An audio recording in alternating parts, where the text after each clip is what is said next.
Yes, sir. Yes, sir. Yes, sir. Round 2 and 3 tonight. It goes down. What will the Philadelphia Eagles do? We already saw what they did the first round.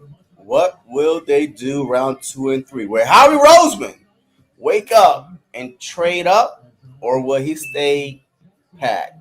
Man, can't wait to see. Let's go. What's going on, everybody, man? And welcome to the very first episode of The Truth, where not all Eagle fans agree on everything. And this is definitely the spot where this shit about to go down. Oh yeah, able, oh yeah, I'm stable, oh yeah, no label, oh yeah, you know me, I have only the best, I'm lonely, but damn, I'm going. This is why we started this, because of you. We started I'm tired of listening to your fantasy that you living in right now. Always talking about guaranteeing no one to prove it otherwise. BS! I'll be number one, working hella hard until I get just what I want, yeah, rises like the sun, yeah, fatal like a You know what I mean? Hey, I was pretty close right here thinking, like, we could have easily won those 3 games we lost. I gotta get through it, and the only thing I know is to love what I'm doing. Right? Did you not think ourselves those 3 games? Look, we lost. Never listen to the We no's, lost. I just wanna We keep lost. We couldn't win the moving. Super Yeah, Bowl, I put we it lost. out as hard, it's my only medicine, yeah. Everything I do, I'm just being genuine, yeah. I'm sick of being screwed, feel my own adrenaline, yeah. I do just what I do, and I hope you let me in, yeah.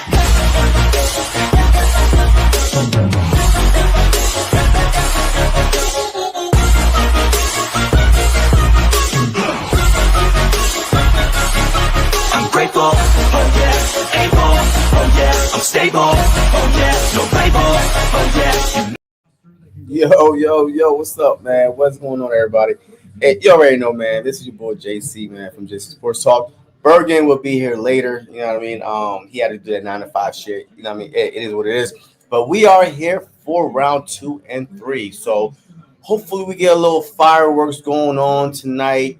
Yesterday we waited, we hold, and we got the guy that the Philadelphia Eagles, Howie Roseman, and them wanted anyway. So hey, we'll see what happened, man. But look, anytime the Philadelphia Eagles could get one of the, if not the best linebacker in the draft, without mortgaging the future or actually moving up and doing something stupid, I'm all for it. It's a win-win. You know, Nakobe Dean, health is in question.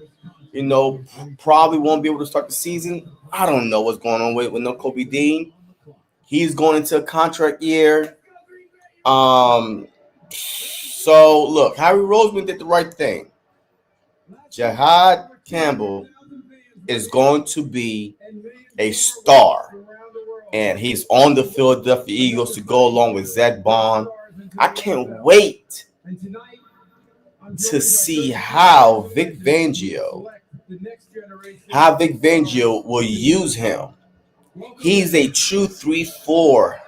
Like the Philadelphia Eagles could actually go to a true 3-4 with the speed at the linebacker, the physicality of these linebackers. Yo, they could actually go to 3-4, man. We got talent. I thought last year Eagles team was the most talented team that I've ever saw. And they showed it in the playoffs, the Super Bowl. They dominated. And now we even got better. Off season, free agency, we loaded back up. And now I'm getting Campbell. Golly, man. Like, this is like a dream come true as a Philadelphia Eagle fan. You know, last year we went cornerback. This year we went linebacker. Howie Roseman build his statue right now. That's it. Enough. I've seen enough. Build Howie Roseman his statue. Give him the key to the city. Give him a lifetime extension. He should not go anywhere. Anywhere. That's it. He's here to stay. Yo, what's up, James? What's going on, man? Are y'all ready for round 2, man? What? All right. So round two has begun. The Browns are on the clock right now. So we gonna see. I mean, I'm thinking the Browns. If any team is gonna draft Shador Sanders right now, Deshaun Watson may not be ready to start the regular season, and of course all the baggage with Deshaun Watson. If you want to show the NFL fans around the world, Cleveland fans especially, hey, we trying to right a wrong, draft Shador Sanders. I mean, you already got the defense with Myles Garrett, with Mason, shoot, man, whatever the guy they drafted yesterday. Um, so why not go on the offensive side? You already got Nick Chubb back there. So why not draft Shador Sanders? Give the Cleveland fans some hope. Some hope. Hey, what's going on, King? Can my Falcons get some of our homegrown players back? Hell no. They don't want to go home. They want to win. Why would they want to go to the Falcons? Y'all not winning anything anytime soon. They want to win. All we do is win, win, win no matter what in Philly. You know what I mean? They are home. They are home. It says Dean's coming home. Look, and no Kobe Dean. I pray that no Kobe Dean can stay healthy. I pray if no Kobe Dean can stay healthy, man. He has not been healthy his whole Philadelphia career. He's going into his fourth season every year, every season. He's hurt. Knee, ankle, shoulder, back, knee, ankle, shoulder, back. Come on, man. Stay healthy. So if he stays healthy this upcoming year in a contract year, I believe he will get extended. And now you got Bond, Dean, Campbell. Man, you're talking about a linebacker core for at least 5+ years in Philadelphia. That's unheard of. So look, I'm praying that he stays healthy. I mean, he's a great kid. You know what I mean? Very humble, man. Like, I feel bad for him. Like, I feel bad for him keep getting hurt like this, man. But hey, he just gotta stay healthy. What's up, Richard, man? What's going on, brother? Man, how was y'all day, man? Happy Friday to everybody, man. Happy draft day, round 2 and 3. Jenks, I want to fight when the Ravens took. Yeah, man. Yo, Starks right there for the taking. But I don't even think the Philadelphia Eagles had Starks as their number one, because all the rumors were that they were trying to move up before the Chargers, like 22, 23, to get Campbell. The whole time I'm thinking Starks was the guy. He wasn't. But look, I'm happy for the Ravens. Thank God that Starks did not go within the NFC East to the Commanders, Giants, Cowboys. So he went to the AFC. So, hey, we ain't got to deal with him. Hey, I'm all down for it. It's all good. It's all good. I believe that Sanders going to the Browns. Look, I think so too, man. But we're about to see, though. We're about to see. If you're the Browns, this is the perfect place to say, look, we screwed the poop with Deshaun Watson. We're sorry. Here's your quarterback, and then find a way to get rid of Deshaun Watson. As a matter of fact, they did restructure his contract last season. So it might be easier to try to get rid of him and stuff like that. Because I don't know what happened to Deshaun Watson. This dude was the third best quarterback in the league before all this scandal shit came out. Before all this scandal stuff came out, he was like the top 3 quarterback, young, upcoming, rising star. And then that thing came out and his career went up in flames. So we'll see. All right, so the Browns about to pick. Let me see. We need to get a safety this round. I believe so. Here we go. Your Cleveland Browns select Carson Schlesinger. Nope. All right, so the Cleveland Browns got picked 33 and I believe 36. So there's still a way where Shador could end up. But they're loading up on defense. All right, the linebacker from UCLA, Carson Schwarzinger, you know what I mean? Hey, they loaded up on defense. So we'll see what happens. But definitely Shador is still on the he's still on the board. Hey, what's up, Bailey Bayless? We got the best still of the draft, and I do agree.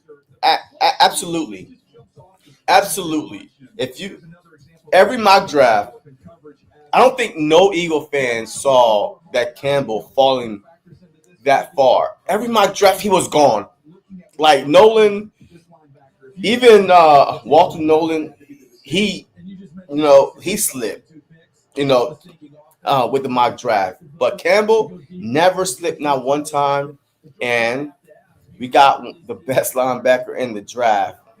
Wow, MC Browns really don't need him. Saints is the best place for him. Um,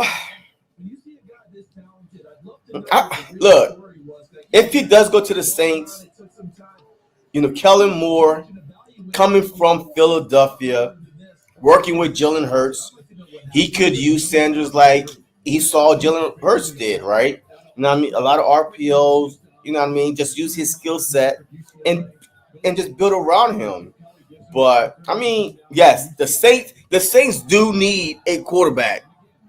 The Saints absolutely need a quarterback because Derek Carr, all of a sudden the past week and a half, shoulder problems. So he might not even be able to start, beginning of the season. So yeah, so the Saints definitely need a quarterback. Browns got a linebacker. Yeah, I saw. Or we need to trade up and get Will Johnson. Oh man, do we? Will Johnson, the cornerback. Are we giving up on Rango? Are we giving up on Rango? I mean, are we not even going to give him an opportunity to see if he could, be the guy? Because this is his last year. There is no fifth-year option for Kelly Rango. That's it. So if he doesn't play this upcoming season, he's not going to get a contract or anything like that. We just going to let him walk next offseason. I believe that the Philadelphia Eagles right now at cornerback, they are okay. I mean, they're good. We already know that one side is Creon Mitchell. That's a lockdown. We got our slot corner in Cooper DeJean. And then just let Odori Jackson and, Kelly Ringo battle it out for CB2. I don't think that we should draft a corner in the second round. I think we need a safety. Safety is where I want to go. All right, so the Texans drafted wide receiver Jaden Higgins out of Iowa State. I mean, look, man, that's a solid pickup. Hey, that's a solid pickup for the Texans. To go along with Nico Collins, Tank Dell. I mean, that's a solid pickup, man. Good overall pickup. Hey, I ain't mad at that pick at all because their defense is pretty stacked. At corner and linebacker, at edge rusher with Will Anderson from a couple drafts ago. So a going offense here makes sense to me. They're running back. Who's their running back again? Mixon, Joe Mixon. So they're pretty good. Oh, there's a trade already. There's a trade. Now the Seahawks are on the clock. So the Seahawks are about to move up. Who they going to get? I don't know. Shoot. They're not going to get no quarterback. That's for sure. Coop, Will Johnson. I mean, we'll see. I mean, like, right now, do y'all feel comfortable with the Eagles? Right now, if the season started today, do y'all feel comfortable with our CB2 being Ringo or Dory Jackson, or our safety room being Sidney Brown and Reed Blankenship? Which one would you rather draft more right now? Which one is more important right now? I think it's a safety. Howie Roseman traded away Chauncey Gardner, right? The heart and soul of the defense. Yes, I understand the business side of it, but he brought that fire, right? I mean, that nastiness that we were missing. He brought that back to Philly, and now he's gone to Houston. So I think right now, if the season will start to outfeel a little shaky at the safety position and the cornerback position. Look, if you're getting pressure up the middle, I mean, CB2 we could get away with because Q, he's going to lock down the number one wide receiver. So the CB2 is going to go against, the second best wide receiver anyway. So, and then the slot is locked up. So definitely, yeah, I feel a little scared about safety. Into just got number 7. He got at least get a chance. Just got number 7. What do you mean? Rango. Oh yeah. Rango just got Kenny Pickett, old number 7. I really think we should give him a chance, man. I mean, he's a tall, lanky, physical cornerback. He never got the opportunity. So I think this is his chance. I don't think that we should go corner. And would I be mad if we select Will Johnson? No, I would not be mad. You know what I mean? Having 3 shutdown corners across the board. Man, your linebackers are shut down. I mean, are nasty. Your defensive front rotating, nasty. Hey, there's no weakness. So, but I think safety is where I would go. Texan got wide receiver. Yep. Texans definitely need weapons for their. I mean, hey, Nico Collins is over there. Tank Dell is over there. I mean, if I was a Texans, I probably would go a tight end because I don't think that Dalton Schultz is it. But they went wide receiver. Okay, so the Titans and the Seahawks traded. The Seahawks move up to pick number 35, and the Titans got a 2nd-round pick and a 3rd-round pick. So, is what it is. Safety, yep, agreeing. We need a safety, definitely. Yes, facts, man, facts. We do need a safety help. But do y'all think the reason why that Howie Roseman is not really pushing the safety thing right now is, can Justin Simmons be coming to the Philadelphia Eagles? Can he be the backup plan to where he said, look, I'll wait after the draft. Hey, y'all gonna do what y'all gotta do. Hey, I'm not gonna be mad if y'all draft for safety, but I mean, could he wear midnight green? Could he be the veteran that we need, like the Chauncey Gardner type player? I'm telling you right now, if Justin Simmons is a true safety. He's not gonna get beat over the top. He's a true center field safety. We ain't got to worry about the back end getting beat. You know what I mean? So I won't be mad if we get Justin Simmons, but if we're going to do this youth movement, let's do it all across the board. Let these guys grow together, right? So if he doesn't work out, what we do. We got Adoree Jackson, right? I mean, Adoree Jackson, he's a Pro Bowler, ex-Titan, ex-Giants. And in the Big Benjo system, he might ball out. So we do have a couple backup plans for corner, but there's no guarantee that Will Johnson is going to work out. I mean, he's a rookie, right? I mean, not every rookie is like Kieran Mitchell. Like, not every rookie is going to be Q. Like, what Q did was really ridiculous. Shutting down one side of the field. We haven't seen that in a long time. All right, the Seahawks pick is in. Richard Sherman is making the selection. Come on now, hurry up.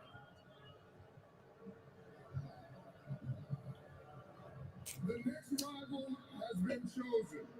The Tennessee Titans have traded the 35th pick to the Seattle Seahawks. Mm-hmm. With the 35th pick in the 2025 NFL Draft, the Seattle Seahawks select Nick Emmanwori. Oh, no! Oh, that safety is off the board. Nick Emmanwori, 6'3", 220 pounds. He's a next Cam Chancellor for the Seattle Seahawks, man. I mean, damn, he's off the board. That was my pick for safety because I feel like the Eagles team is a nasty physical team, and a way to really put your stamp on that is to go out and get you a 6'3", 220 safety that's gonna knock your head out like Brian Dawkins used to do. And you come through the middle and you getting that boom that would lay on you. So you know what I mean? But the Seahawks got a pretty solid defense, man. They got Woolen over there, Weatherspoon, and now Nick Imanwori. So hey, good for him, man. Good for him. Yeah, good for him. Hey, that's a good pick by the Seahawks, though, man. I'm glad he went to somewhere that's not in our division, right? Every player that I want, I don't want them in our division at all. So it's all good. Let me see. Vegas is on the clock. We're now on Shador watch again right now. In case you're just joining us, I forgot about Eli Ricks. Yeah, Eli Ricks is there too, but yeah, I don't trust Ricks like that, man. I don't trust Ricks to be. I mean, he might be an emergency corner, but as far as a starting corner, yeah, man, I don't know, man. OMG. Nah, hey, don't freak out, man. Yo, there's some more safeties left on the board, man. There's some pretty good ones. Still a pretty good one just left on the board. We might be – relax, James, man. You always panicking. Relax. Good selection by Seattle. Yes, it was. I've seen the Seahawks getting him too. He's a Seahawk pick for sure. Absolutely. Oh! The Cleveland Browns selected running back Keyshawn Judkins, Ohio State running back. So, Shador, you're not a Brown. So that's a good pick. Yeah, that's a 1-2 punch with Nick Chubb if he doesn't get traded. But that's definitely a good pick by the Browns. So who's their quarterback though, man? Like, yeah, that's a very good pick by the Browns. I'm not even mad at this pick right here. They're going to love this. Joel, this Penn State game, he was Mariano Rivera. He was the closer in that ball game. Yeah. With him and Nick Chubb, the 1-2 punch, yeah, that's a very good pick. I'm not even mad at that pick. As long as he's not going to Dallas, I'm good. Because I did not want him to go to Dallas. Because Dallas needed a running back. Well, I don't know, man. They got Miles Sanders and they got Javonte Williams, but this dude is different. Yeah, this dude is different. But good pick by the Browns. Let's see. Hopefully, Kevin Winston Jr. The safety out of Penn State. He did get a 30 visit by the Eagles too. So the Browns got a solid. Oh, I forgot that Kenny Pickett went to the Browns. I forgot that Kenny Pickett went to the Browns, got traded to the Browns. So that's their backup right now for Deshaun Watson. It's Kenny Pickett. Yikes. Yeah, the Browns might be cooked again. If you are hoping that Kenny Pickett. But so far, hey, their draft is solid, though, man. Like, I'm not going to lie, man. Like, I'm not going to lie. They got a solid draft going on so far. So, good for them. I think Nick Chubb is a free agent. No, he's still on their team. No, he's not a free agent. The rumor was that they was trying to possibly trade Nick Chubb, but he's not a free agent. He's still there. Oh, there's another trade. The Dolphins is on the clock right now. These trades are coming in now. Teams are like, oh, shoot, let me go get up. And let me jump up and get my guy right now. So, Kenny Pickett, Joe Flacco. Oh my God.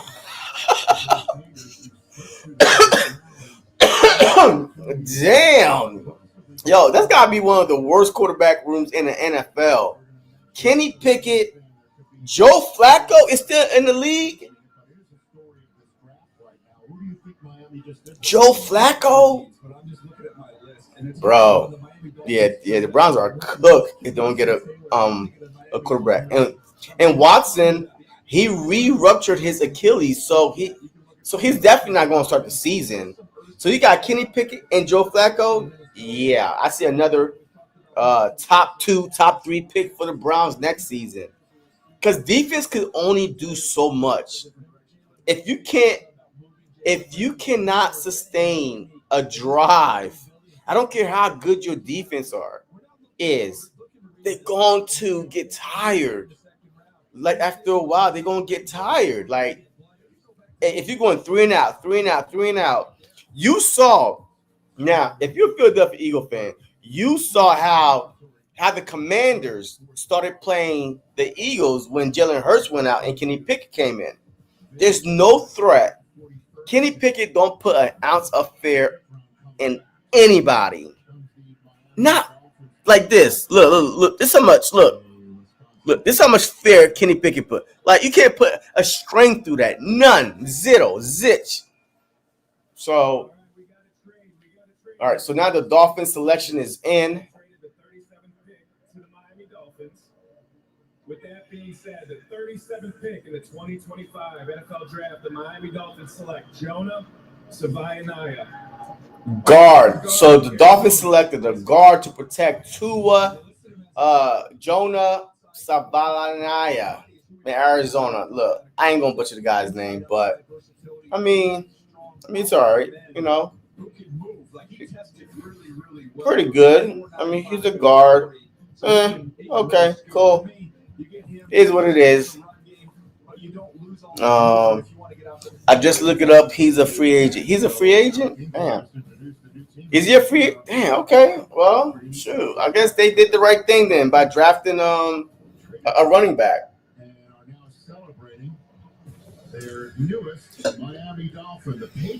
I don't even know why teams get excited for a second round lineman, but it is what it is. It's exciting time for them. So we got 38-39. So we got the Patriots, the Bears, the Saints, and the Bears again. The Bears could look.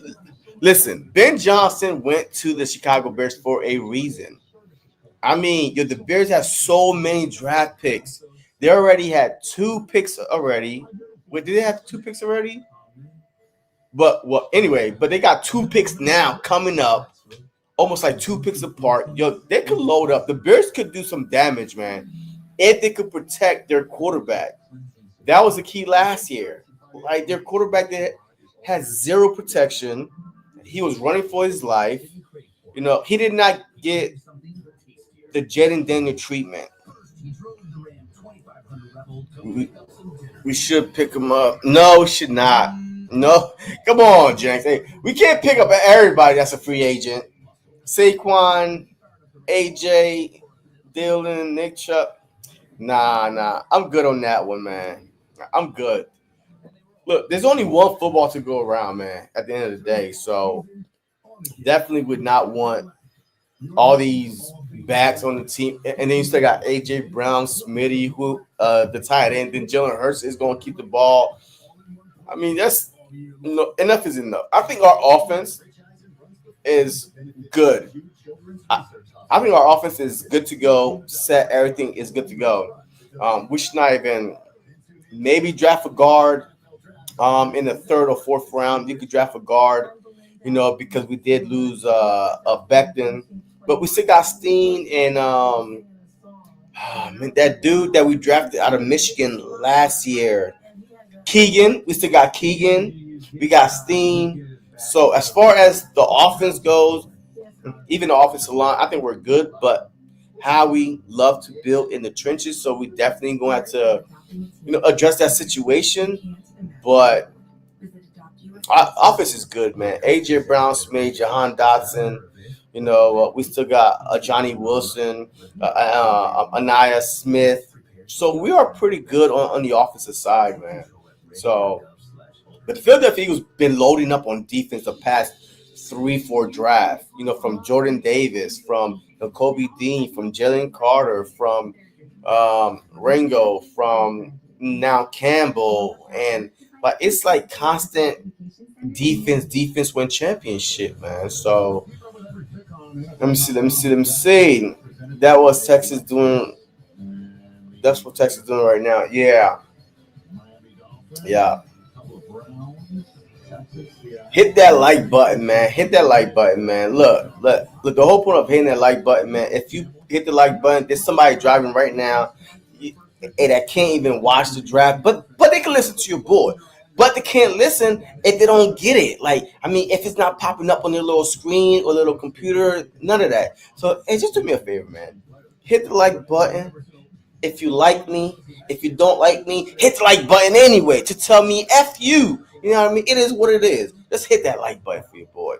Let me see. TJ Sanders needs to fall right to us. Oh, man.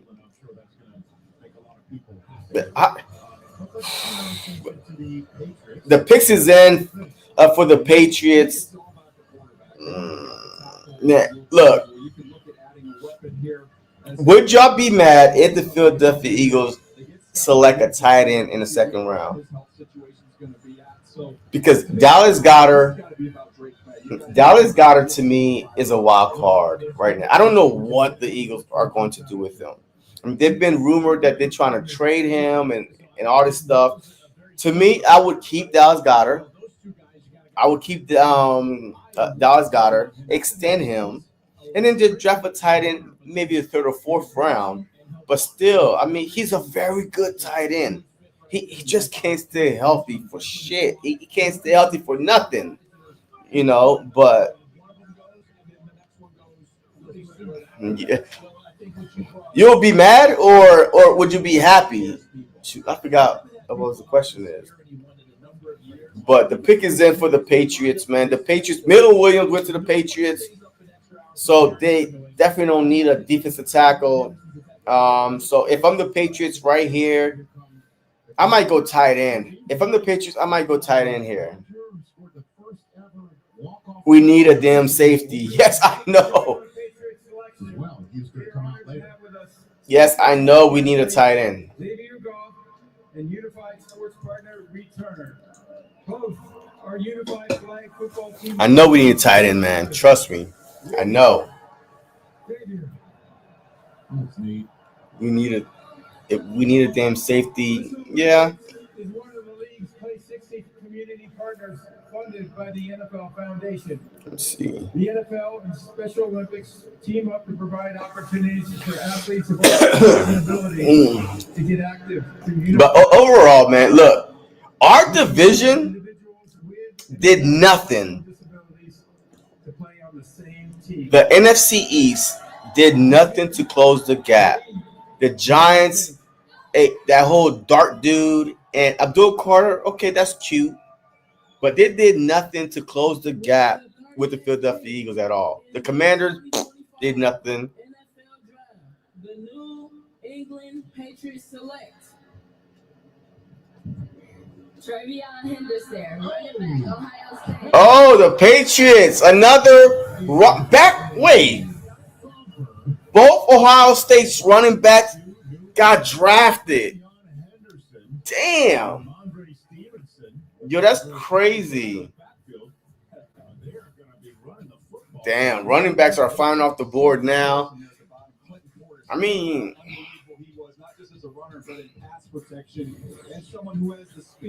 Xavier Watts, yeah. Yeah. Definitely. Let me see something real quick. Let me restart. Round 2 and 3. Let's start this real quick. Let me see. Who's out there real quick? Think about Kevin Folk, Danny Woodhead, James White, they always had come on. in the past game. What I love about Travion is that he started out gangbusters as a true freshman, and he was highly recruited, but then he went through some, I'll say he lost confidence, went through an injury period in his career. He developed an incredibly strong... Let me see something real quick. Safety.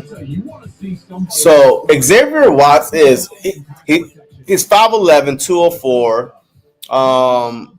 He's a very versatile defender who displays the ability to play single high as a split safety and in the box as a rover. Okay. I like the fact that he could, come down, not afraid to hit. A ball magnet with 13 interceptions through 2023 and 2024. Damn. If the ball seemed to find him, or he's a ball hawk. Watts create turnovers at an abnormal high clip. He doesn't have elite speed, but excel anyway with his elite processing abilities, instincts, recalibration, quickness, and fluidity. Watts' awareness and feel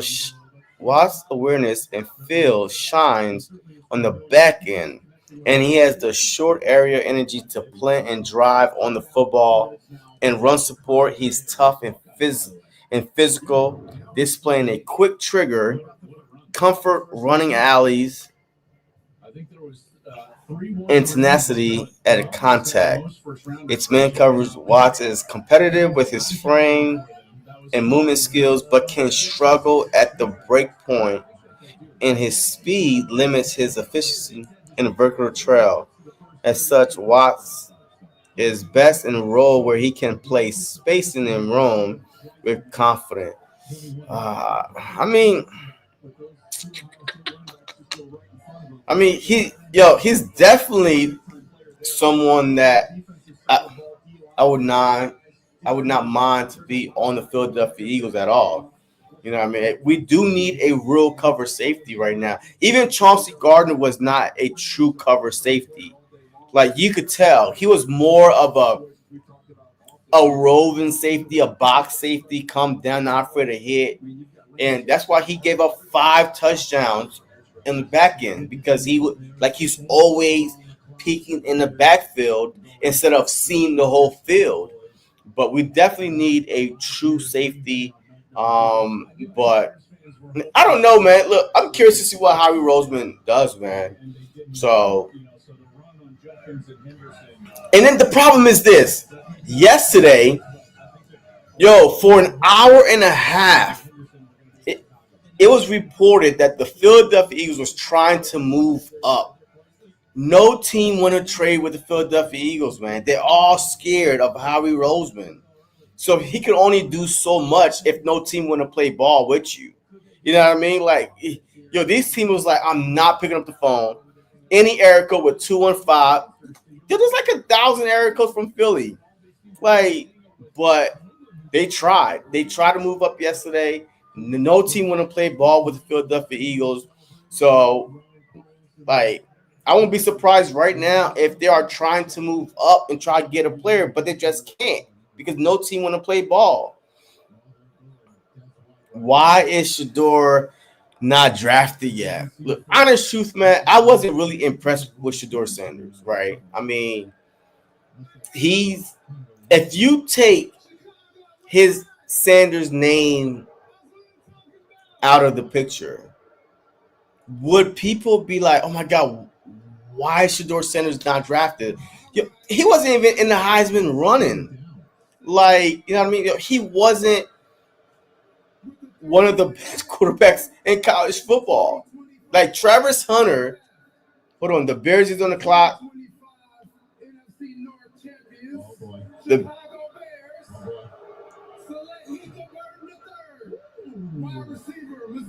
The Bears select wide receiver Luther Burden III out of Missouri.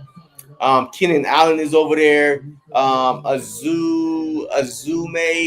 I don't remember all these names that's over there. But the Bears have the Bears had a stack of wide receiver core already. So adding this guy, 6'2", 206 out of Missouri.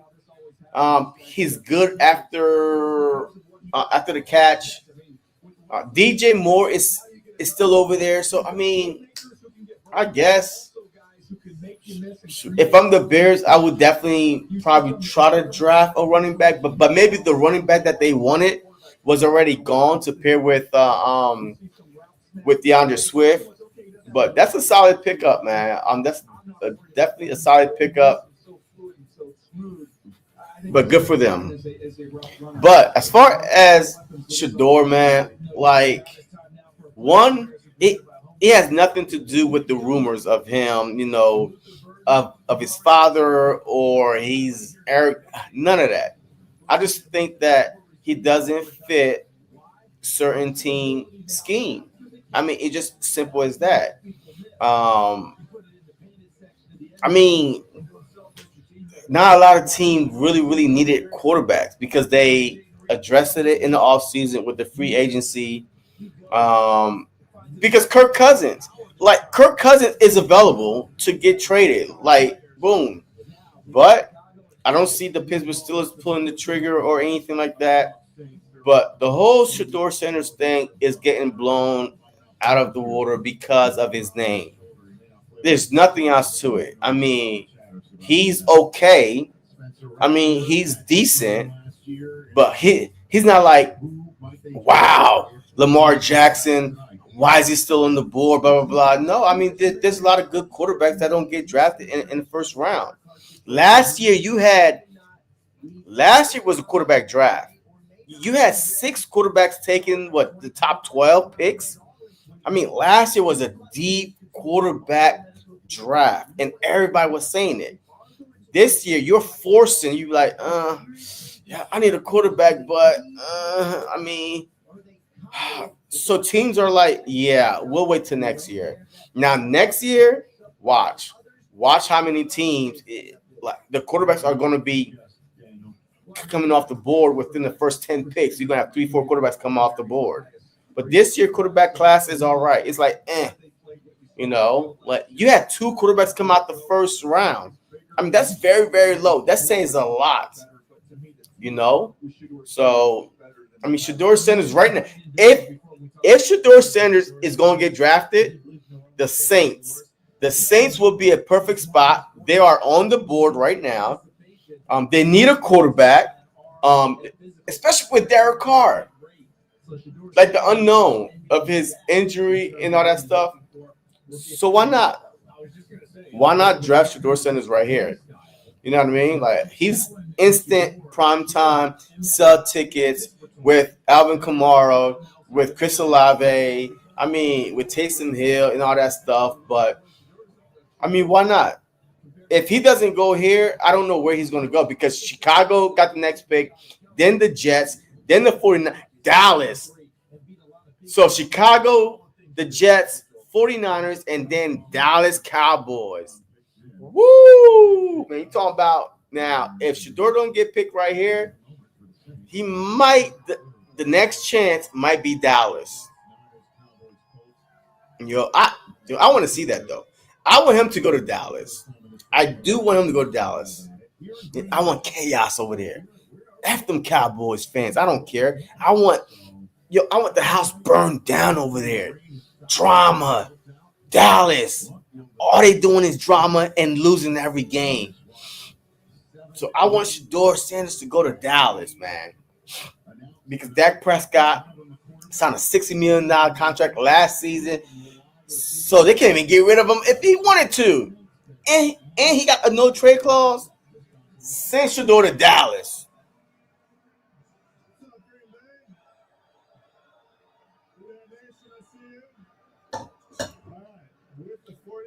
Here we go.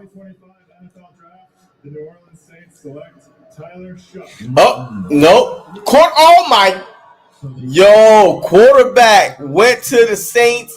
Tyler Shuck. Oh, no. They doing him dirty. Yo, they are doing him dirty now. Tyler Shuck. Louisville, 6'4". ACC honorable mention. Yo, that's crazy, man. They're doing Shador dirty right now. I don't know, man. Yeah, something's going on. Something is going on.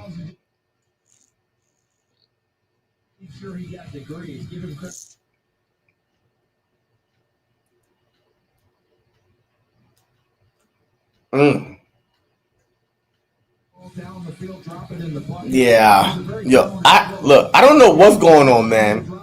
I thought for sure he probably would get drafted. The Saints needed a quarterback. But once again, man, like he may not be that good.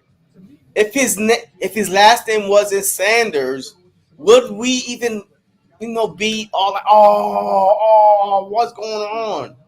No. But yikes. It is what it is.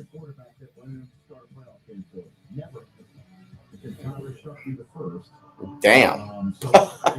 Yo, that's some crazy stuff right there. Yo, that's some crazy stuff right there. But look, it is what it is, man. At this point. Look, it's not the NFL draft. I understand the pride thing, right? I understand the ego thing, the pride thing, and y'all passing up on me, blah, blah, blah, blah, blah, blah. As long as you get drafted, man, you have an opportunity to go in there, get the job, you know what I mean? Just try to win the starting job, and then punish all the team that pass up on you if you feel that, slighted, you know what I mean? So, but, I mean, we'll see, man. I mean, Shador Sanders, now Dallas is going to be a very intriguing pick because Dallas need wide receiver help for CeeDee Lamb, right? I mean, they could use possibly another corner. They could use a corner. I mean, they probably could use a game changer at the running back position. Miles Sanders and Javonte Williams. I mean, they're all right, but they're not a game changer. But with Deion Sanders being an ex-Cowboy, it's almost like Jeremiah Trotter Jr., right?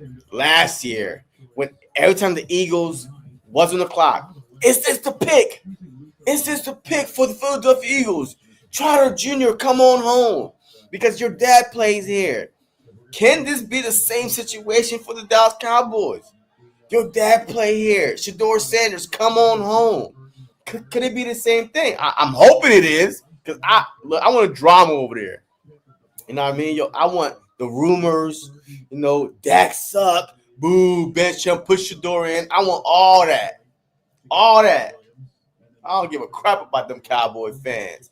Pathetic fans. All that drama over there. But yeah, so now the Bills are on the clock. The Bills are on the clock. And then you got the Jets, the 49ers, Dallas, the Colts, the Rams, the Cardinals, Vegas, the Bengals. Man, we got a long way to go, man. We got a long way to go before pick 64 happens. So y'all might as well, hey, go grab y'all a drink, some popcorn. Yo, I'll be here with y'all, man. I'll be here, man. Bird Game should be coming on possibly in another 30 or 40 minutes or so. But it's going to be a long night, man. It's going to be a night. All right, the Bills pick is in. Hopefully they can start spinning this up a little bit. But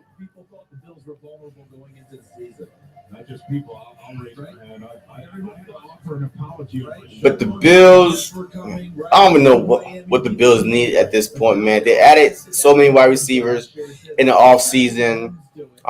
They did sign Joey Bosa. They signed him. They signed some linebackers, some corner. Josh Allen, if I'm the Bills, I go wide receiver. I go wide receiver or corner. But I would definitely give Josh Allen some more weapons. Mac Hollins is all right, So, they lost Mac Hollins in a punter. But overall, man, look, the Bills, there's no excuse why the Buffalo Bills cannot make the Super Bowl next year. I mean, you got the MVP, the so-called MVP, in Josh Allen. Um, I mean, they keep putting weapons around him. Their offense was ranked number 2 last year. Their defense was tied for 11th. So I guess you could go defense here, but we'll see what happens. Off of the edge. Epiness is a good player off of the edge, but again, you're not getting double-digit sacks. And Von Miller was supposed to be that closer. He's not going to be around. An edge guy would make a lot of sense to me if you're going defense. You also got a few maybe Bills fans that say it's one of the reasons why they're down in passing season.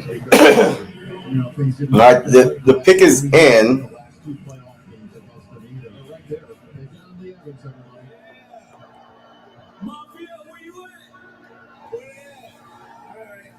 We got a trade. The Chicago Bears have traded the 41st pick to the Buffalo Bills. Okay, the Bears traded And with the 41st to the Bills. in the 2025 NFL Draft, the Buffalo Bills select T.J. Sanders. T.J. Sanders, defensive tackle, South Carolina. Yep, Jenks, he's gone. Yep, he's gone. Yeah, he's gone. I mean, but look, the draft is deep with defensive tackles, though. I'm not gonna lie. Like, the draft is deep with defensive tackles. This is mainly a defensive draft, tight end and running back type of draft. But I mean, I'm not really, like, damn, big loss. I mean, I feel like with Jalen Carter, with Jordan Davis, with Booker, Omoro Jomo. I mean, and of course we're gonna draft some more, but nah, we're good. The problem is this: Jordan Davis is the wild card, right? So if you draft a defensive tackle, Jordan Davis' 5th-year option has not been picked up yet. So if they do draft a defensive tackle, there's a strong possibility that they will not pick up Jordan Davis' 5th-year option, but they're not going to let him go. They might trade him. So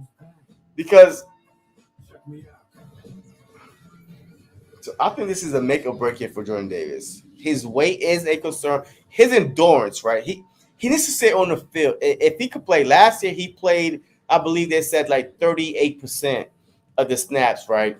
So if he could just bump it up to like 50% of the snaps or 55% of the snaps, dude, we can have a 1-2 punch for decades in Philadelphia with Carter and Davis. Like, we're set for years. But Jordan Davis is the wild card right now. I mean, he's going to his 4th year and he's taking a back seat to Jalen Carter. So now we have to trade up to get Will Johnson. No, man, I don't know. Well, we already know that the Eagles had 20 draft picks, including this draft and next year's draft. But I mean,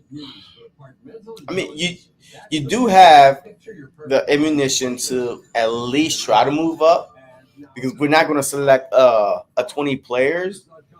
But I would rather move up and get a safety than a cornerback. This stuff kills weeds down to the root without killing your lawn. This stuff works on dandelions, crabgrass, clover. This stuff works for This stuff so it's a make or break year for Jordan Davis. It's 2 make or break years. It's Jordan Davis and Nakobe Dean, both Georgia Bulldogs. They both got drafted the same year. But Nakobe Dean was a 3rd-round pick, so there is no 5th-year option. But Jordan Davis was a 1st-round pick. There is a 5th-year option if they decide to pick it up. But both of those guys need to get paid. So both need to get paid. I said make or break for Jordan Davis, Nakobe Dean, Dallas. What are you talking about, Nakobe Dean, Dallas? Is that his middle name or something? But nah, I don't care. None of that. So the Jets pick is in. Yo, I want that Dallas pick to. Yo, I want that Dallas. Come on now. Hold on. I mean, and expert analysis as only NFL Network can deliver. Catch it all Monday at 7 Eastern on the Inside.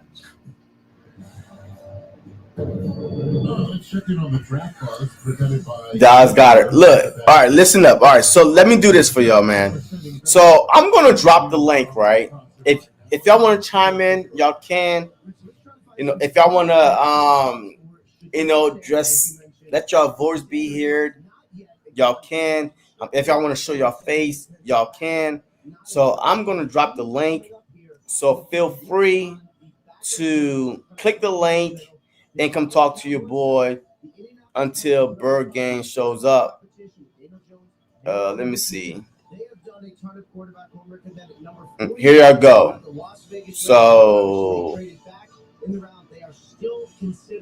here I go. So if y'all want to come chime in, hey, talk about y'all draft, man. You know how the draft is going so far.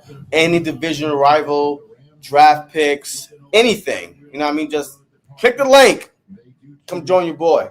So the Rams are 46th overall in this draft.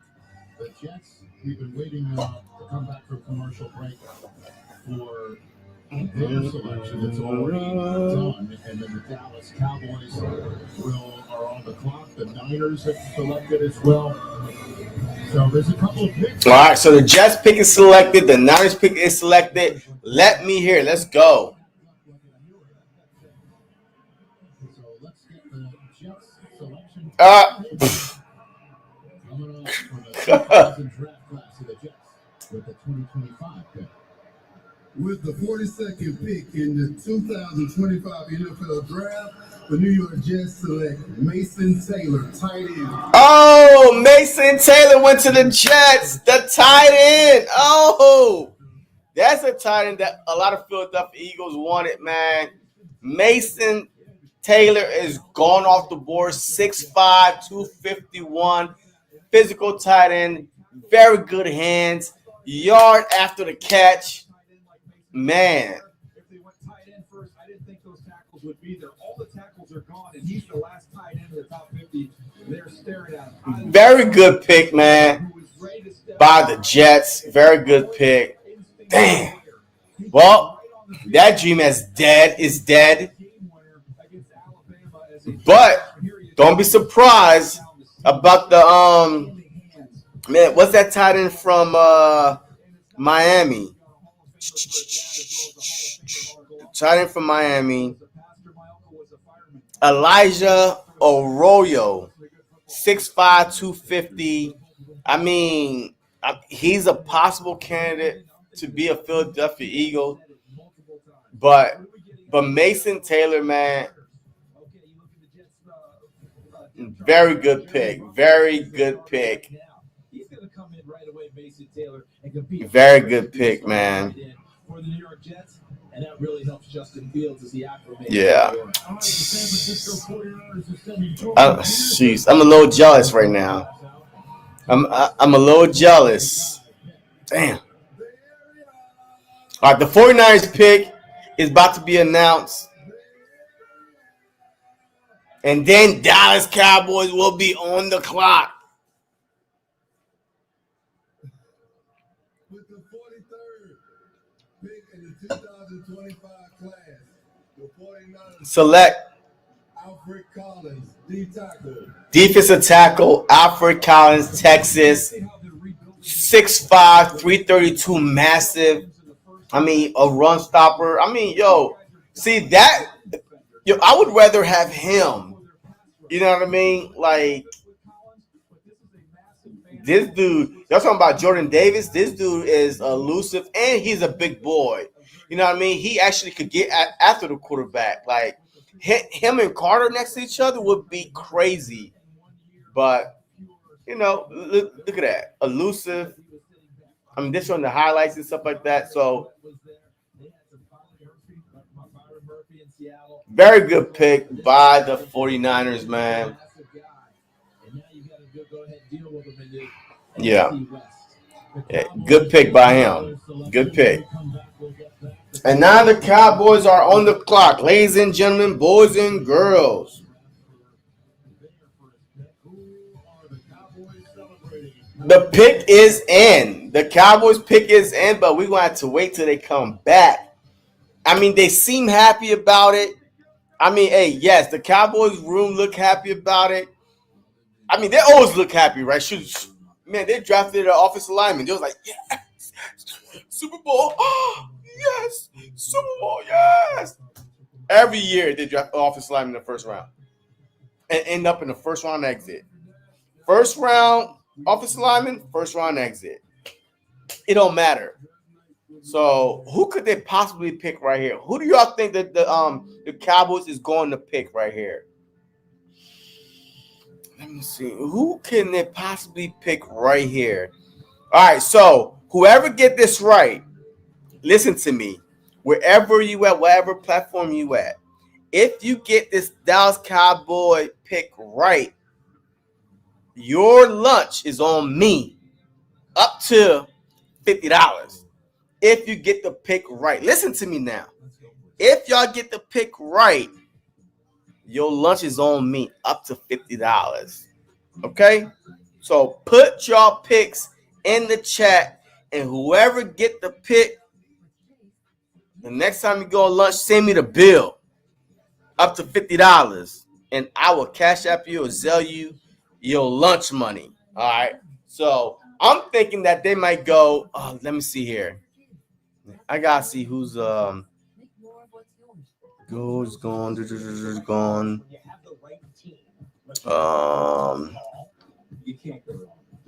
could they pick? Wood or tile finish? Which one are you gonna do? Trey Harris, wide receiver, Ole Miss. Who can they possibly pick? Jalen No, Iowa State. I don't know. Tight end? No, I don't think they're gonna get tight end. I don't think they're gonna get offensive line. I mean cornerback. Oh, shoot. Can they be going after Will Johnson? I mean, can they go after Will Johnson? I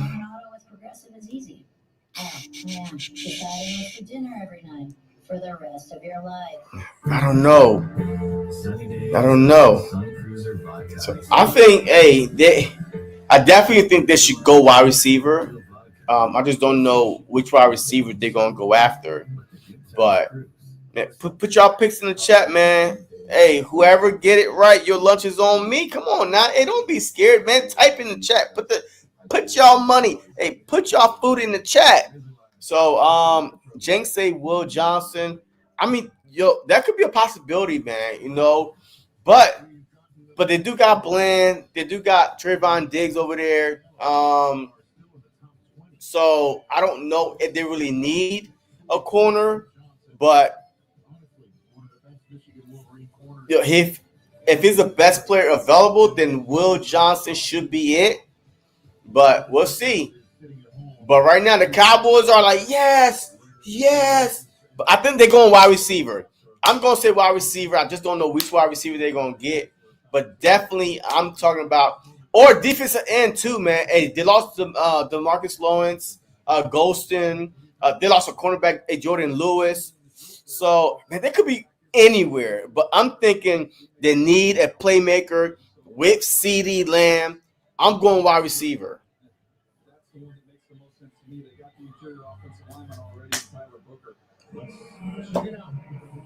Here we go.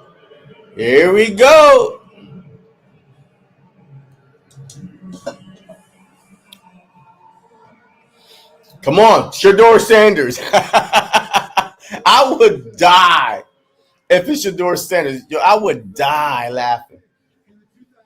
Here we go. The Dallas Cowboys select Donovan Eziraku, defensive end, Boston College. Edge, yeah, okay. Okay, I mean, Donovan Eziraku, Boston College. Edge rusher, 6'2 and a half, 248 pounds. I mean, okay.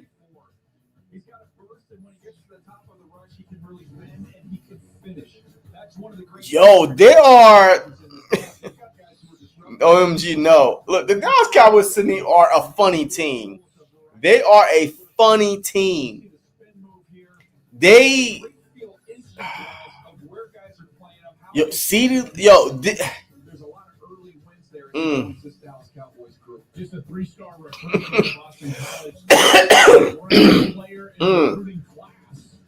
I mean, they got Nealon over there, Bland, Parson, Osa, Donovan, but their defense, like, you need offense, bro. You need another weapon to help CeeDee Lamb out to give to Dak Prescott. But nope, they win defense. So, hey, good for them. Yeah, they was like, yeah, we got our guy. Yeah. Okay. This year he let it come to him, let the game flow, and now he's a Dallas Cowboy. This nugget comes courtesy of Jack Andrade, NFL Network researcher, just got in my ear. I'm going to blame this one on you, Jack. You just told me that with Eziraku and Abdul Carter, those are 2 Jersey-born players. Bam. Okay. Hey, it is what it is. All right. So Howie's starting to make me mad. Need to trade up. Look, nobody want to trade with the Philadelphia Eagles, man. Nobody is trading with the Philadelphia Eagles. You saw that last night. They tried for an hour plus trying to get up to draft Jahai Campbell. So they could not. So let's relax. We are 19 picks away. Pick 64, I believe, is the Philadelphia Eagles. So let's just take it easy. Take it easy on Howie. And Howie we trust. He gets the benefit of the doubt. Whatever Howie want to do, he do. All right, so I'm not going to get on him. He knows what he's doing.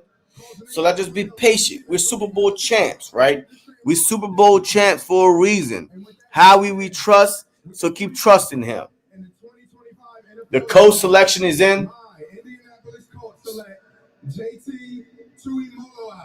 Edge, JT Tuimoloau, Ohio State. Edge are starting coming off the board. Running backs are coming off the board. I mean, that's good because the safeties are still on the board. So the more edge and running backs and tackles and tight ends, safeties are on the board. What? It's only 2 safeties that came off the board already. Starks and Nick, Imaru, blah, blah, blah, blah. Like, you know what I mean? So, so the safeties are still on the board. So now you got Watts. He's still on the board. You got the safety from Texas, Andrew Mukaba. He's still on the board. He's a pretty good safety. You got Kevin Winston Jr., 6'1", 215, out of Penn State. He's still on the board. So you have some pretty, decent safety that's still on the board. Lathan Ransom, safety, Ohio State, 6', 206. So we're still good, right?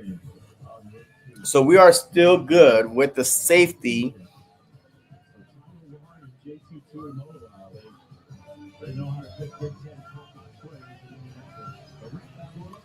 Boom.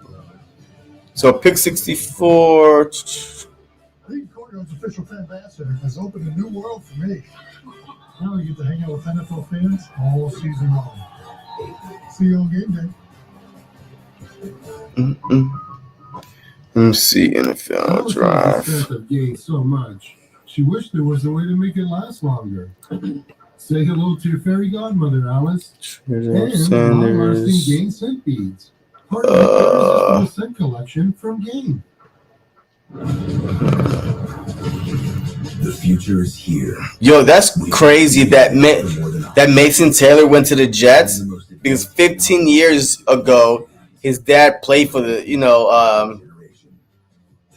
his dad played for the Jets. So bringing you the most reliable network of overall, sales and service dealers, always moving forward. dun, dun, dun, dun, dun, dun, dun. Others follow.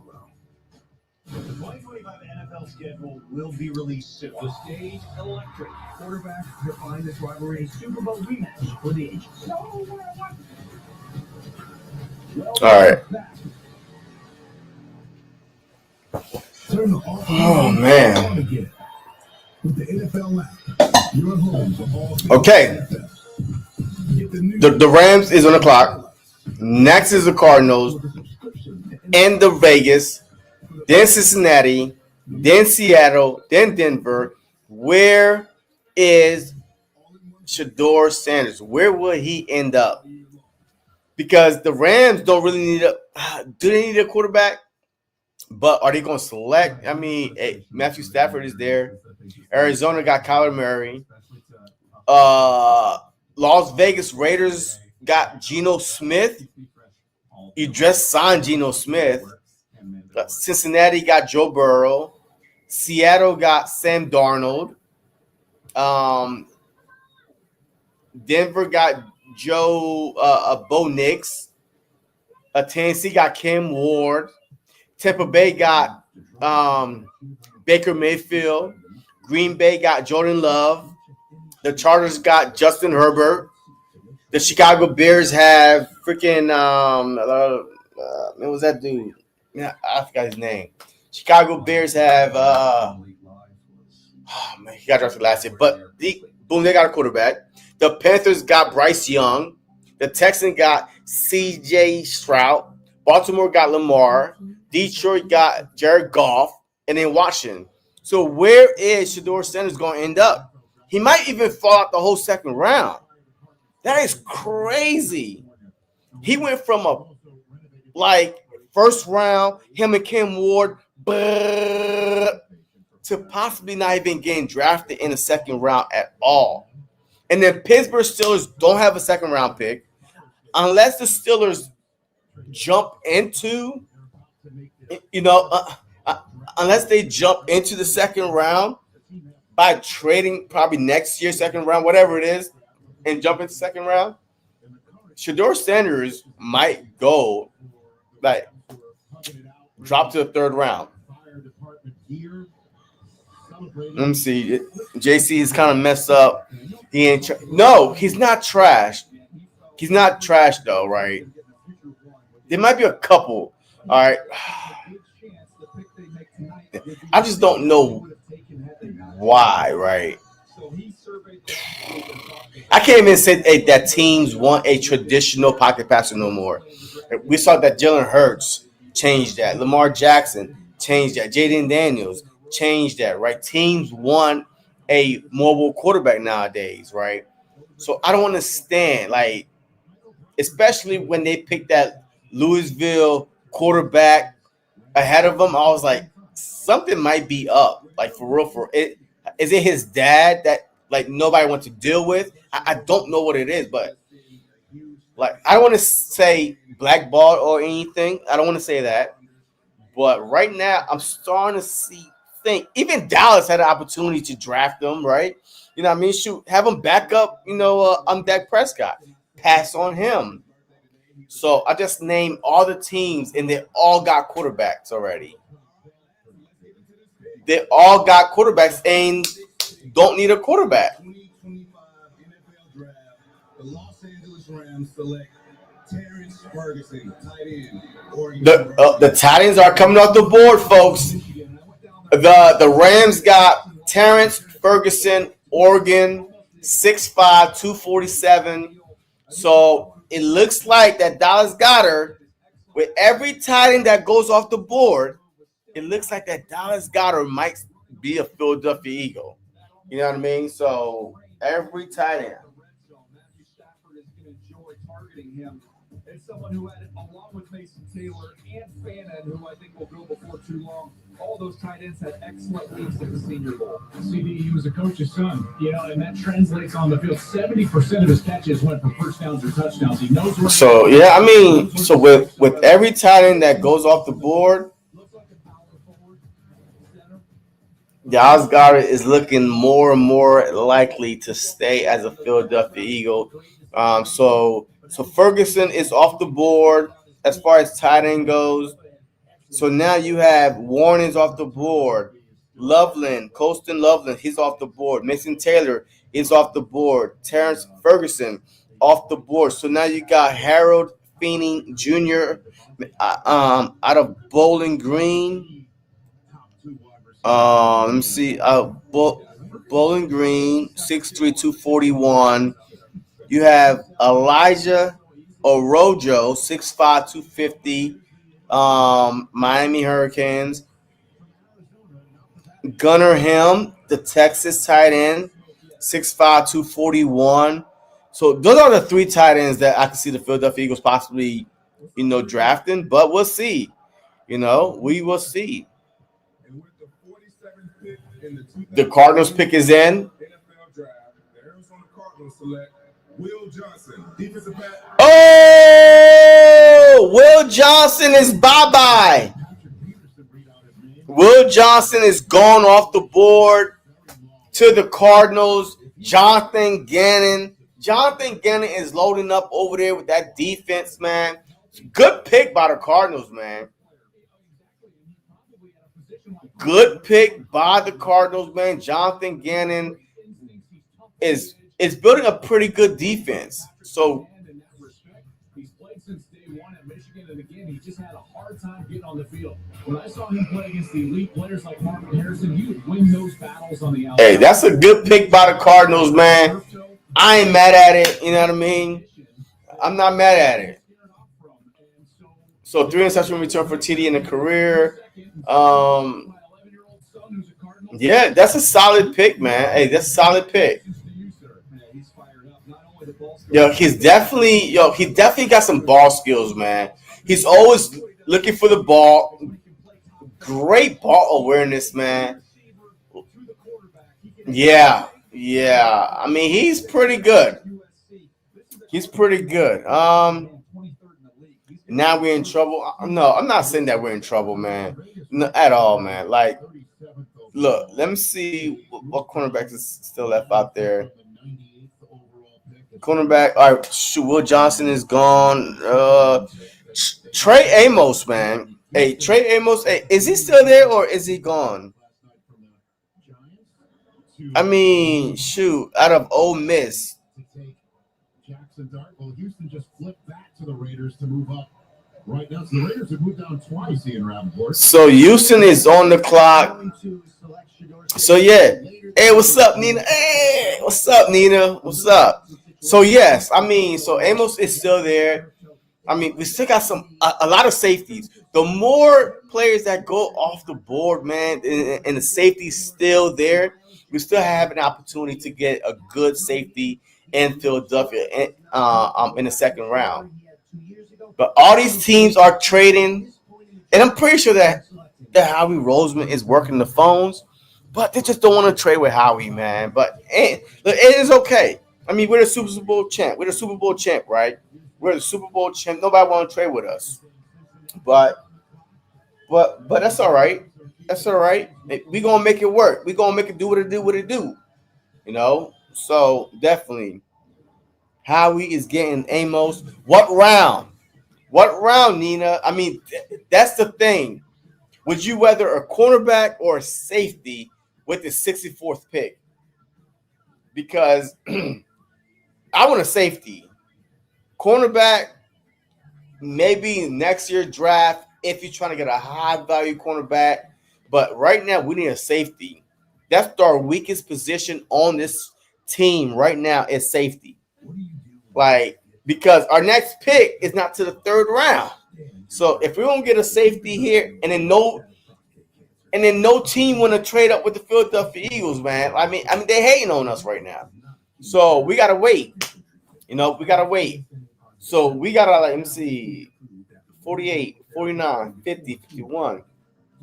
So 1, 2, 3, 4, 5, 6, 7, 8, 9, 10, 11, 12. About 16 picks away.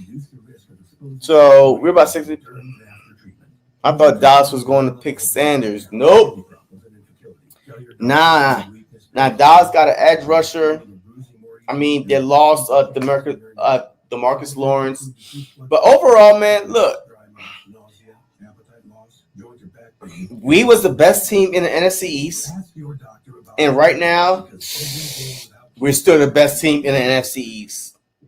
None of these moves that Dallas did, with that freaking offensive alignment and the edge rusher, the Giants with the quarterback and Abdul Carter. Abdul Carter now makes, him and Thibodeau, could be a 1-2 punch off the edge.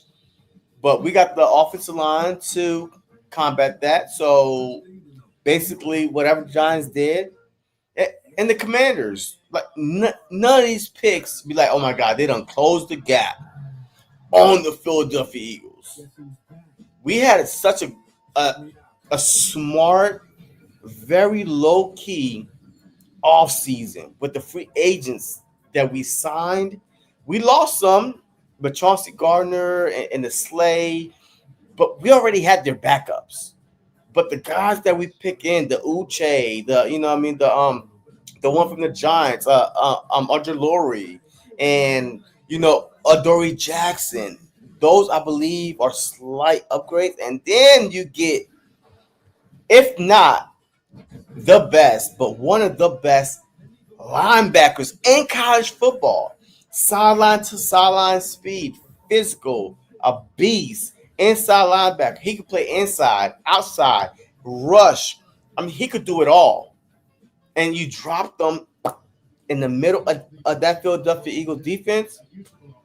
So whatever moves that the Giants thought that they made, the Commanders and the Cowboys thought that they made to close the gap, it's not even close.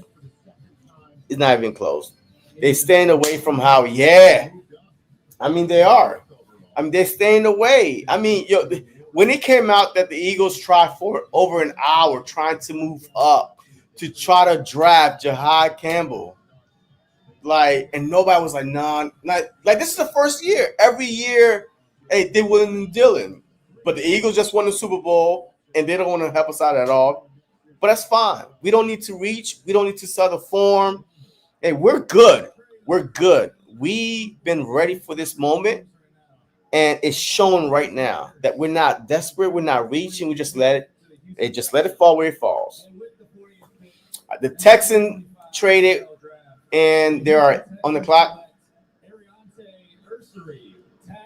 Tackle Ariante Ursery, Minnesota. So the Texans are loading up, to protect their young quarterback, 6'6", 331. He ran a 5.40. Okay, I mean, solid. They drafted a wide receiver to go with Nico Collins, the last pick. So, I mean, the Texans are, okay, look, they're doing the thing. I don't have no bad blood with the Texans at all. D'Amico Ryans, ex-Philadelphia Eagles, head coach over there. Nothing but love for him. Chauncey Gardner went to the Texans. So I have nothing but love for the Texans until we play them, of course. But, I mean, they're having a pretty solid draft. I mean, they're having a pretty solid draft.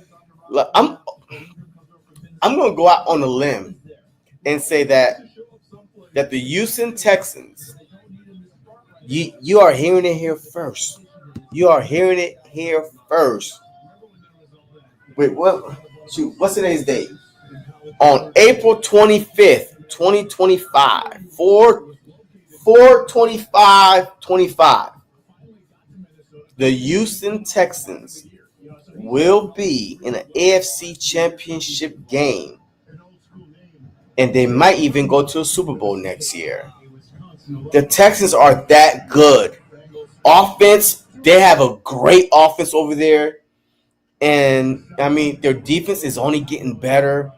Adding Chauncey Gardner, this dude is a walking championship game dude, right? He went to the Lions with the Eagles, championship Super Bowl, with the Lions, championship game, with the Eagles, Super Bowl. So the Texans, I believe, next year will be in the AFC Championship game and possibly even play in Super Bowl.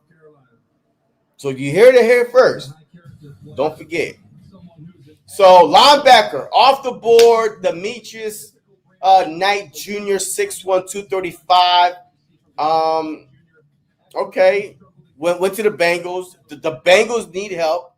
The Bengals definitely need help on the defensive side. Joe Burrow was, he played out of his mind last year, even though he was missing T. Higgins for half the season, probably 70-80% of the season. And their offense was not the reason why that they weren't good. Their defense was booty. So first round, they drafted Shamor Stewart, defensive end. And then now second round, they drafted Demetrius Knight Jr. So yeah, I mean, they are loading up on the defensive side. So that's a good pick for them. A good pick. So teams are actually drafting smart a little bit. I mean, they're drafting smart this year. They're not reaching. So I see us, man. We are 14 picks away, ladies and gentlemen. The Philadelphia Eagles are 14 picks away from getting their safety. 14 picks away. MC 1, 2, 3, 4, 5, 6, 7, 8, 9, 10, 11, 12, 13, 14. We are 14 picks away. The moment is almost here. So just hang in there with your boy. If you haven't liked the stream, hit that like button, man. Bergen is stuck at work. He leaving me here all by myself with y'all. So help your boy out. Hit that like button for me, man. And let's enjoy the next few rounds together. I'm definitely not doing no round 4, 5, 6 tomorrow. No. I'm not doing none of that. So tomorrow is a day for me to enjoy a few rounds, relax. These players are going to come. Trades are going to come. It's all good. So tonight is Friday Night Lights with the truth, with one half of the truth. The only guy that tells the truth on the truth. You with your boy. I'm here with y'all. So, hey, y'all got the better half of the truth. Y'all got the truth itself. So I appreciate y'all for hanging in there with me. But Bergen will, I guess, eventually show up. But we don't need him. You know what I mean? We don't need Bergen here. Because y'all got me here. I tell the truth. You know what I mean? So it's all good. But Bergen working at 9 to 5, man. So I'm off. I'm over here chilling. Look at this, chilling, watching the draft with y'all. Man, yo, life is good, man. And life is good. You know, Super Bowl champion. Yo, I have no worries. I have no worries. Life is good. You know what I mean? So now, if we had a season like we did last season, no. I would be pissed every round. Howie, where the hell you at? Come on, Howie, do something. Now, look, hey, we Super Bowl champs. Yo, I ain't got no worries, man. I ain't got no worries. So I love all y'all that's watching. You know, if y'all new, I'm JC. I tell the truth, and Bergen is Bergen.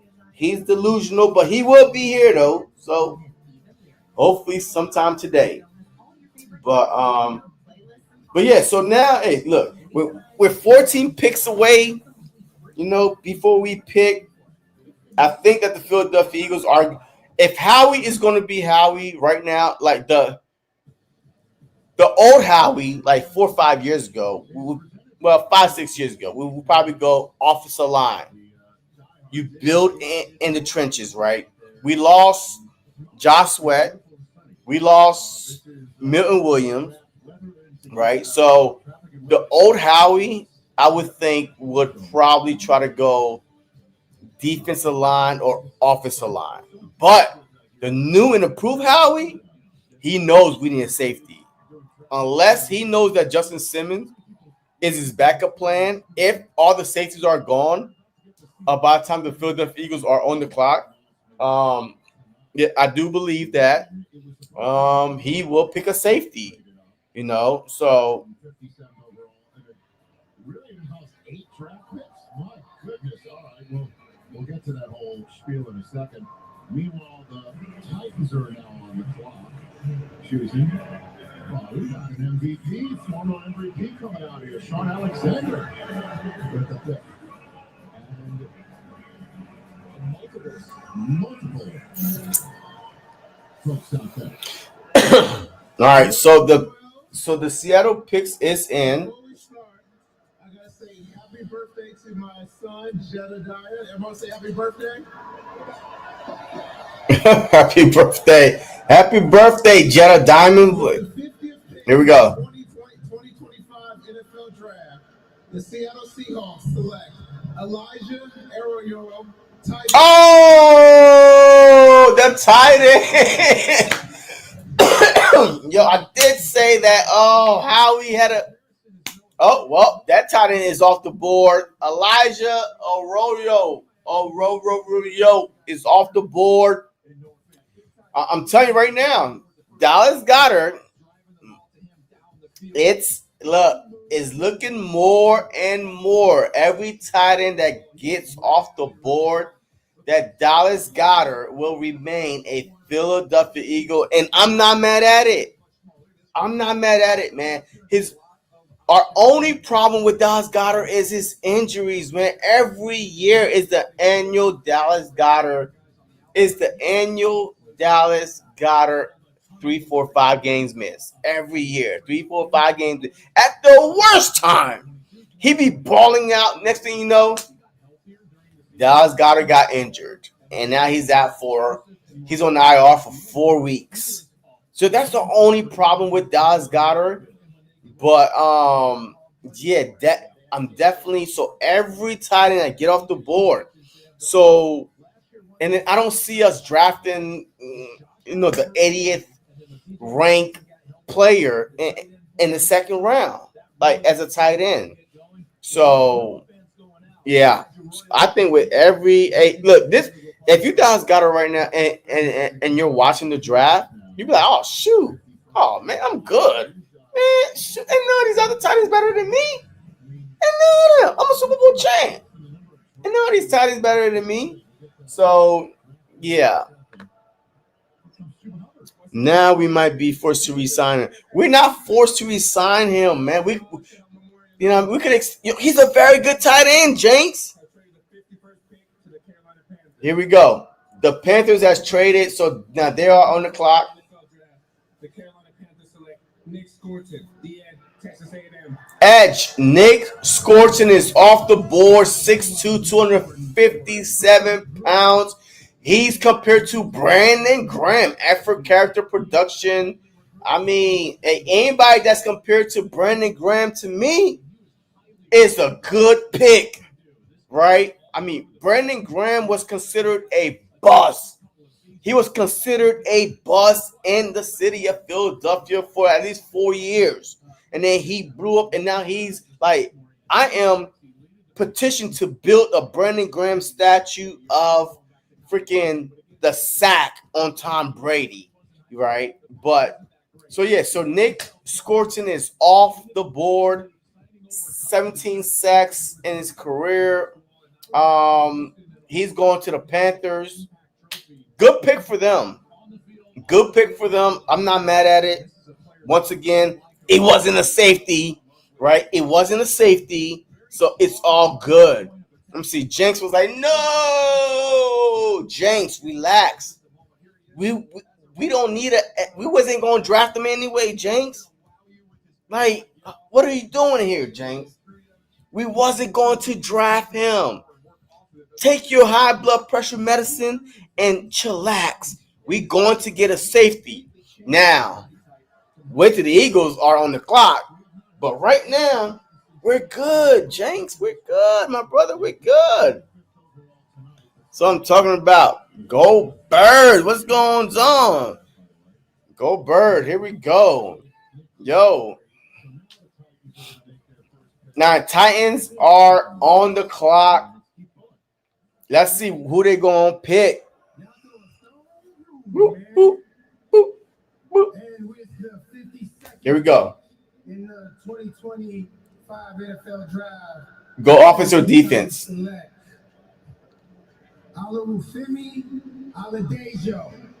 Edge. The Edge are flying off the board. The Titans select Alafini, Aluwafini, Aladejo, whatever. Ain't no safety. So yes, come on, man. Let's go. The safeties are still on the board. Stack. Full of safeties. There's no excuse why. If you Howie Roseman right now, you just say, you know what? We're good.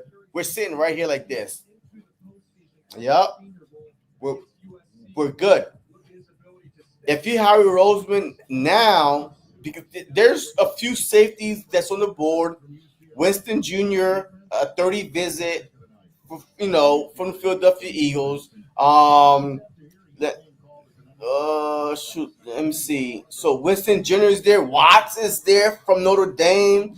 Andrew Mukuba is still there. Winston Jr. is still there. Those three safeties right there, any one of them, I'll be happy with on the Philadelphia Eagles. And now you got the Bucks, Green Bay, Chargers, Chicago there. But we're 11 picks away, folks. 11 picks away from stacking up this defense again without trying to trade up and, the form, whatever it is, man. We are good. We are in good hands. And Howie, we trust, right?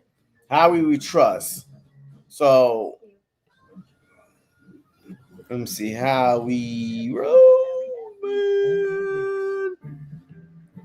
You know what I mean? Trusting this man, yo. He bleed for the city. Refreshing and goes down smooth. Let the good times cruise with Sun Cruiser. Some people just know they could save hundreds on car insurance by checking Allstate first. So in Howie we trust. Allstate first before meeting your girlfriend. It's sometimes, man, you gotta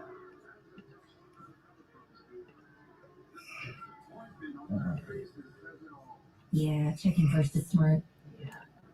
So hey, look, sometimes, you gotta remind folks, man. You know what I mean? Hey, you just gotta remind folks who our GM is. Howie Roseman. That's it.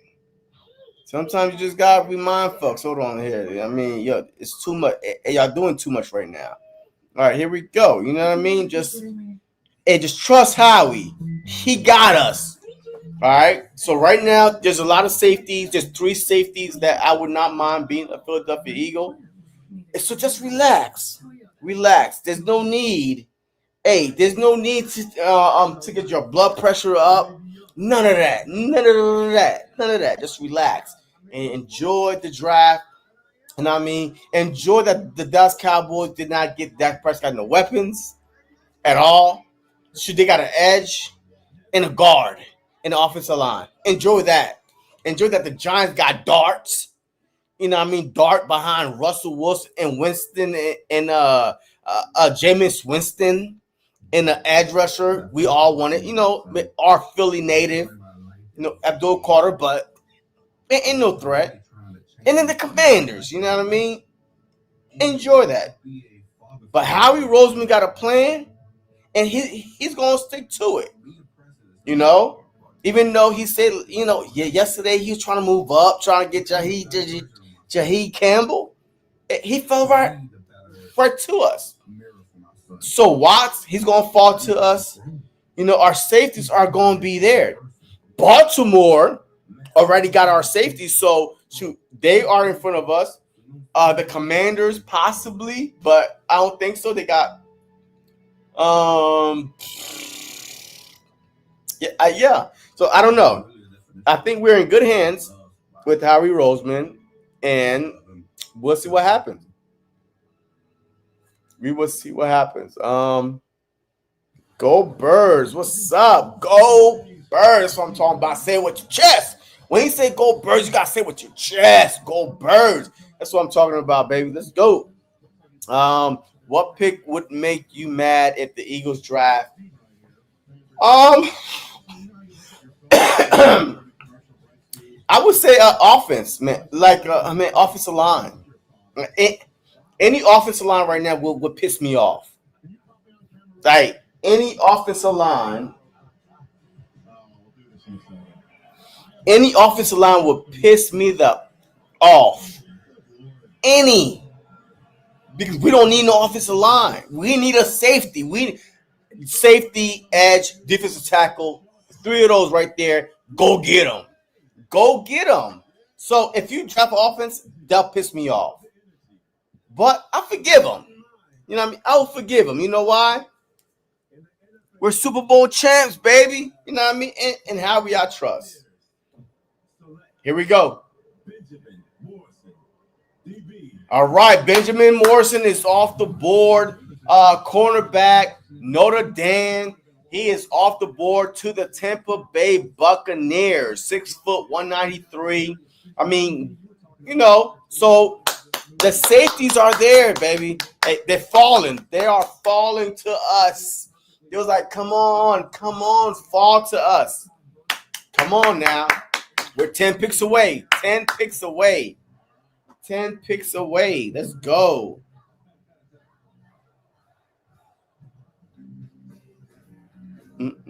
Packs, go. Packs, go. Let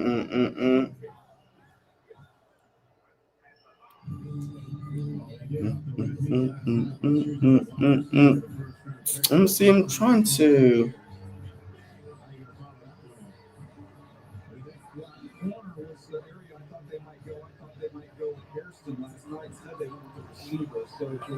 But yeah, so come on, man. Hey.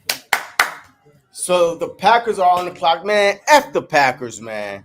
Forget the Packers. Their stupid GM over there, talking about, hey, the brotherly shove because he pissed off. He can't stop it. F the Packers, man. F Green Bay. You know what I mean? So I could care less, about Green Bay. So it is what it is. We whooped their ass twice last year. You know what I mean? Both, on and off foreign soil. Is what it is. Foreign and domestic. We whoop that ass. It don't matter where at. Line them up. We whoop them again next year. It is what it is. So at the Packers, whatever they get, they get.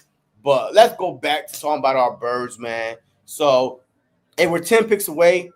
We have 3 safeties on the board that I would not mind getting. We got some corners that's still on the board, some edge, some defensive tackle that's still on the board that will make an impact on the Philadelphia Eagles instantly, immediately. So I'm not worrying about it, man. It's 10 picks. Some of these, at least 3-4 these teams are going to go offense. So is what it is. Thanks, Commissioner. I also want to introduce Kenya and Marcellus from the Boys and Girls Club in Green Bay. We're recognizing incredible youth. All right. Boom, boom. All right. I got to root for the kids, man. All right. Y'all introducing the kids. All right. Cool beans. The Boys and Girls Club. So I can't boo y'all, but I'm going to boo the Green Bay Packer pick. All right, come on, kids. Announce the pick. JC love the kids. Come on now. Good job. Here we go. The Green Bay Packers select Anthony Belton, tackle. Boo! Boo! So the Green Bay Packers decided to go tackle Anthony Belton, 6'6", 336, out of NC State. Okay, congratulations. Now get off my screen. Get off the screen. Chargers, you're up. You're up. You are up, Chargers. You are up. Go, Chargers, go. So big man, weakness, struggle versus speed. Come on, man. If you're a tackle, you can't.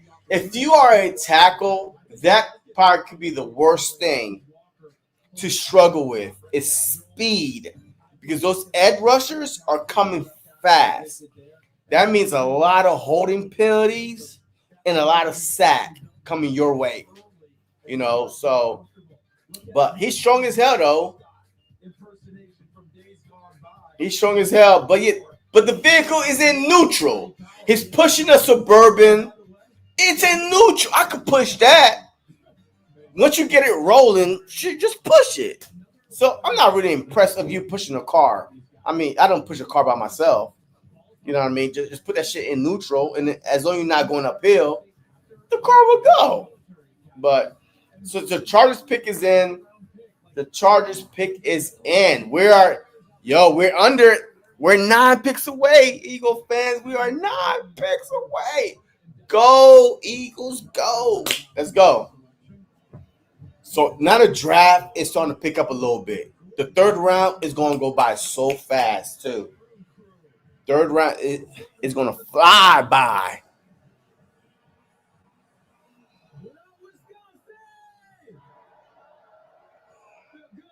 Melvin Gordon, 15 overall.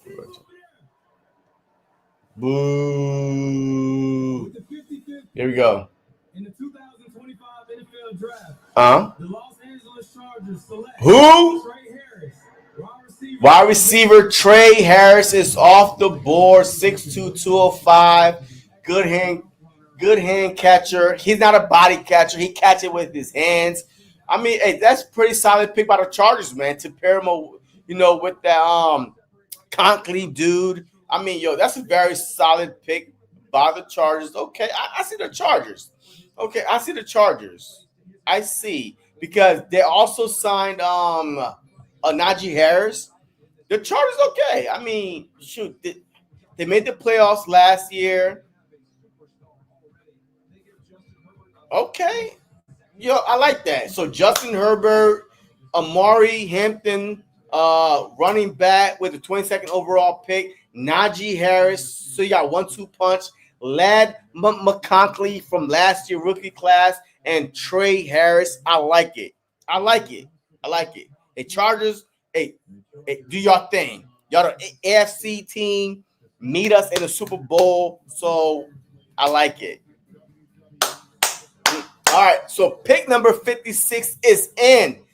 56 is in. Let's go. We are getting closer to the Eagles pick, man. I'll be right. Hold on, man. Let me man, I can't just let y'all, without trying to, let me see. Here we go. Hold on. Let me put a little music for y'all, man. Wow. I'll be right back, because I need some water a little bit. Let me see. Well, shoot, I don't know about water, but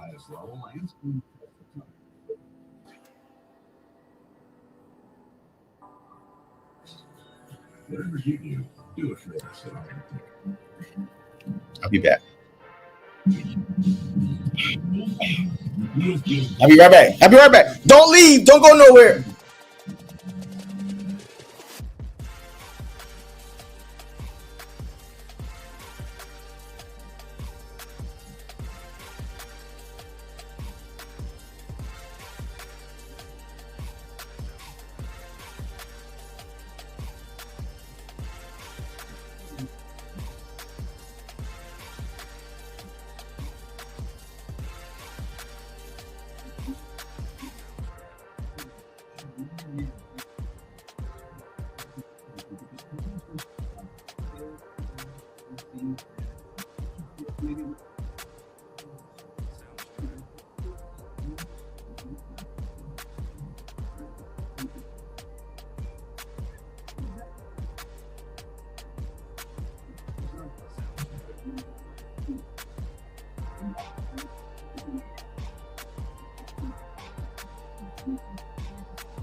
All right. I'm back. Let's go. Yeah, come on, man. Eagles pick is almost here.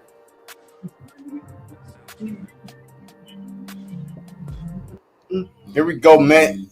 Pick is almost here, man. Woo! We're close, man. Just hang in there with me, Eagles fans. Hang in there. Even if you're not an Eagles fan, man, thank you for watching. Thank you for joining, man. Look, I appreciate and I take none of y'all for granted. So make sure I hit that like button for your boy, man. You know what I mean? It pushes his content out to Eagles lovers, haters. It doesn't matter. Just hit that like button for your boy and push it out on all platforms. You know what I mean? I'm live on my platform, Jesse Sports Talk, on YouTube. So if you're not subscribed, hey, you're missing out. That's it. Point blank, period. Shoot, I ain't got to tell myself. If you're not subscribed, you're missing out. So here we go.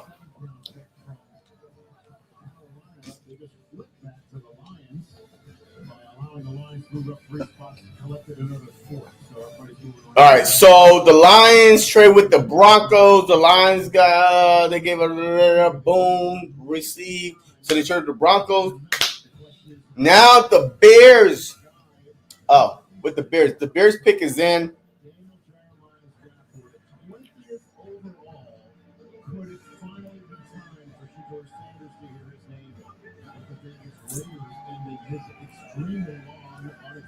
Look, hey, y'all realize that we stopped talking about Shedeur Sanders?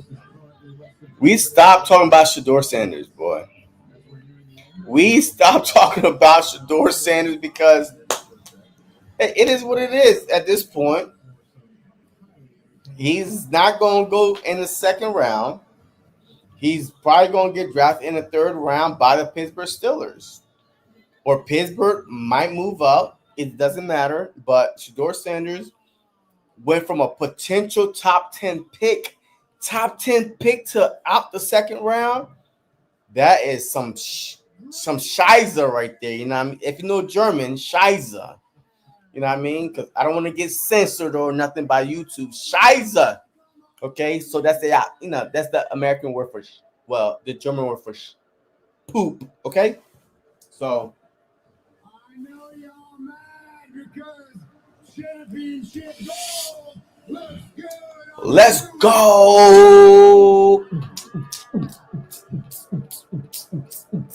in all seriousness, Green Bay, we are in the Hurry up, man. You're talking too much. Just hit the pit. and I love Lambeau Field because the king of the North, the best quarterback. No, you're not the king of the North. Shut up. Come on, man. Hurry up. Where's the pick at? Give me the pick already. Boo.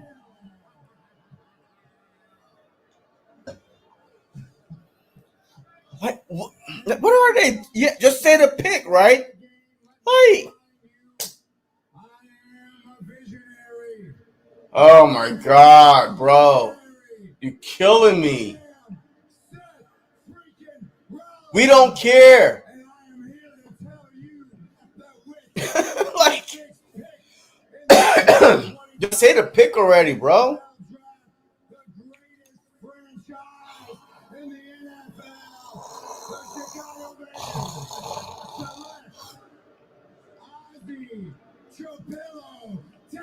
Tackle. Another tackle off the board. Ozzie Chopililo, Boston College. Ozzie is off the board. OT.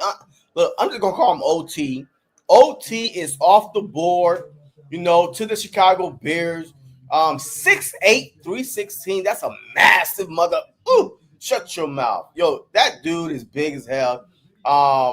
Hey, protect is the name of the game in Chicago. You have to protect your young quarterback, man. You have to protect him. So, hey, that's a good pick by them. Massive. Shit. Dang, he big.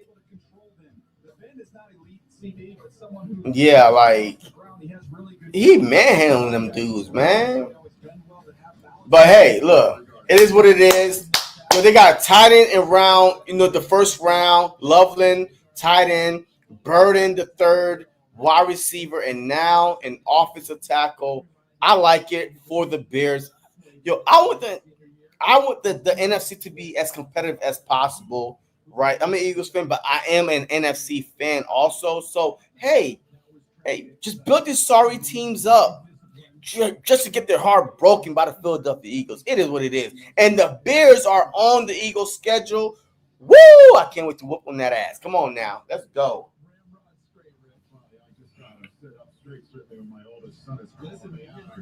When you get evaluated, we're sitting up straight. It's now time to get the Lions' latest pick. All right, so the Lions pick is in. Come on now. Yo, we're close. We are close. Hang in there. Hang in there. Hang in there with me.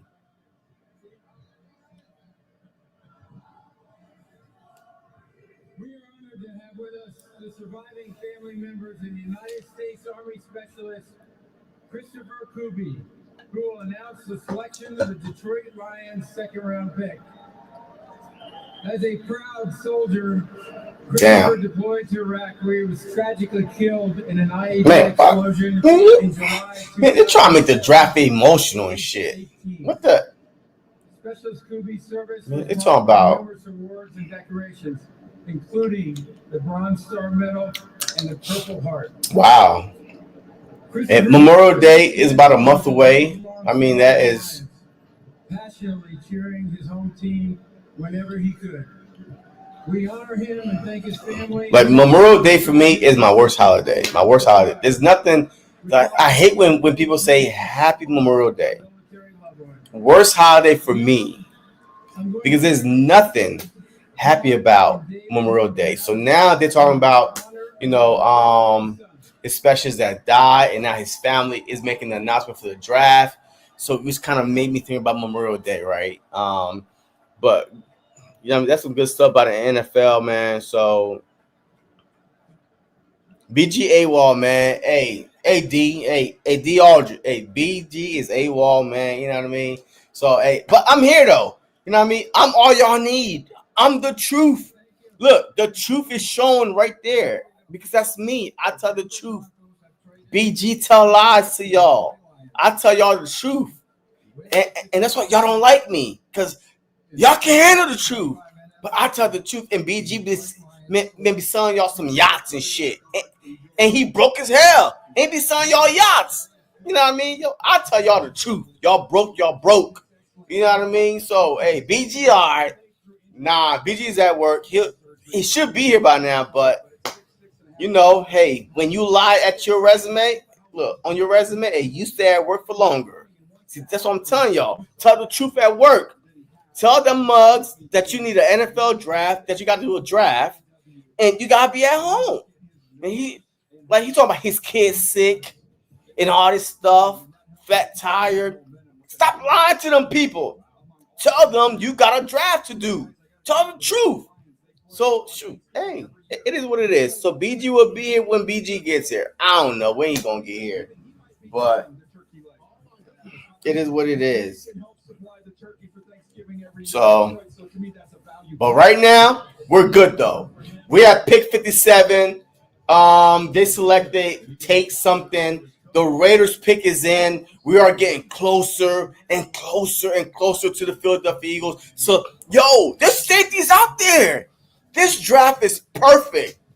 Super Bowl champs, and so far, round 1, players just landing on our laps. Round 2, we don't have to reach. We just sit there and get the third best safety in the draft. With a Vic Fangio, he might be the best safety.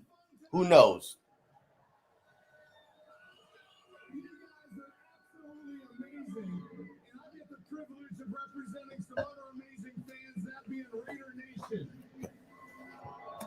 I was blessed to play 13 years with the Silver and Black, and the man who used to always make this pick is a Raider legend, an NFL Hall of Fame. Come on, hurry up.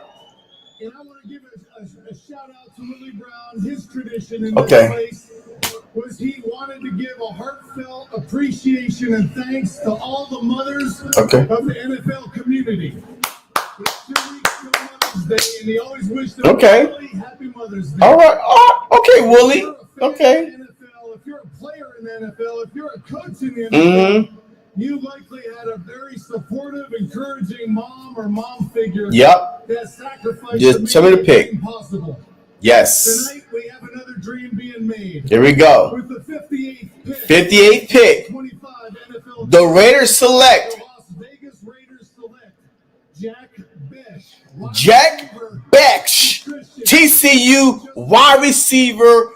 Bye-bye. Good job by the Raiders. Jack Beck, 6'1" and a quarter, 214 pounds. Good job by the Raiders. They stay away from safety.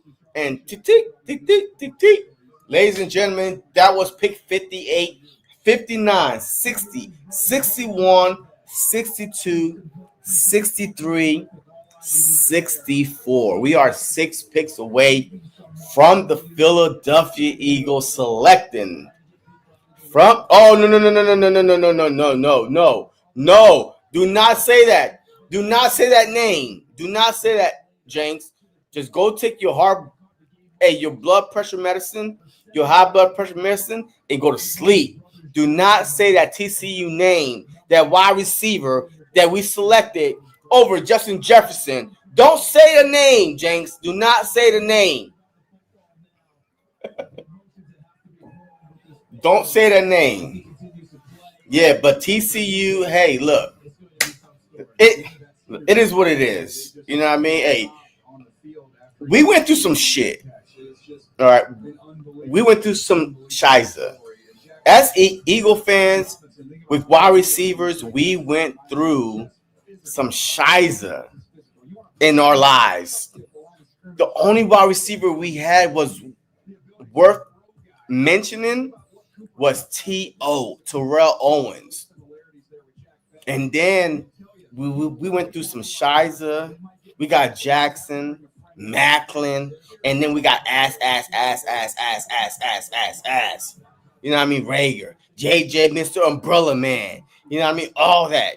And now we got the 2, not 1, but 2, number 1 and number 1A wide receiver on the Philadelphia Eagles. But we went through that mess.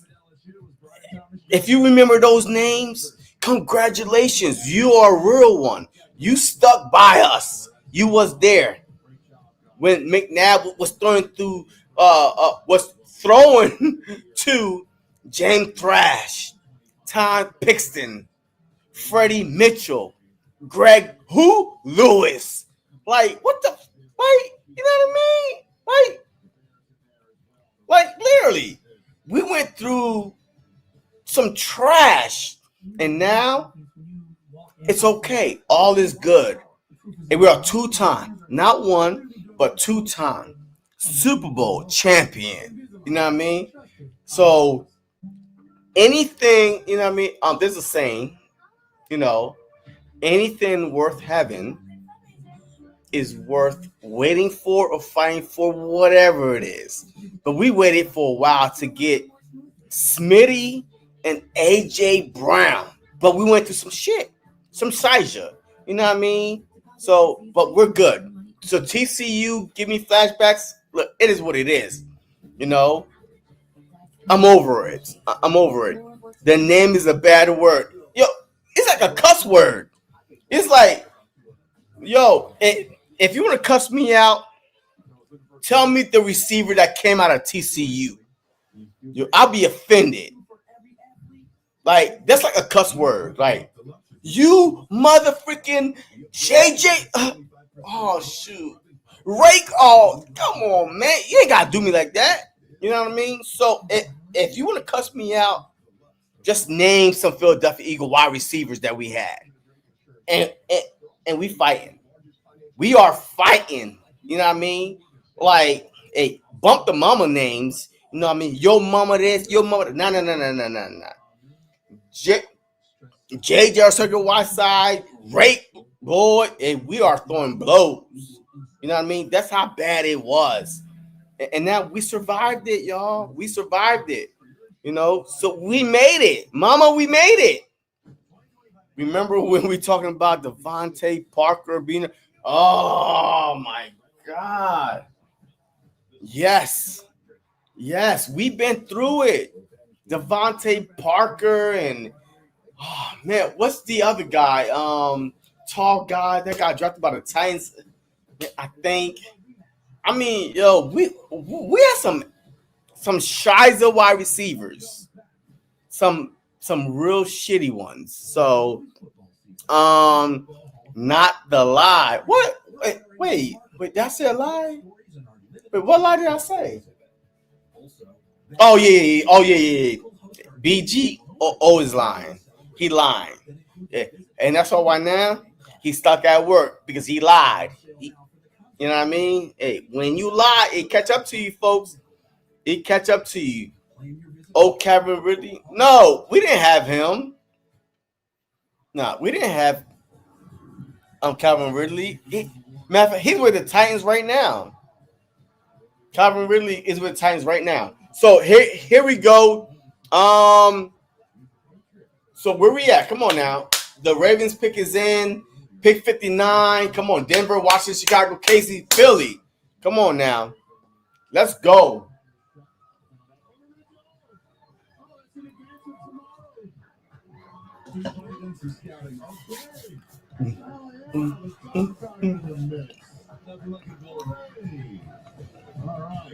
We were talking about getting him. Yeah, I mean, true. Yeah, look, we was talking about getting a lot of people that wasn't anybody outside of the receivers we had.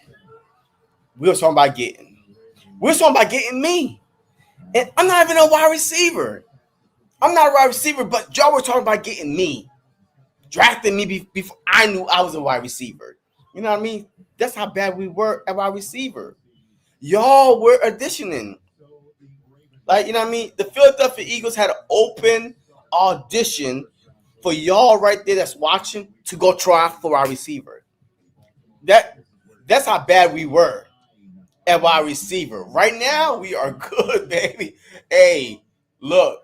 5-10 years from now, hey, look, don't give me no more wide receiver. AJ and Devontae is all I need. Is all I need. All is good. All is washed away. Howie Roseman can't do no wrong in my eyes. Let me see. Jason, yo, D. I've been telling y'all that. I've been telling y'all the truth the whole time. That's why this show is named after me. The truth. That's me, a.k.a. JC. A.k.a. JC. Bergen is the lie. The lie. I am the truth. A.k.a. Hey, that's what I do. All I do is tell y'all the truth. But y'all can't handle the truth sometimes. You know what I mean? But it's hard for y'all to hear that, hey, you know, Hurts is not perfect, right? You know what I mean? Boom, we need to do this. It's hard to hear that Nick Sirianni should be the head coach of the Philadelphia Eagles and y'all need to stop bitching and stuff like that. It's hard to hear that. But I was there to tell y'all that. I was there to tell y'all the hard truth and nothing but the truth, so help me God. You know what I mean? So MC, BG was like, what's up, guys? Almost out of here. Man, BG, hey, just keep your ass at work at this point. Just don't, log off. We don't need to hear from you. We don't need to see you. Just log off and go to sleep. I got this. You've been AWOL for 2 hours. And these people right here have been holding me down. You let me down, brother, because you lie. You don't tell the truth. If you had told the truth, your ass would have been home getting ready for the draft. But you trying to lie to the people at work and didn't let you get away with it. And that's why I tell the truth. So BG's on the way. No, he's not. No, he's not. Yes, sir. No, look, don't believe the BG. Here we go. The Ravens are on the clock. Pick 59. The Ravens are on the clock. Here we go. Here we go. Select. Mike Green. Who? Mike Green. Who? Mike Green. Who? Mike Green. The Ravens. Look. I'm sorry. I think that the Ravens have a spy. I think 6'3", 251. Like, I mean, this dude is pretty good out of Marshall, a small school. But man, yo, his speed, his mortar, like he's a grinder. I think the Ravens literally stole the Eagles draft plans because it seemed like they're always one step ahead of. They're always one step ahead of us. The Ravens are always one step, even a couple years ago with Kyle Hamilton, and now with Starks, and now with Green. They always seem to be ahead of us. Why? Maybe because their head coach is an ex-Philadelphia Eagles. I think that their GM or their previous GM, ex-Philadelphia Eagles. So if you look at the Ravens and the Eagles, they are built the same with the quarterback, with the wide receiver, with the tight end, with the running back, with the defense that they are building. They are the same team. They're clone, but there's AFC and NFC. But the problem is the AFC Eagles never made it to the Super Bowl with Lamar Jackson. The NFC Eagles been to the Super Bowl twice with Jalen Hurts. But besides that, yo, they are identical, man. Like in every position with linebacker, Raekwon Smith, Zach Bond. You know what I mean? It's just like the Ravens make me sick. But look, I don't have no beef with the Ravens. All right, the Broncos are about to make their selection. No, but Jenks is mad. Yep. Ravens are our enemy. Nah, I don't care about the Ravens. RJ, running back. The Denver Broncos got rid of Javonte Williams, and now they drafted running back out of UCF, RJ Harvey, 5'8", 205. He ran a 4.4 40 in a 40-yard dash. I mean, that's a solid pick for them. You know what I mean? Like a 1-2 punch with the, whatever of running back they have right now. So solid. The defense was already good. Great, actually. I mean, shoot, the Broncos defense actually led the league in sacks, right? So they have Bo Nix, a good runner, RJ Harvey right now, Cortland Sutton, Marvin Mims Jr., and Evan Ingram. Evan Ingram is a big signing for them because he's very, very good since he left the Giants. Like, you know what? Have y'all noticed that when a player leaves the Giants from Bradbury, from Saquon Barkley, from Evan Ingram, like they get better? Like they literally get better. Like Barkley, elite runner, MVP, you know what I mean? Super Bowl winner. Evan Ingram went to the Jacksonville Jaguar, Pro Bowl. I mean, it's just like the Giants are infested. Like they bring your talent down for some reason. So, good pick. It is what it is. Oh boy, the Commanders are up. World champion. Man, she's never made world champion in 50 years. Oh!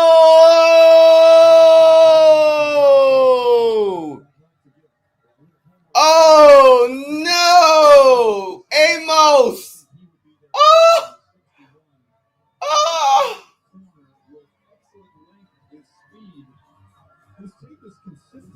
Look, it's okay. Look. It's Howie okay? We've been really quiet. Howie's fine. Teams don't want to trade with us, Jenks. What do you want? What do you want Howie to do, Jenks? Jenks, go ahead. Jenks, hello. What do you want Howie to do if teams refuse to trade with the Philadelphia Eagles? It was rumored before the draft even started. that every team, if you see a Philly area code, avoid it. Don't even pick it up, because as soon as you pick it up, you guarantee by the end of that phone call to be swindled, to be you're trading. You are trading with the Philadelphia Eagles. So nobody wants to pick up the phone for the Philadelphia Eagles. So yes, Amos is gone. Congratulations to the Commanders. But guess what? I don't care. We got A.J. Brown and Devontae Smith to cook his ass. Well, to cook his shiza. Shiza. You know what I mean? Shit. You know what I mean? So I'm not worried. Okay. There's nobody. I don't care if the Cowboys had Deion Sanders and whoever. I don't care if they had shoot. It's the best. I don't care what team have corners or safeties. We have 2 number 1 wide receivers on the Philadelphia Eagles that nobody could cover one-on-one. Nobody. If the ball is on time, if the ball is thrown, if the ball is anticipated, it's automatic catch. So I don't care who they had at corner. I'm not scared. Never scared. Look. You're not actually allowed to drink in a beer commercial? Since when? Straight. Ain't no fear here. No fear at all. So, look, I don't care. It is what it is. Boom. Hey, they got a corner. Congratulations. You're done. Blah, blah, blah. Yo, they just signed. Hey, wait, what happened to Lattimore? They gave up 2 3s and a 4 and a 10 and a 15 and a 3rd and a 20 for Lattimore. Hamstring guy, Mr. Hamstring. You know what I mean? And now they draft another corner. And the Commanders are a hot mess over there, okay? Hot doo-doo. Doo-doo. Steam all over it. That's it. You know what I mean? Do-to. D-O-D-O-D-O. You know what I mean? So, hey, here we go, man. Yo, pick 62. The Bears. The Bears is on the clock in Kansas City and Philadelphia Eagles. There's safeties everywhere. There's roses just falling down on me. Roses, safeties. We are in good position. Like, hey, relax. I will let y'all know. I will let y'all know when to panic. And if y'all know me, I don't panic. 4th quarter, we down by 30. I'm like, we're good. We're 15 minutes left on the clock, though. 4th quarter, down by 22 with 5 minutes, we're good.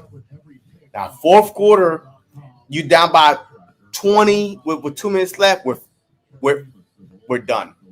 You know what I mean? So I'm not a panic guy. So corners, okay, cool. But the pick is in for the Bears. We have a couple more picks. Hang in there, folks. Hang in there. Wake the hell up. Wake up. You know what I mean? It is 9:19 on the East Coast. So wake the hell up. The Eagles are about to pick. There are 2 picks away. Wake up. If you're sleeping, call your friends, call your mama, call your grandma. Wake their asses up. We're about to pick. We're about to be running this shit back with the picks that we are getting. Alabama linebacker, Campbell, and now we're about to pick a safety coming up. Wake up. Let's go. Let me see. Wait. All right. So so this is where I'm at right now. Okay, so here we go. Boom. Here we go. All right. So now, I can't show y'all too much because I don't want to get like canceled or anything, banned or all that good stuff. But I will show y'all the Philadelphia Eagles pick when it comes up on the screen. I will definitely flip this mother around and I will show y'all the pick. So the Bears is on the clock and they made their selection. Let's go.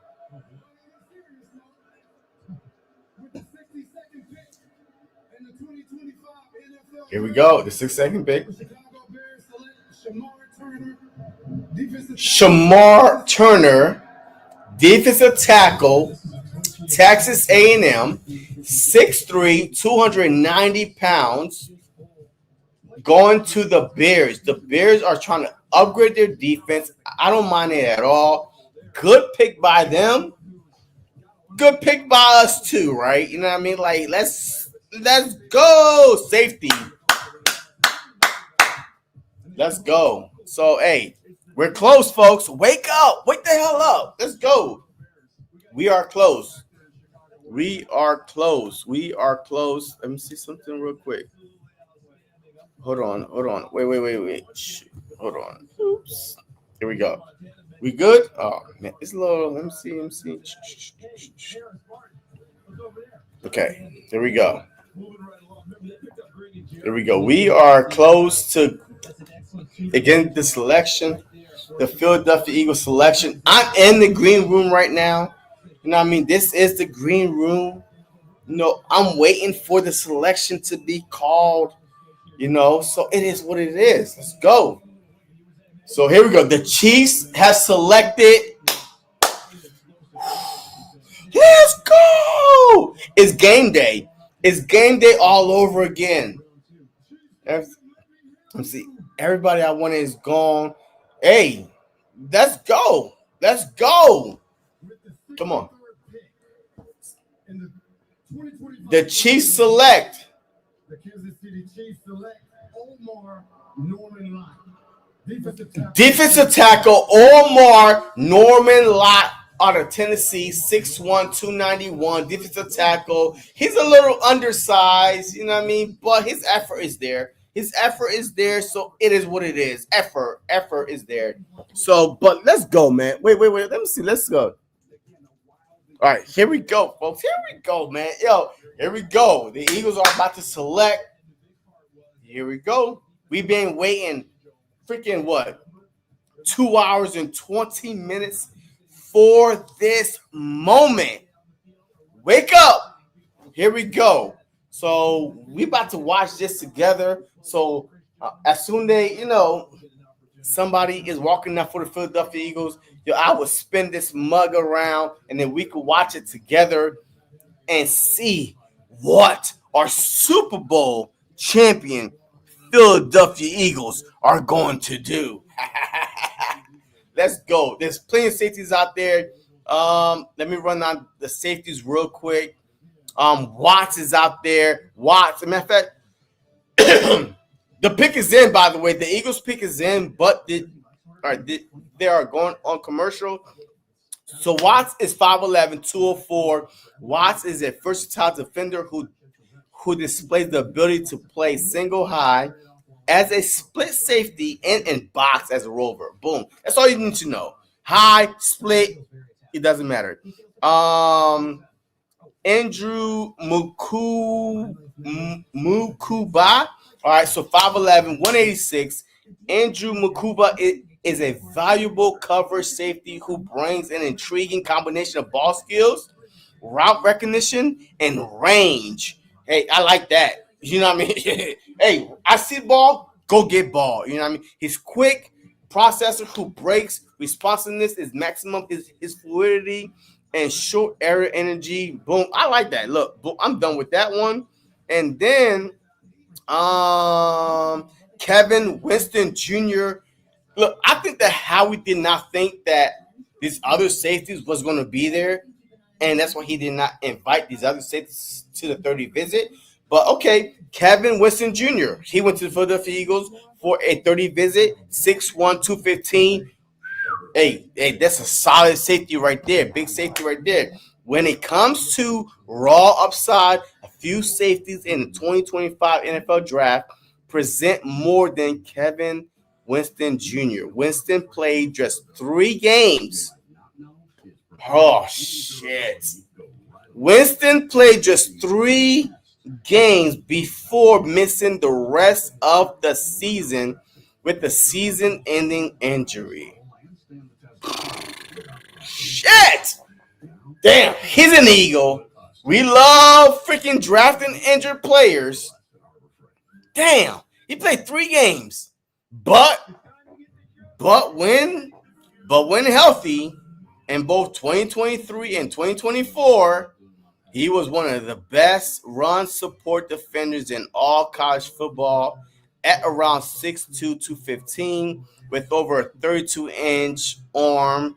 He has the size and range to overwhelm outside runs, and he tackles like a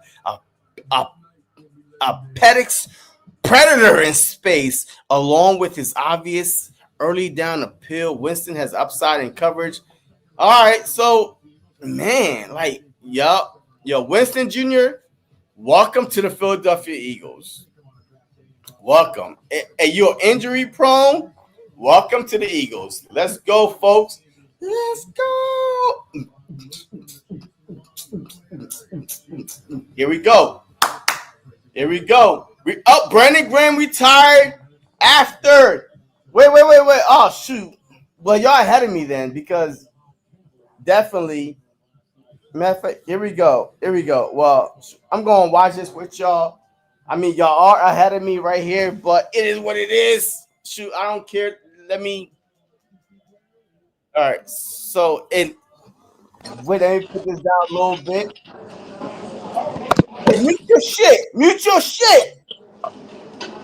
Hey, let me see who they select with y'all. We watching this together, folks. We are watching this together. I don't know who they select, but let's go. Bo Allen. Go Birds. With the 64th pick in the 2025 NFL Draft, the Super Bowl champion Philadelphia Eagles Select Andrew Makuba, defensive back. Andrew Makuba. Oh, 5'11", 186. I just read him off. I love that pick to Texas safety. I just read that off. The safety. We got our safety, folks. Ladies and gentlemen, boys and girls, we got our safety. So, okay, here we go. Ball hog. As a matter of fact, let me read that again. Andrew Makuba, who he is exactly. He is a 5'11", 186-pound. Andrew Makuba is a valuable cover safety who brings an intriguing combination of ball skills, route recognition, and range. He's a quick processor whose brisk responsiveness is maximized with his fluidity and short air energy. During his time at Clemson, he showed he could break up passes and track down deep balls. At Texas, he finally had the interception production to back that up. His skinnier frame could make it difficult to be consistent tackler at the NFL level, and if he does add more weight to his frame, it could take him some time to adjust appropriately in man coverage. Physicality can be an issue for Makuba, but when he's able to manage space and pin his ears back as a heated seeking missile, he appears to be in his element. As a versatile two-phase player with elite coverage mobility and sharp eye, Makuba has impact starter upside. With that being said, welcome Bird Game 31. What's going on, my guy? I mean, what's going on? BG, open your. Oh, he's still at work. My man is still at work. Oh my God. Get off the goddamn camera, man. What's up? Get off the camera, man. Ain't nobody want to see you at work. I had to see the Eagles pick. Well, okay, congratulations. They got the safety. You was there for that. You know what that means? It's Sidney Brown season. What? I can't hear you because your internet is broken up at work. I said that means it's Sidney Brown season. No, that means that it's open competition. We'll see. It's I'm open on competition. here. I'm gonna come back on. I'll be back. All right. Hey, if it's for joining on for 2 seconds, all right, man. Hey, I see you soon.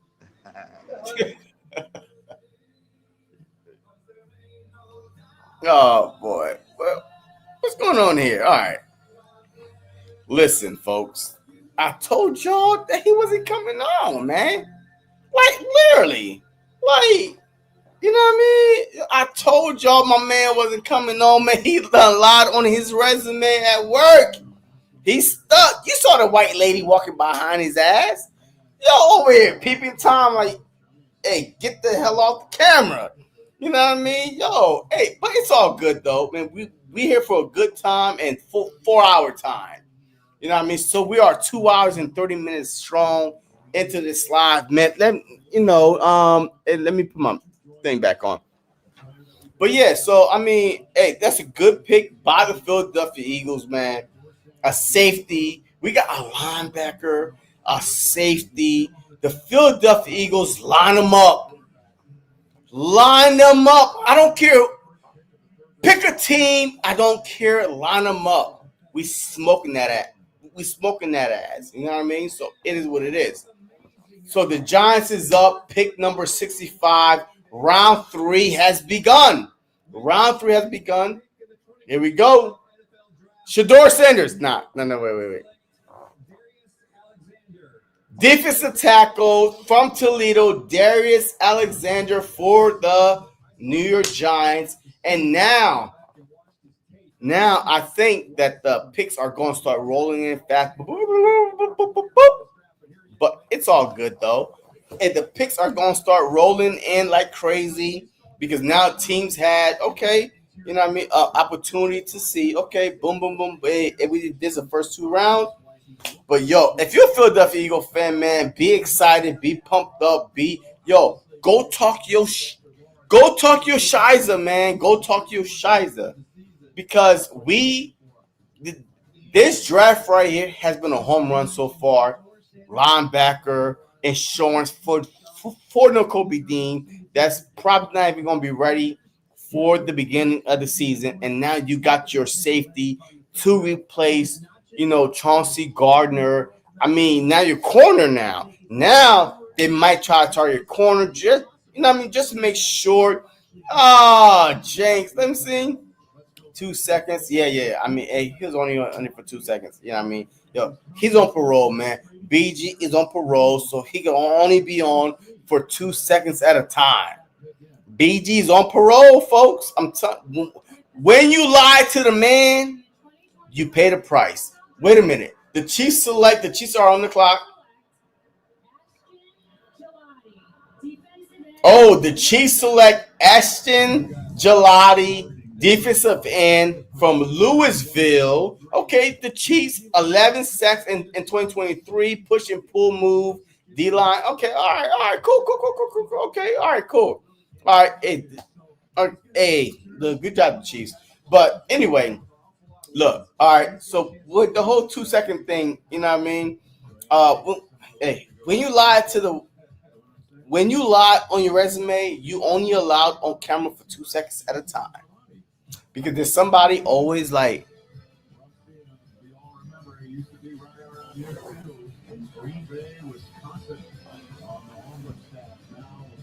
there's somebody always watching you, man, when you lie on your resume. They're trying to catch you, and BG got caught all night. He was supposed to be here 2 hours ago, folks. We are 2 hours and 33 minutes in, and his ass is locked up. Look at this. Free Bird Gang. Oh, my God. You know what I mean? Yo, there's a whole chant about to get started. Free Bird Gang chant is going to get started. Free Bird Gang chant is going to get started because he is locked up at this 9-to-5 job because he lied on his resume. You know what I mean? But, all right, so Jenks. Hey, Jenks, the link is in the chat. I want to hear why you don't like the pick. Jenks, click the link. I mean, you know how this works. You've been on the show before. Click the link. Hey, don't be scared. Click the link. Hey, I give you a whole 2 minutes free with no interruption, no charge. Why you don't like the pick? I like the pick. I mean, because we need a safety. I don't trust Sidney Brown or Reed Blankenship. So we'll see what happens. So to me, that's a good pick.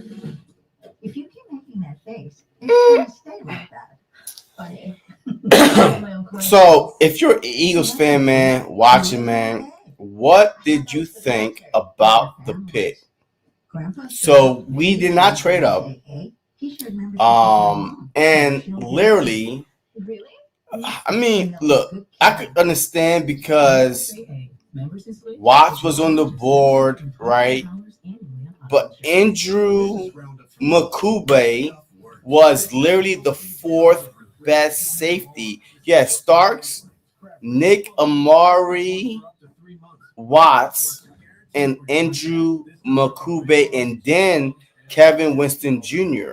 So he was literally the fourth best safety on the board. He was projected to go 69. We got him at 64. When Winston Jr. is the 74th best player, right? So, I mean, the Eagles was like, oh shoot, he's still on the board. Andrew Makuba, hey, let's go for him because Winston Jr. did come on a 30 visit. You know what I mean? I'm not going to hide that, but at the same time, if he didn't make that much of a big impression, they would have drafted him. But he didn't. And Vic Fangio, we trust, right? And Vic, we trust. You cannot say, hey, you trust Howie, you trust Vic, and then be depressed with the picks that they are making. You can't do that. Like, come on now. Hey, where are we going to eat at? You can't do that. You cannot do that. I mean, do you believe in Vic and Howie or not? Come on, James. Wake the hell up. Stop stressing over some nonsense and relax. We're good. Sidney Brown. So Sidney Brown and Makube, and then make Reed Blankenship a box safety. Like the box is roving. Reed Blankenship is that. He's not a cover safety. All right, so the Brown pick is in. Tight end, Harold Finnan Jr. out of Bowling Green, 6'3", 241. He's been compared to Antonio Gates. Antonio Gates from the Chargers. He's been compared to him. So the Browns are okay. The first pick was defense. The next couple picks was offense. Okay. All right, cool. I mean, cool. They do have wide receiver. I think they still, as a matter of fact, so they have Jukins, the running back, on the second round, Jared Judy, and two tight end, Jeruku, and now this tight end that they draft. Okay, it is what it is.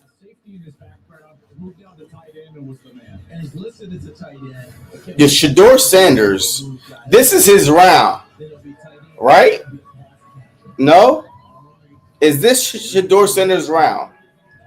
If you're watching right now, just talk to me. Is this Shedeur Sanders' round?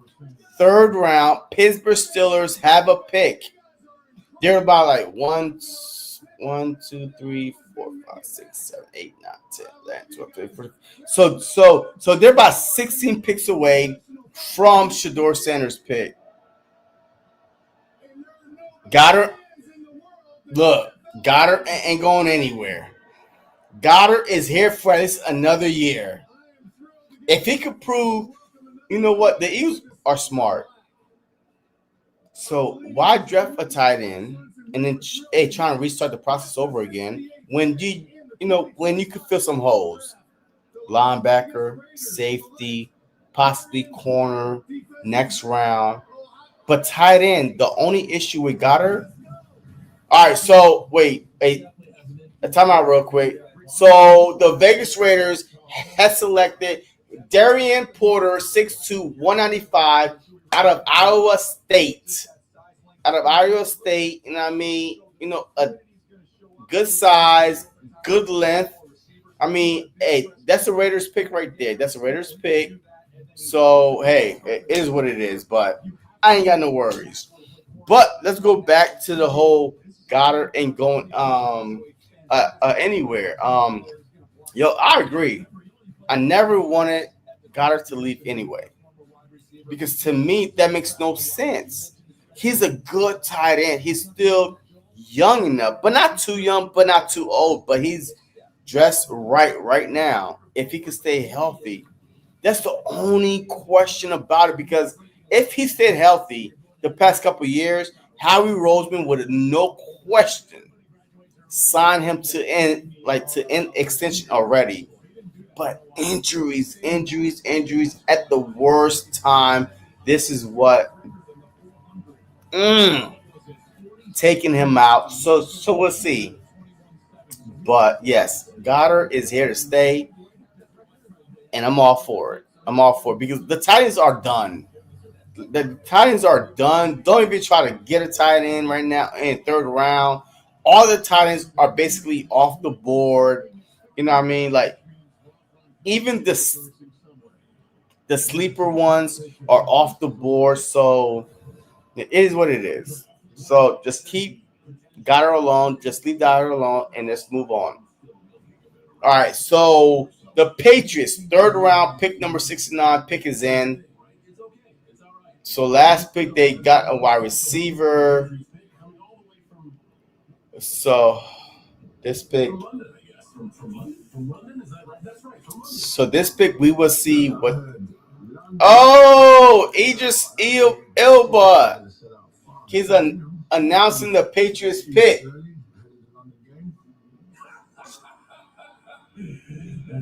Mm-hmm. All right, mate. Thank you. Nothing chit chat. All right, let's not keep the Patriot fans waiting. Back to Green Bay for the New England's pick. Oh, come on. Nah, you could announce the pick.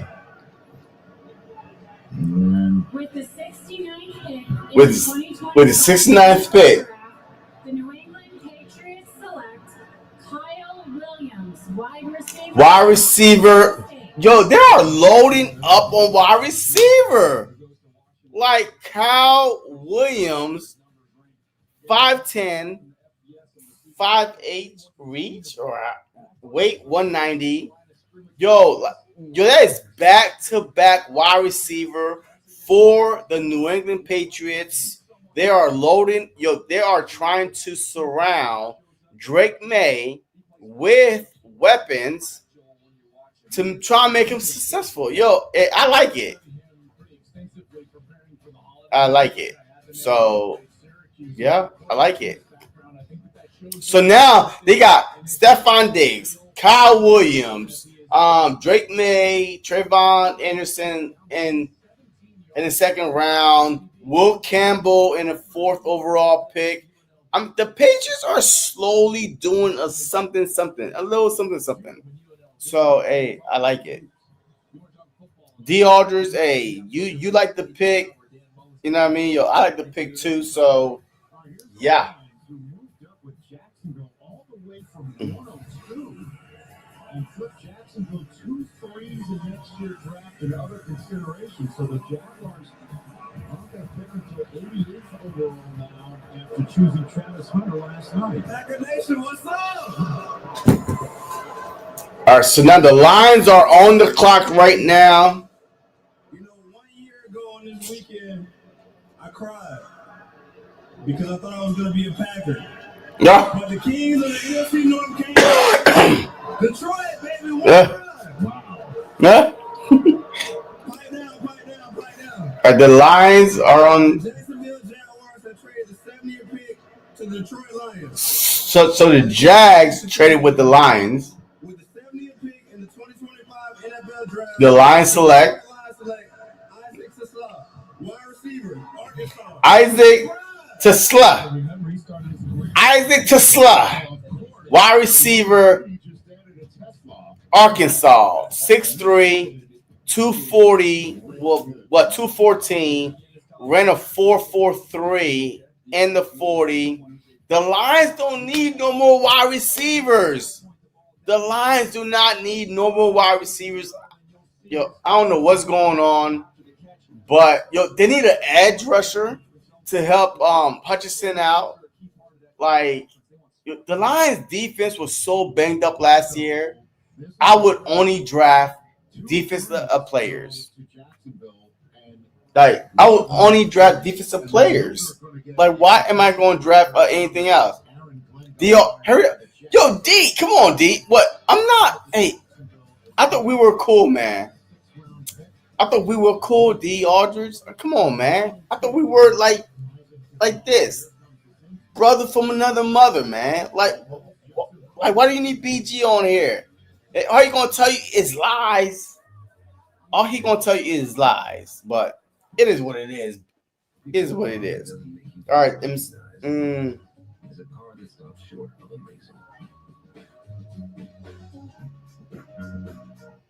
Toll has a little bit of everything. And with a Sapphire Reserve card, you have access to all of it. But anyway, look, it is what it is. But so the Saints pick is next, then Buffalo. Okay, the biggest story right now so far tonight is only round 2 and 3. Pittsburgh Steelers, Shedeur Sanders. The next 15 picks are as follows: Buffalo, no quarterback. We all agree. The Jets, you just signed Justin Fields, no quarterback, right? The Broncos, Bo Nix, no quarterback. The 49ers, Brock Purdy, no quarterback. The Dallas Cowboys, if you want to be messy, the Dallas Cowboys, possibly, right? Just like the Patriots, Drake May, no quarterback. The Arizona Cardinals, Kyler Murray, no quarterback. The Houston Texans, CJ Stroud, no quarterback. The Colts has Gardner. Wait, the Colts has Trent Richardson and Daniel Jones, no quarterback.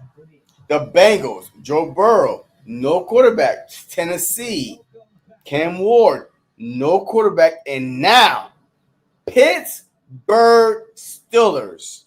If he doesn't get drafted, the Steelers have to be one of the luckiest organization in modern history. You are waiting for Aaron Rodgers to say yay, nay, blah, blah. You had no second round pick because you traded that for DK Metcalf. So your first round pick, you drafted an offensive lineman. If you don't select a quarterback here, I don't know how God could help you. So the Lord himself is saying, you know what? I want Shedeur to go to Pittsburgh Steelers. But we'll see. We're a long way away from that. But I already named all the teams. None of them needed a quarterback. So we will see what happens. But if Shedeur did not go to the Steelers, I don't know where he goes. I don't. He might go to the 4th round or 5th round or 6th round. I don't know. I mean, what is going on with Shedeur Sanders? Is it his pops? Deion Sanders? You know what I mean? A couple of years ago, Deion came out and said, hey, if my son won't go number 1, he's not going to go in the draft. And then from there, it's just all this flashy stuff, you know, so maybe teams are turned off by that. I don't know.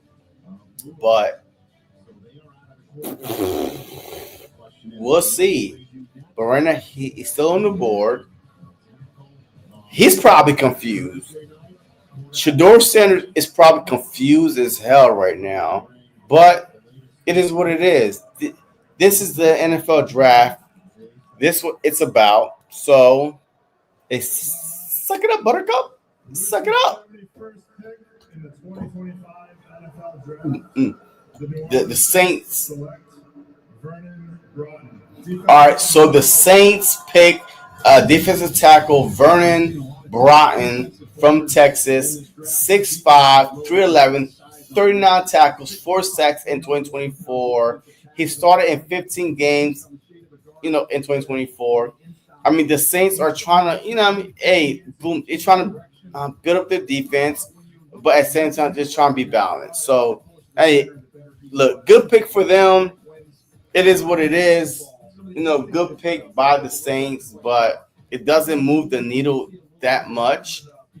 Because the defense wasn't that bad, though. The Saints defense wasn't too bad, but we'll see. Yeah. And now the Bills pick are in, and now the teams are going faster now. The teams are starting to roll faster and faster and faster. So before you know it, the Philadelphia Eagles will be on the clock again. Let's go.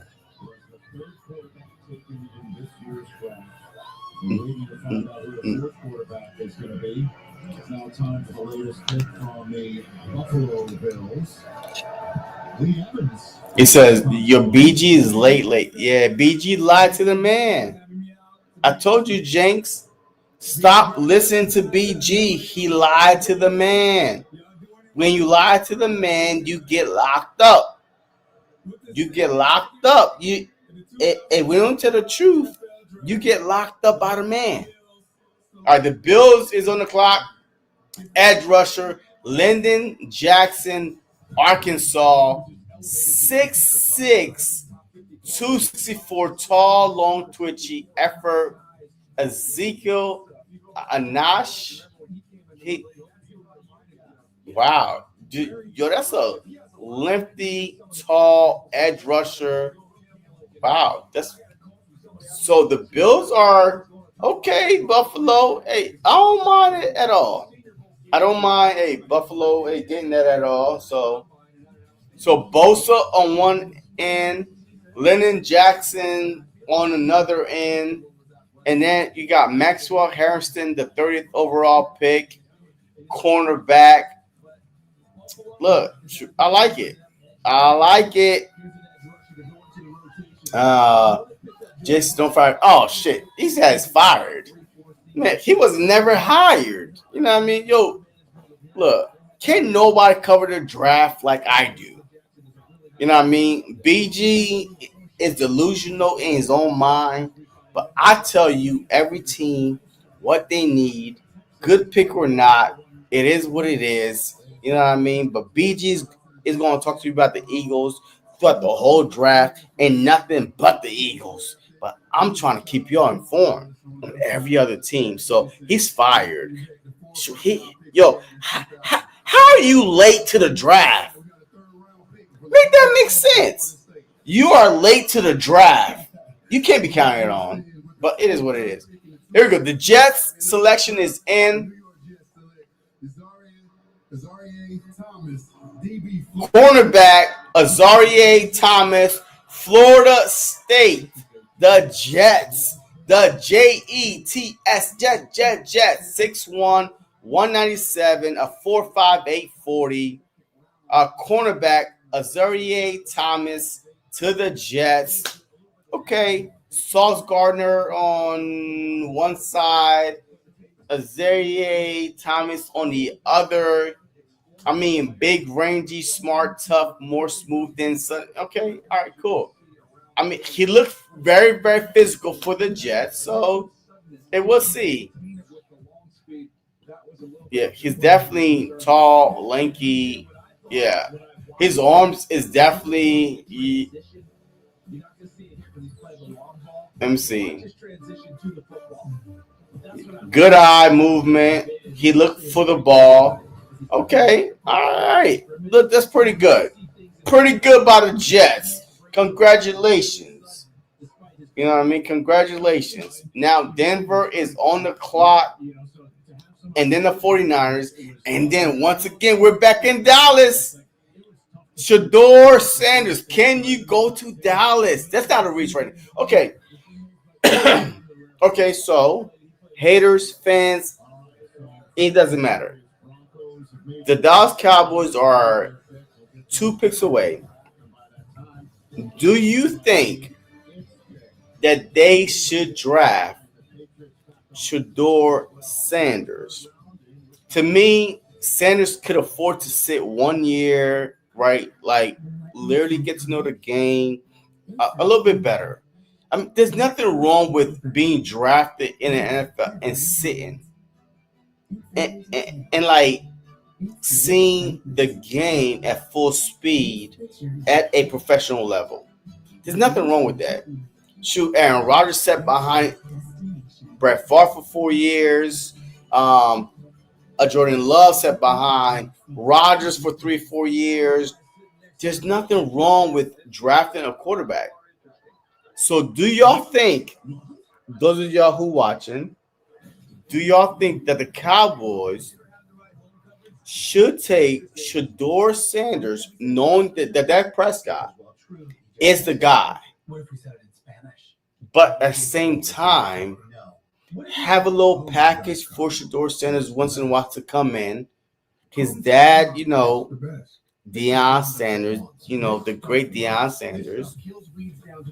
Do y'all think that the Cowboys should at least entertain drafting Shador Sanders? I'm curious to hear what y'all have to say. I think that they should. Not only for the drama, but for the competition and for the package, right? Boom. Dak Prescott is not a running quarterback anymore. Dak Prescott pulled a muscle in his butt. Dak Prescott tried to run and pulled a muscle in his butt. So, come on now. You need an insurance to run to help the Dallas Cowboys do some kind of stuff. So, you can't trust a 30-year-old, 31-year-old Dak Prescott anymore. Shoot. He's probably, wait, how old is Dak Prescott? Let me see. How old is Dak Prescott? Because, let me see. How old is Dak Prescott? Dak Prescott. He's 31. Matter of fact, your Dak Prescott is about to be 32 years old in July. I'm sorry, but his butt muscles is not getting any stronger at 32. All right? The minute he tried to... Your Dak Prescott ran last year one time and pulled his butt muscle. Was out for the whole season. He's about to be 32 years old in a couple months. He's not running. So why not draft Deion Sanders, the legend in Dallas, to back up Dak Prescott? Like, why not? I am Benicia. I think they should entertain it, but all for the wrong reason. The Cowgirls need a lot. Look, shoot, I want them to entertain it for nothing but the wrong reasons. Nothing but the wrong reasons. F them Cowboys. I want drama. And Big D, the Dallas. I want drama, nothing but drama. Dak Prescott stinks. The fan is booing him. Should he be replaced by Shador Sanders? Is the head coach about to get fired? Is Deion Sanders about to be the next? I want nothing but drama. I'm messy like that when it comes to my division rivals. Bump them. F them. I don't care. The Broncos are on the clock. They are about to be selected. Who are they guards? Here we go. The Denver Broncos select. Pat Bryant. Wide receiver, Pat Bryant. Wide receiver. Okay, 6'2", 204, 2024 second team All Big Ten, 54 reception, 984 yards, 10 touchdowns. Okay, good production. All right, so you still have Cortland Sutton, Jared Judy. No, he's gone. Yeah, Judy's gone. So okay, all right. So I like this pick. You know what I mean? Yeah, I like this pick. Not that butt muscle. Oh, yo. Yeah, that butt muscle, man. Yo, this dude tried to run last year. The whole week. Matter of fact, let me tell you a little story how he pulled his butt muscle. The whole week leading up to, I believe, the Falcons game. I think it was the Falcons game or whatever game it was. The whole week, there was like, Dak need to run more. Dak is the reason why they lost the week before. He's not a runner. This dude went into this game. I'm about to run. This dude took one step too many, and pulled his butt muscle, and had season-ending surgery. So yeah, you're not as young no more, Dak. Your booty is not as young no more, Dak. You pull that butt muscle, and now guess what? That butt muscle is forever about to get pulled when you try to run. So why not? All right, so the 49ers pick is in. Linebacker Nick Martin out of Oklahoma State, 5'11", 221, 40-yard dash, 4.53. Of course, when you lose Greenlaw, the 49ers are loading up on the defensive side. Good pick by them. Hey, it is what it is. If I'm the 49ers, I would definitely go after wide receiver, especially with Brendan Ayuk being rumored to be on the trade block. Debo is gone. Kittle is getting older. But the second round, they got a defensive tackle. The first round, they got a defensive end. And now the third round, they got a linebacker. All nothing but defense for the 49ers so far. Defensive draft, I did not expect anything less from the 49ers defense. Their motto is nasty, feisty, gritty. Hey, we about to punch you. But now you got a quarterback and Brock Purdy with a Christian McCaffrey. Hamstring is hanging by the little bone that he got on his hamstring. He can't stay healthy. So now Debo is gone. Ayuk is coming off a season-ending injury. Will he be ready? I don't know. But definitely I would have went, offense, but it is what it is. Dallas Cowboys, ladies and gentlemen, boys and girls, hold on to your hats and hold on to your wigs. The Dallas Cowboy pick is in, and here we go. Here we go. The Dallas Cowboys select Savon Rebel Jr., defensive back from East Carolina. Oh, they got defensive back Savon Rebel Jr., East Carolina, 6'1", 194. I mean, he's tall, lanky. I mean, hey, they do have Trayvon Diggs. They do have Darian Bland, but they did lose a Jordan Lewis, their slot corner. So good pick by them. I'm not mad at it, but he only played 3 games in 2024 due to ACL injury, and Jerry Jones is dancing like he done got the steal of the draft. Jerry Jones is like, bro, you got a guy that's probably not going to be able to play to start the season. Like, yep.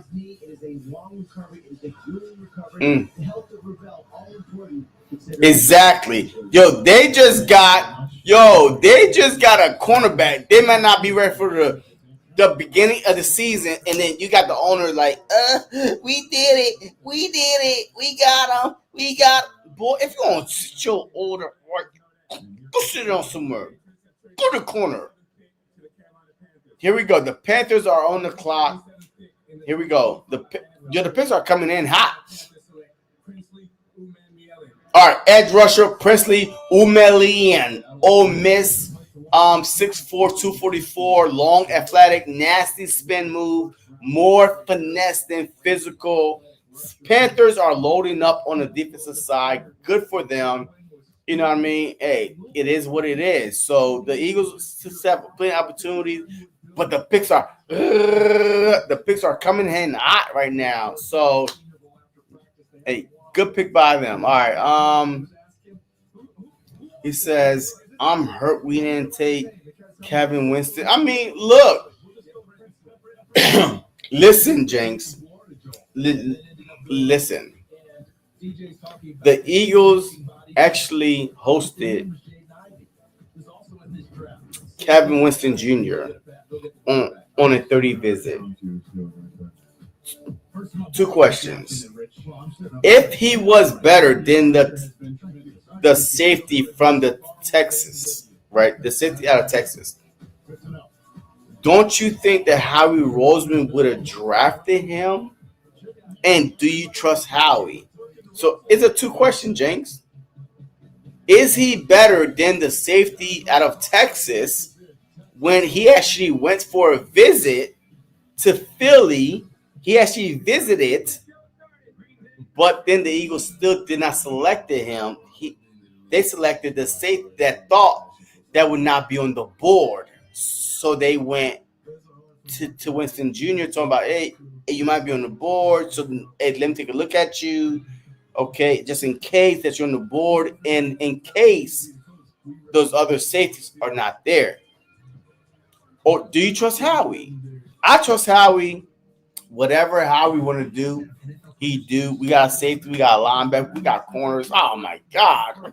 Start the season already. Ring the bell. Raise the banner. Let's go. Come on now. Like, let's go. Hey, look, I'm ready for the season to start, man. I'm ready for the season to start. Ring the bell. The Eagles are rain, sleet, or snow. The Eagles are trained to go. Let's go. I'm ready. Desert, it doesn't matter. Alaska, it doesn't matter. Just line them up. We will beat anybody. Right, this team right here could go back to the Super Bowl. This team that we have assembled right now, nothing else needs to be made, could go back to the Super Bowl.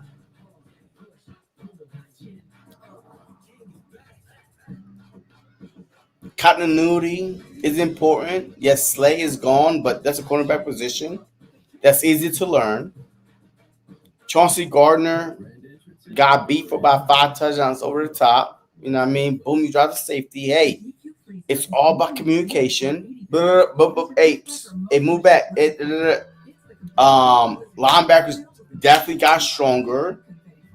Defensive line, with Ajori from the Giants, from Uche from the Chiefs, from Ojomo, he showed out with Hunt, Hunt. We're good. We are a better team. We are a better defensive team right now. I could honestly say, without OTA, without training camp, without anything, we are a better, faster, younger defensive team than last year, and we won the Super Bowl.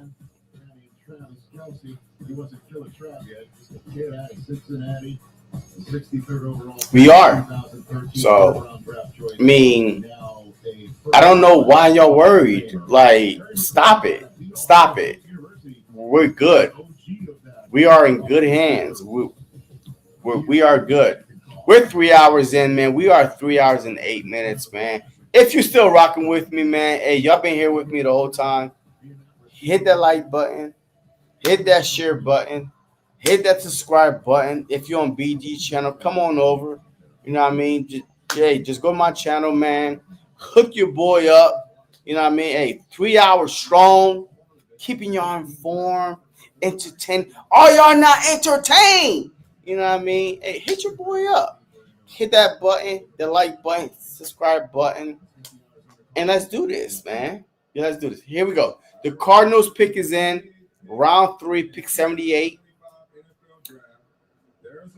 Select Jordan Birch, edge, linebacker, edge, whatever boom they call him, out of Oregon, 6'4", 279, ran a 4.67.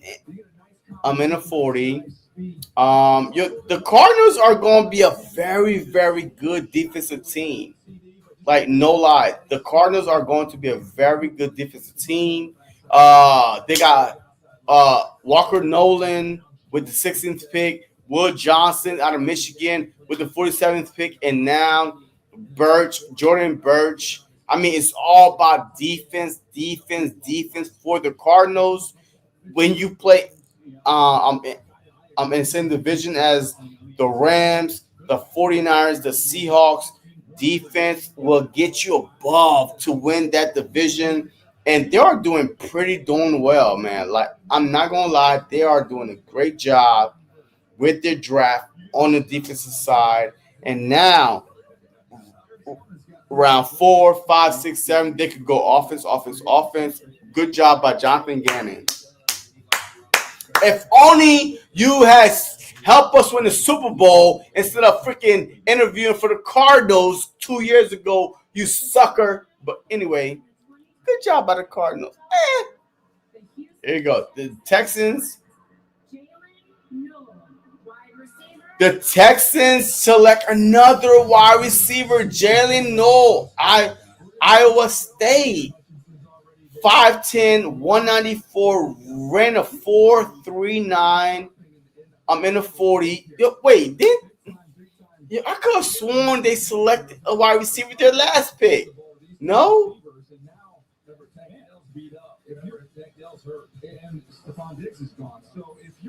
Okay. All right, so your Tank Dell is hurt. He may not be able to start. So back-to-back, Jaden Higgins, 2nd round, Jalen Knowles, 3rd round, both wide receivers to pair with Nico Collins. Okay, look, I like it. I mean, these teams are not playing with y'all, man. They are going out to get players to help their quarterback. If they need help, players like to help the defense. If you sucked, like, they are trying to go out there and help these guys out, man. So, good pick, man. Like, good pick by the Texans. I'm not mad at it. Now, the coach is up, round 3, pick number 80.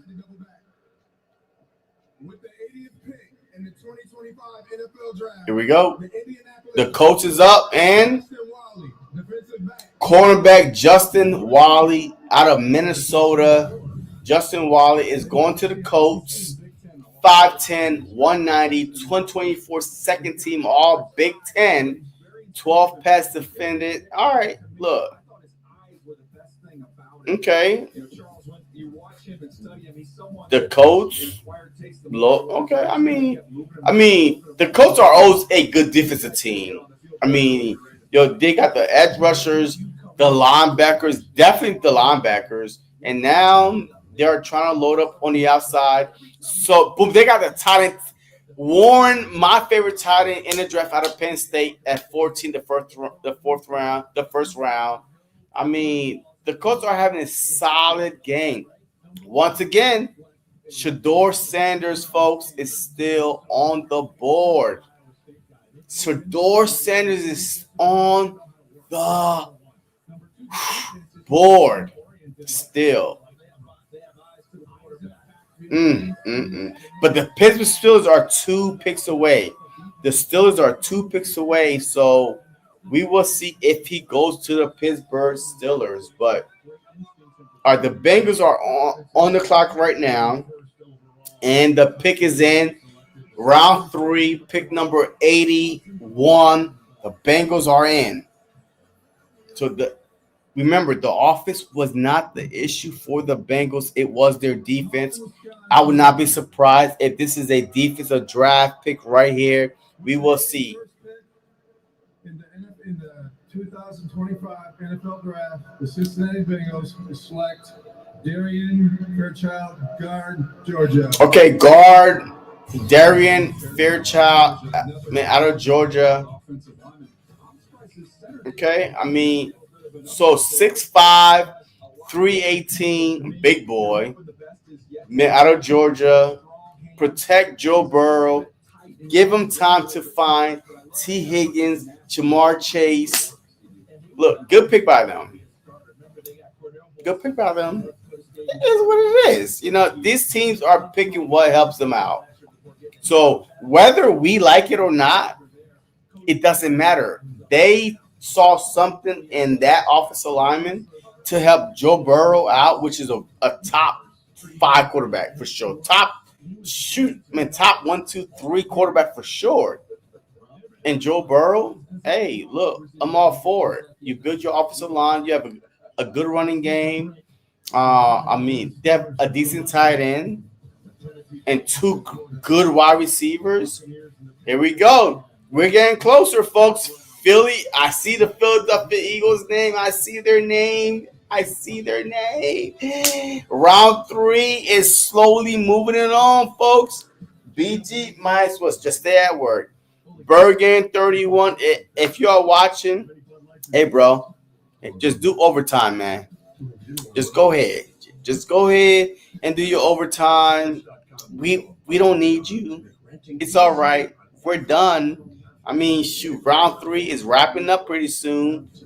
We're pick at 82, and I think there's 96 picks. I mean, it's all right, BG. You let us down, but I had you covered. BG. It's all right.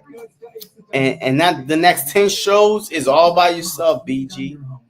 Like, I'm doing the truth right here for, let me see, 1 week, 2 weeks, 3 weeks, like 4 weeks in a row, BG. Yo, I mean, this is it. I'm doing the truth for us for 4 weeks straight. So now you got the next 4 weeks on your own. You left me hanging. But hey, I'm Michael Jordan. Yo, I'm NJ. Yo, I come in the clutch all the time to save your ass. But it's all right. It's okay. It's all right. So here we go. Pick round 3, pick 82. The Titans are on the clock. The pick is in. The Titans drafted Kim Ward round 1. Who did they draft? I believe. So I'll see who they draft once it comes up.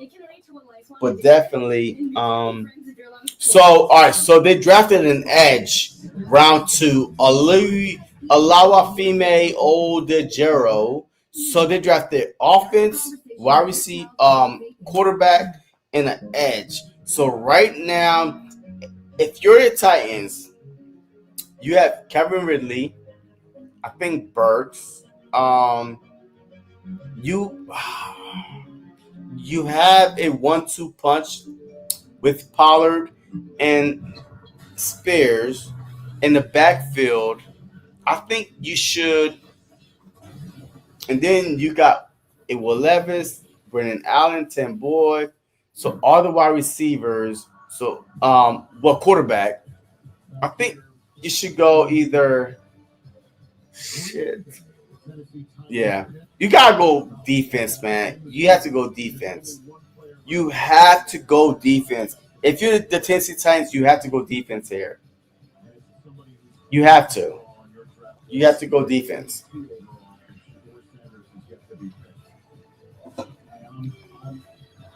You have to go defense here. Yeah. You have to. Let me see. JCBG will be on time for day 3. Good. Hey, look. Look, hey, I'm not doing day 3 at all. 4, 5, 6, 7, I'm out. So if he's going to do day 3, it's all by his damn self. But yes, he will be on time. All right, the Titans select. Oh! Kevin Winston Jr. safety out of Penn State is going to time 6'1", 215, 4.51 in the 40. Winston Jr. is gone to the Tennessee Titans. Look, I'm happy for him. No, like he didn't come to the NFC team, especially the NFC East team. So good pick by the Tennessee Titans. Good job for him. So he's gone. Here we go, folks. Ladies and gentlemen, boys and girls, the Pittsburgh Steelers is on the clock, and the pick is in. They did not have a second-round pick. They gave up a second-round pick to get DK Metcalf. Right now, their quarterback room is Mason Rudolph. Shedeur Sanders should be going to the Pittsburgh Steelers. If not, then he will go undrafted into the 4th round, and that will be the story of tomorrow. Let's see what happens. Here we go. The Steelers selection. Round 3, pick 83. In the 2025 NFL Draft, the Pittsburgh Steelers, looking to be dominant once again, select Caleb Johnson, running back, Iowa. This fills a need for Pittsburgh. Jalen Warren has been upgraded to currently. Oh my God. Shedeur Sanders did not get picked. The Pittsburgh Steelers select running back Caleb Johnson out of Iowa. Wow. Yes, they did let go. They did not re-sign Najee Harris. I get it. But wow, Shedeur Sanders still no, like the Steelers need a quarterback. First round they picked a defensive tackle, Harmon, and now 3rd round running back Johnson. Wow, Shedeur Sanders might not get drafted in the 3rd round. You got the Bucs, the Patriots, the Chargers, Green Bay, Jacksonville, Houston, Rams, Baltimore, Seattle, the Saints, Cleveland, New England, and Philly. All next. None of those teams need a quarterback. The Pittsburgh Steelers just pick a running back. Shedeur Sanders is still on the clock. Wait, where the hell be? I thought I just saw BG. Where you at? So the Buccaneers pick is in. Big. So the Bucs cornerback Jacob Parrish out of Kansas State, 5'9", 191, 4.35 in the 40. Hey, good pick by them. It is what it is. But the big story of the night is Shedeur Sanders, man. The Pittsburgh Steelers, they need a quarterback. I could have sworn that the Steelers was going to pick Shedeur out of any team, but they did not. And now he might go undrafted into the 4th round. BG, welcome, man. You right on time. Yo, we got 10 minutes left in this draft, but you're right on time. Go ahead, man. The floor is all yours, man. Go ahead. Well, give me an update. I don't even know what's been going on in the draft, man.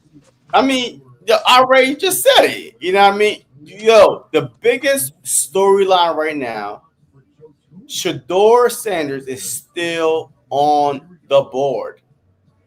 And, his dad messed that up for him.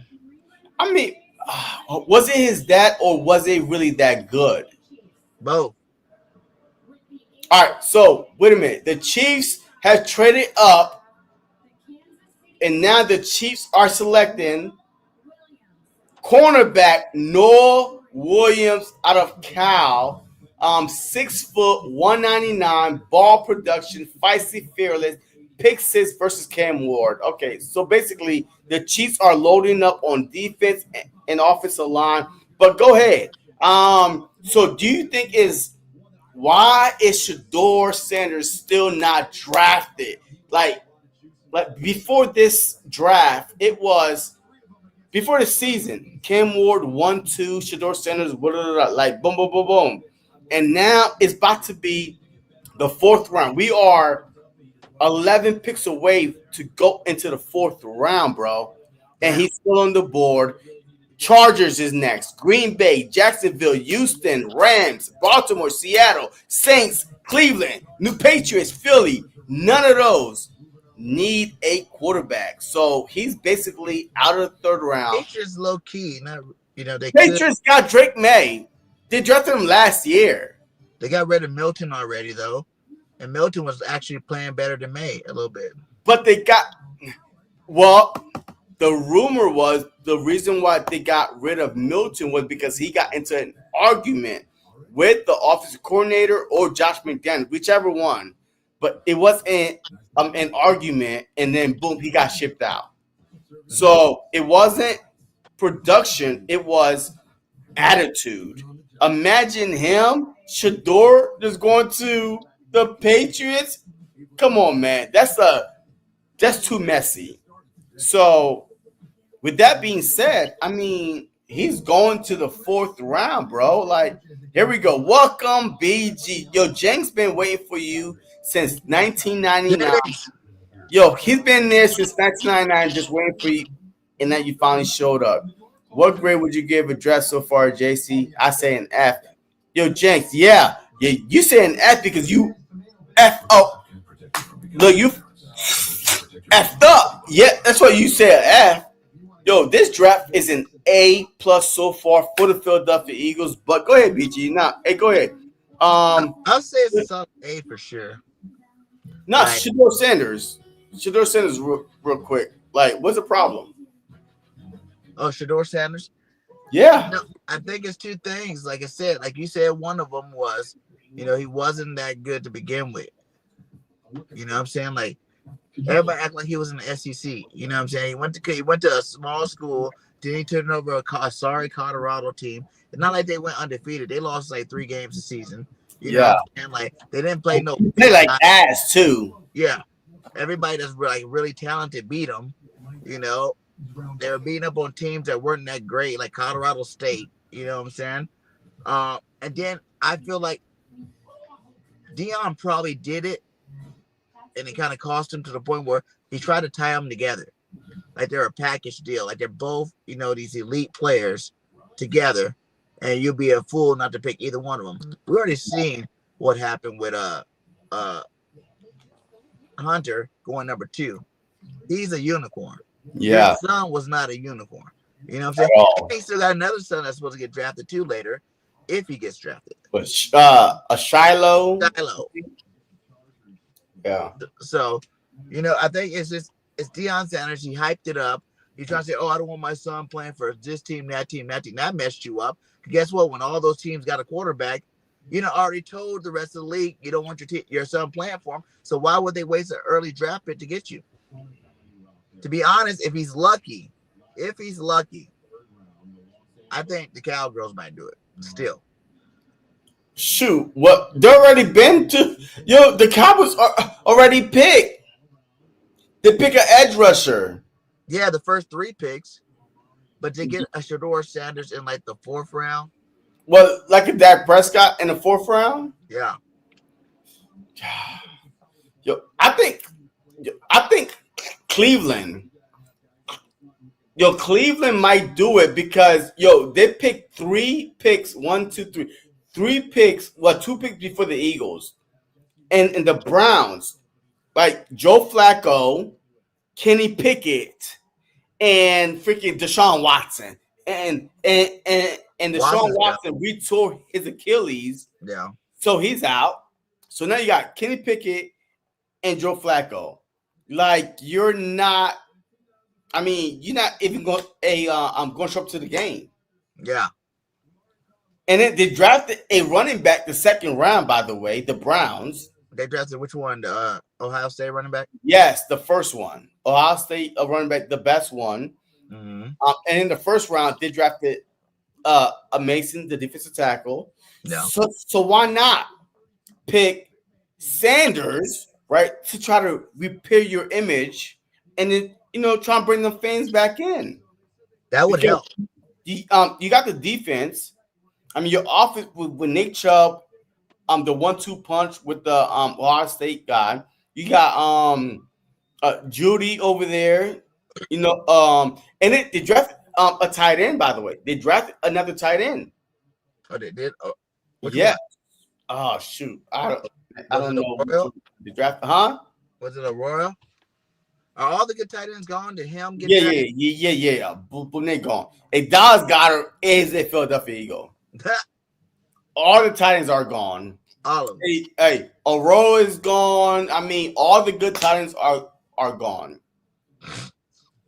Damn. So, but yeah. So the Green Bay Packers are on the clock now. Pick 87. So now the Jaguars have back-to-back picks, 88 and 89. Then the Rams, then the Ravens, then the Seahawks, then the Saints, then the Browns, then the Patriots, and then the Philadelphia Eagles.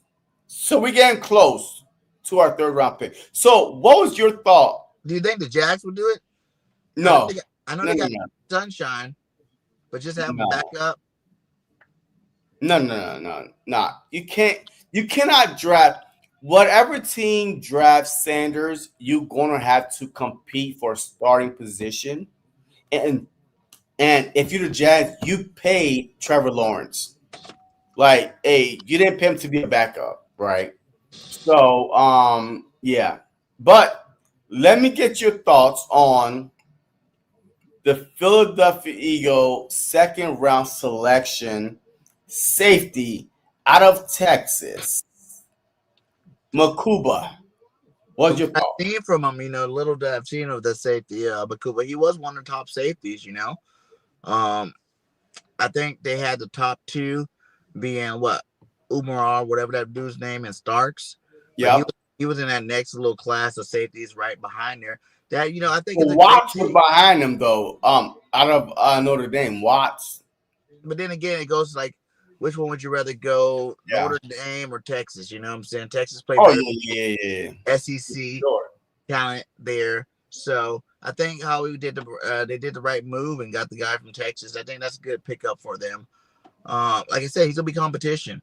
He got a crowded room over there. You got Blankenship over there. I forgot you got Scene over there. You got Brown over there. So let's see how good he really is, because those other safeties are all like low draft picks. You know what I'm saying? Like low draft picks that are playing at a decent level for our football team. Even Blankenship, you know what I'm saying? He was a low draft pick. Yeah.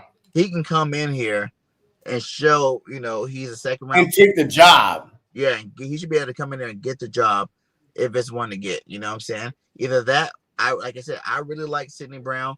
I think it's his time to shine. It's been his time. He got the chance to take it easy last year since he came off that injury. I think that was Vic Fangio worked him back in the perfect way, to the point where it's like he didn't put nothing too much on his plate. Plus we had CJ, so you didn't really have to, But now with CJ gone, it's like, okay, now you see, now you might be able to, give him a shot. I think he should have the first opportunity at training camp. But like this guy from Texas, if he comes in, he does his studying, his homework. By the time training camp comes, he comes out and earns it, just like, we did last year in training camp. We thought all these people were going to start. A lot of them didn't start. They had their jobs taken away from them. We had White. Thought White was going to start. You know what I'm saying? White and Bond. Dean took the job away from him. Yeah. And then even when Dean got hurt, you thought Trotter might come in. And then he had Orr Burks. Took the job away from him. Yeah. So, Maddox started the season.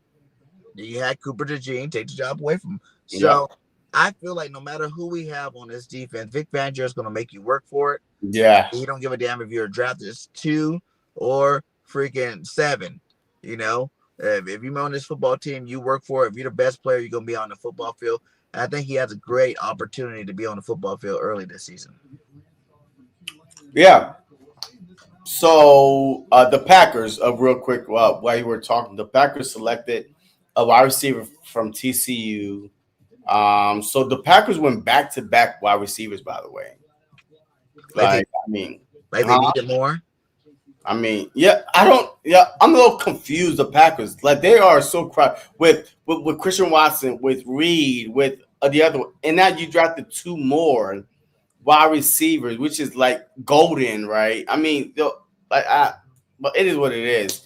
If I'm the Packers, I'm drafting defense, but you got Josh Jacobs is gonna be running the ball a lot too. So it's like, yeah, why are you adding so many receivers? Yeah, that's kind of weird. Yeah, that's kind of weird. Like, I should just go tight end. I mean, I'd be like Eagles going go defense, right? Drafting 2 receivers early. You know what I'm saying? Yeah. It's dumb. We're not gonna throw the ball. Really weird. But now, hey, we are at pick 88. The Jaguars are on the clock, and then they also had the next pick also. Like the Jags, they drafted Travis Hunter. With the first pick. I don't remember the second pick, but now they had back-to-back picks, like literally back-to-back picks. The Jags have an opportunity. The problem is the Jag had one of the worst collapse in NFL history. But we didn't hear about it because the Eagles were a bigger team. Like literally. Yeah. The Eagles were a bigger team, so we didn't hear about the Jags having a bad collapse down the stretch. It's just not relevant. You're just like, who cares? Yeah. So expect it to happen. Yeah, but overall, man, the Cowboys, they drafted an edge, they drafted an offensive lineman. The Giants, they drafted a quarterback, they drafted Abdul Carter. The Commanders, I don't remember what the Commanders did. Offensive line, right? I think so. Yeah. So these teams, do you feel like that they kind of closed the gap when the Eagles got one of the best, if not the best, linebackers? Jahad Campbell, that the Eagles was trying to trade for up for an hour. It was Howie Roseman even said it on a phone call that we was trying to trade for you for over an hour to try to move up to 22, 23, but no team would trade with the Philadelphia Eagles. And he landed on their laps. Then to turn around and get a safety. Do you think that those other teams from the NFC East has even got close to closing the gap with free agency and with this draft right now? No. But oh shoot. My bad. Hey, I didn't want to answer my own question, but go ahead. Not really. You know what I'm saying? If Jackson Dart is as good, I heard him talk about Jackson Dart for a second. I did hear about that. And they were saying like how, he reminds him of a Josh Allen type guy, big physical guy that can run the ball. You know what I'm saying? And he Russell Wilson, Jameis Winston. But go ahead. But you know what I'm saying? Like the coach used to be the coach of the Bills. You know what I'm saying? That's that same type of quarterback. So you can see a guy like that want to bring it in. Plus, Russell Wilson, really, he hasn't really shown that he's that great still. They paid him $10 million guaranteed, bro. Ever since Sierra, Russ been kind of funny. You know what I'm saying? His game ain't been tight. Okay. Who else you said? Jameis Winston, a journeyman. He was doing interviews. Neither one of these guys are the future. Okay, but wait. But their coaches came out and said today that Russell Wilson is their starter. Of course they will. They just paid the man. Yeah. It's Russell Wilson. They paid him. Of course they're going to go out and say that. How many times have you seen coaches go out and say that? And by the time the season started, it'd be another starter. Like, I'm not saying that Dart's good enough to just, he's going to go take Russ's job this year.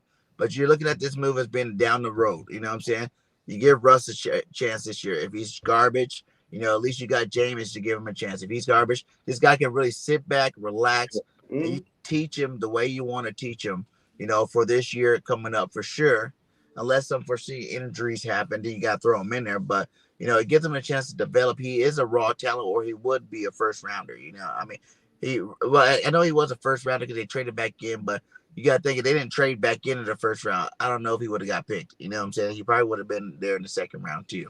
So it's not like he's a high caliber quarterback to you got to worry about. I just think everybody knew that teams were going to pass on Shador, and the next in line was Dart, and you got to go get him because teams really wishy-washy with Shador, so you might as well go get your quarterback if that's who's left, and that's who you need to go get. But in terms of getting better, no.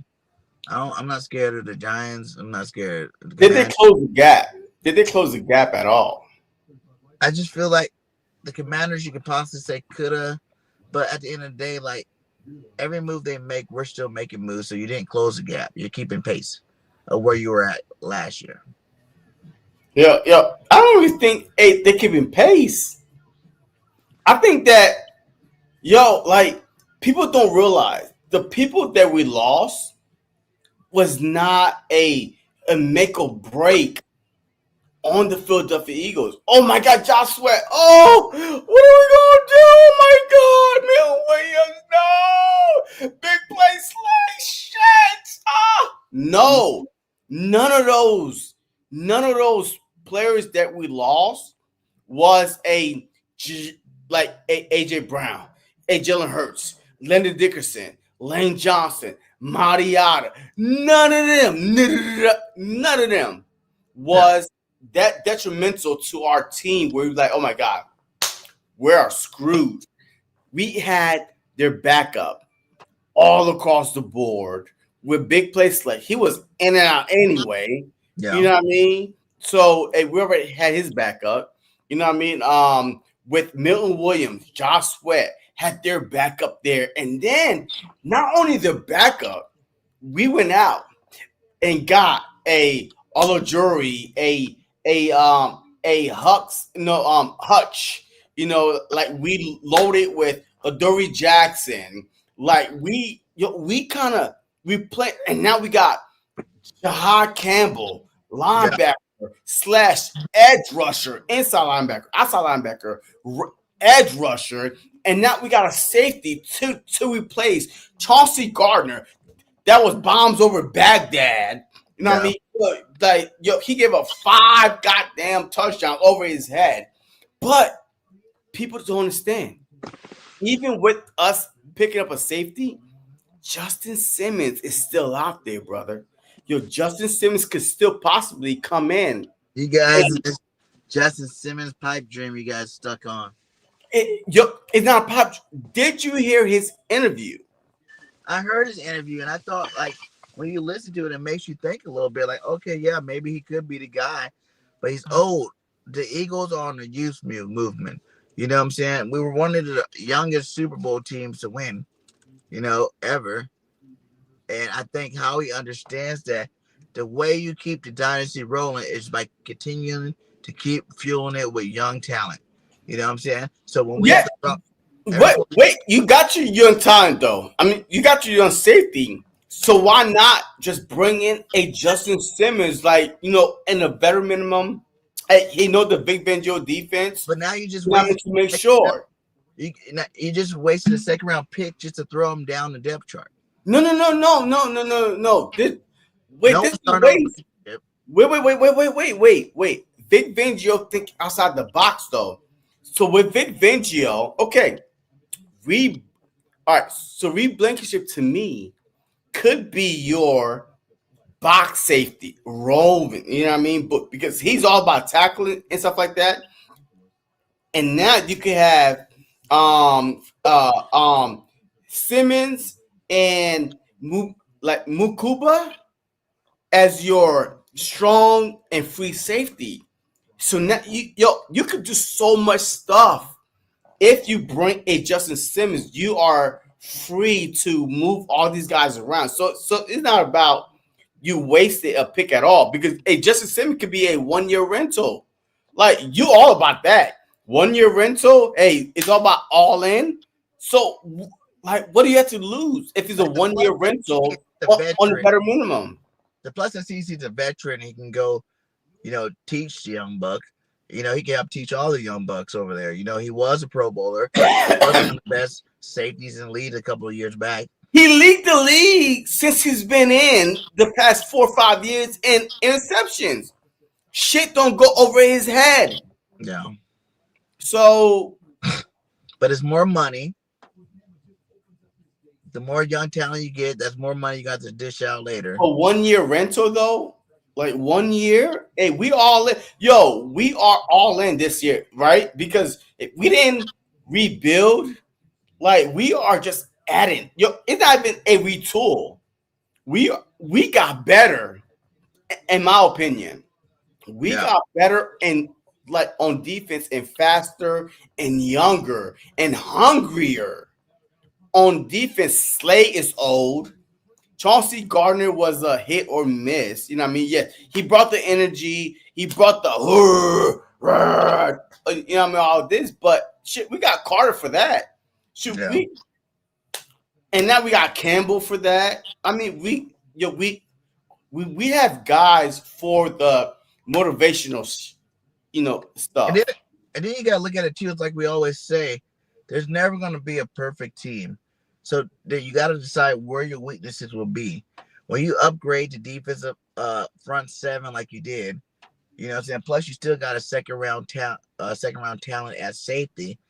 It's like you can kind of, you can afford it. You can afford to not get a Justin Simmons and let these young guys go. You let 2 young guys go, last year with the 2 rookies, and we won a Super Bowl with 2 rookies starting. You know what I'm saying? So, like I said, I will wait until – if Justin Simmons does come, I'll wait till like training camp. Let these guys get in because like I said, no one knows how good C's going to be right now. He was great at Georgia. He was a good safety at Georgia. We wanted the Georgia corner safety. We got a good one that we wanted to draft when he was available to draft, and we didn't draft him. So, Jalen Milroe, Alabama went to Seattle. Damn, he got picked over Shador too. Yes, Jalen Milroe, 6'1", 217 out of Alabama is backing up. What's that dude's name? Shit. What's his name? Man, for who? Seattle. Yes. What's his name? Donald. Yes. He's backing up Sam Darnold. So that's like Carson Wentz and Jalen Hurts. Because as soon you start hearing the boos, Sam Darnold, to me, overachieved last year. He overachieved. Everything went right. Everything went perfect for him. And now there's no DK. Like there's no Lockett. Like there's no Justin Jefferson. You got, Jew, a Sigma, you know what I mean, and Walker. But now Walker's a good back. He just picked up, I think they picked up Aurora, the Miami tight end, who's a good tight end. Was it? No, it wasn't them. They picked up one of the tight ends for sure. I remember I watched. Yeah. You probably, but it wasn't the Seahawks though. They picked up on the Seahawks, so it's like now you threw a tight end his way. Well, best friend. I don't know. Do you feel like, hey, this is a Carson Wentz / Jalen Hurts situation? Is Sam Darnold mentally strong enough if he starts struggling, right? And now you got Jalen Milroe. Oh shit, let's change it up a little bit. Like, oops, that he'll be able to handle it. I know it's the 3rd round, but I'm saying he's gonna start. Who? Milroe? He's gonna start sometime next year. So is this the okay? So is this the Russell Wilson versus the quarterback that they signed that offseason? and then they drafted Russell Wilson that started over that quarterback that they signed that offseason. The Seahawks. You remember? Who they signed? They signed Drew Lock. No. The year that they drafted Russell Wilson, the Seahawks signed a quarterback to a 3-4 year contract. And then they Who the hell was Seahawks? and then they drafted Russell Wilson that beat out that quarterback that they just recently signed. So is this like a same Darnold? And now you sign Milroe. So the way that you're saying that he might beat out Sam Darnold. So to start, to begin the season. I'll be back. But go ahead. So just Google it. I think that they signed. Who did they sign? Is it a Brady? Like they signed a white quarterback, man. Yo, they signed him for a 3-4 year contract, and then they drafted Russell Wilson. You talking about drafted Russ? That's a long time ago, man. Like, yeah, but that's the same situation that you're at right now. I can't even tell you. Sam Darnold, and now you are, huh? I said, who the hell was the Seahawks quarterback before Russ? I can't. Shit. Oh. I thought Matt Hasselbeck was his quarterback. Wasn't Matt Hasselbeck the quarterback when they signed Russ? If anybody know that, let's put that in check. I thought it was Matt Hasselbeck on that team. Matt Hasselbeck signed, and then they signed Russell Wilson. You see him just buckle crack blocks. They try and crack, and he'll go right through you. Just a very, very tough physical player. Ran well, tested well, all those things. When he was in the back half, I thought he was a little bit late off the hash. Some of the instinct things you like to see improve, but he's very tough. I know Jinx, man. Thank you. I feel bad for him too, but at the end of the day, there's some things that are for sure about Mr. Sanders. One is he's rich. He's not rich. So, he's well taken care of. Two is this should make him become a better quarterback.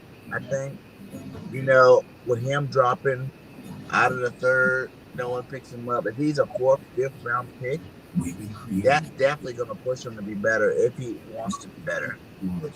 Like I said, I thought Shedeur was a little bit above average. He wasn't an elite quarterback, I didn't think.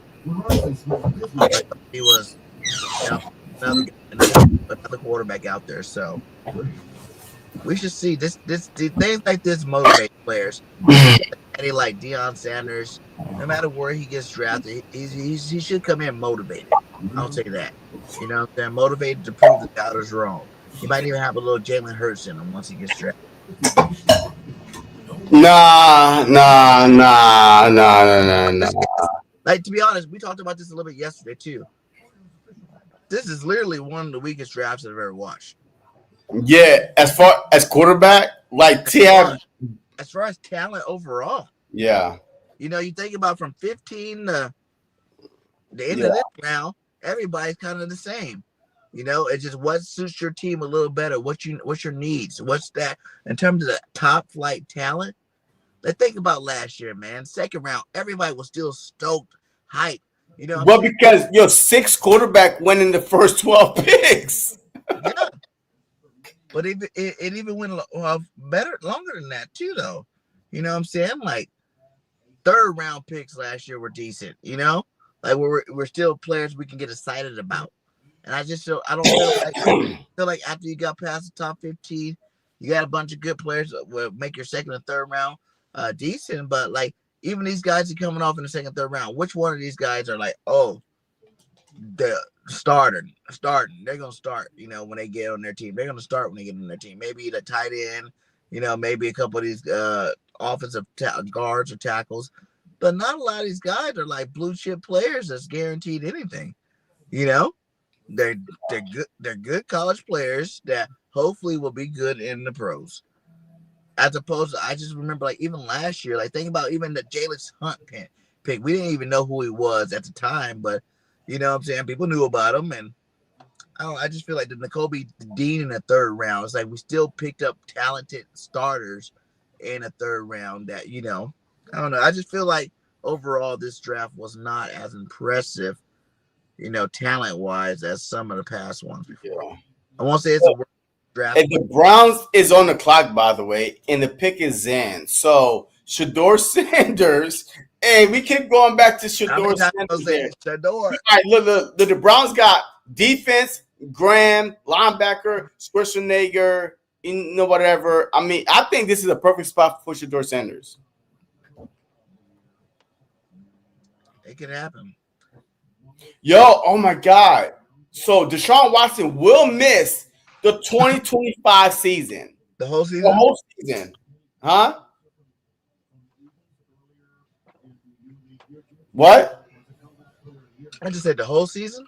Yes. He will miss because he retore his Achilles. And then, bro, Shador can go right now. Because you think about that. He's done the whole season. They just got Melrose. You need a quarterback. What other quarterback is there even in the draft? Me, at this point, me. She did my give me a call. All the quarterbacks got picked. I seen a quarterback from Louisville get drafted or something. Yes, the third quarterback. You're the third quarterback in the draft from Louisville got drafted before him. Like, literally. Here we go. The Browns select. Here we go. The selection is in. Here we go. With 94 pick.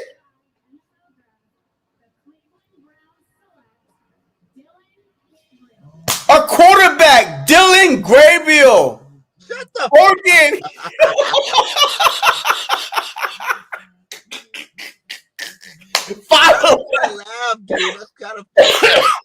Bro, but it's like, what the? Yo, 5'11". 5'11". Who's his name? Dylan Gabriel, the starting quarterback from Oregon. Oh. 5'11", 205, but oh my God. Yo, Nina was like, yo, this is a black ball right there. Yo, I'm saying it. The NFL has blackballed Shador Sanders. There's no way he was that trash for all these quarterbacks to go ahead of him. But I told you guys, your dad came out and listed like 7 teams. He said, unless you're one of these 7 teams, I don't want my boy playing for you. Yeah. He blackballed himself. Damn, that's crazy. Yo. Letting your pop stand up for you. You know what I'm saying? The only one that worked out for was Travis Hunter. Because Travis was like, I want to play both ways. And Deion said, you better let him play both ways too, or he's not going to come play for your team. But guess what? You said that to a unicorn. He was going to get drafted second no matter what. Yeah. He was not drafted. He was that good, though. He was that good. If he only came to the draft as a receiver, he would have been the best receiver in the draft. If he only came in the draft as a DB, he would have been the best DB in the draft. He won both awards, I think. Wait, did Philly trade back in the 3rd round? What? I think Philly traded back in the 3rd round, bro. Because right now we at round 3, pick 95. It's Atlanta, Minnesota, Vegas, San Fran, Philly. But Philly was 2 picks away, pick 96. And now they pick nice 1, 2, 3, 4, 5, 6, pick 96, 97, 98, 99, 100, 101. So I think Philly traded back in the 3rd round somewhere.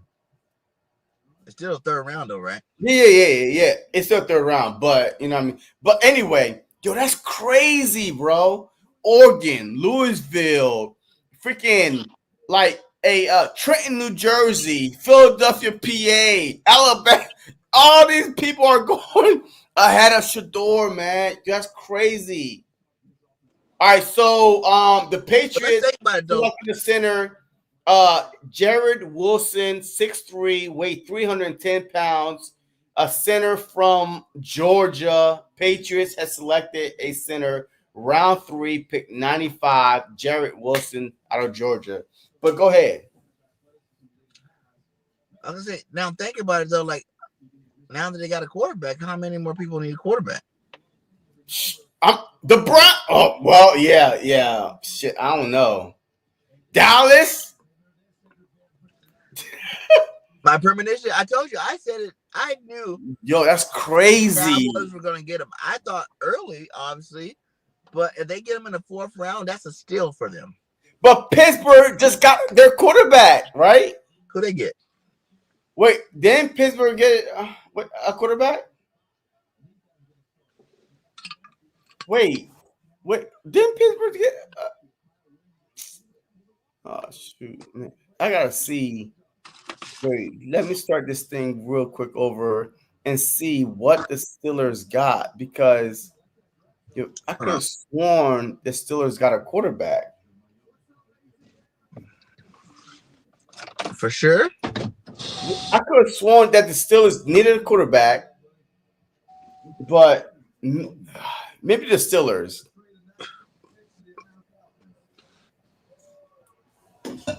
All right, so wait, hold on. Let me. It's been going too slow here. Oh shit. 3. Let me do this. Shout out to the 44 watching. Hit that like wherever you at. Hit that subscribe. Hit that follow. Hit that post notification. Share. Retweet. Do whatever you gotta do, my guys. All right, so let me see. Go. Round 3. All right, so round 3. What pick we on right now? All right, so. Oh, wait. Nah, that's not right. Man, this thing is all jacked up. Because, they had, this had the Eagles at 96, and the Browns was supposed to select Shador Sanders at 94, but this is not right. But anyways, the Pittsburgh Steelers drafted running back Caleb Johnson. From where? So they still need a quarterback. The Pittsburgh Steelers still need a quarterback.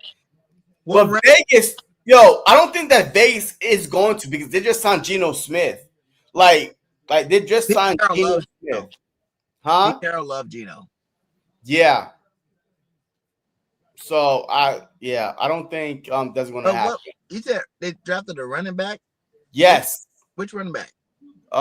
They drafted Caleb Johnson, running back out of Iowa. The Steelers. They got running backs though. No, because Najee Harris went to the Chargers. Oh yeah, I forgot about that. Damn. Jalen Smith is off the board. Cornerback USC went to the Texans. Round 3, pick. Damn, that's what I wanted us to get. Everybody I wanted us to get got drafted. So pick 97, Jalen Smith, 5'10", 187, a 4.45 40. Third team, all Big Ten. Cornerback Jalen Smith went to the Texans. The Texans. If you wasn't here earlier, BG, you missed it. I predicted that the Texans will be in an AFC championship because Chauncey Gardner, the past 3 teams that he played for, all went to SC championship or Super Bowl. Remember, Eagles, Super Bowl, Lions, NFC championship, Eagles, Super Bowl, and now he went to the Texans.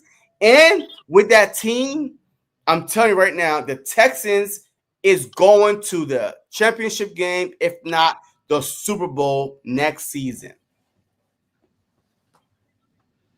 I mean, because they are building defense, and then they drafted an offense, back-to-back wide receivers to help Nico Collins. Tank Dell, remember, Tony ACL, so he's not going to be ready to start the season.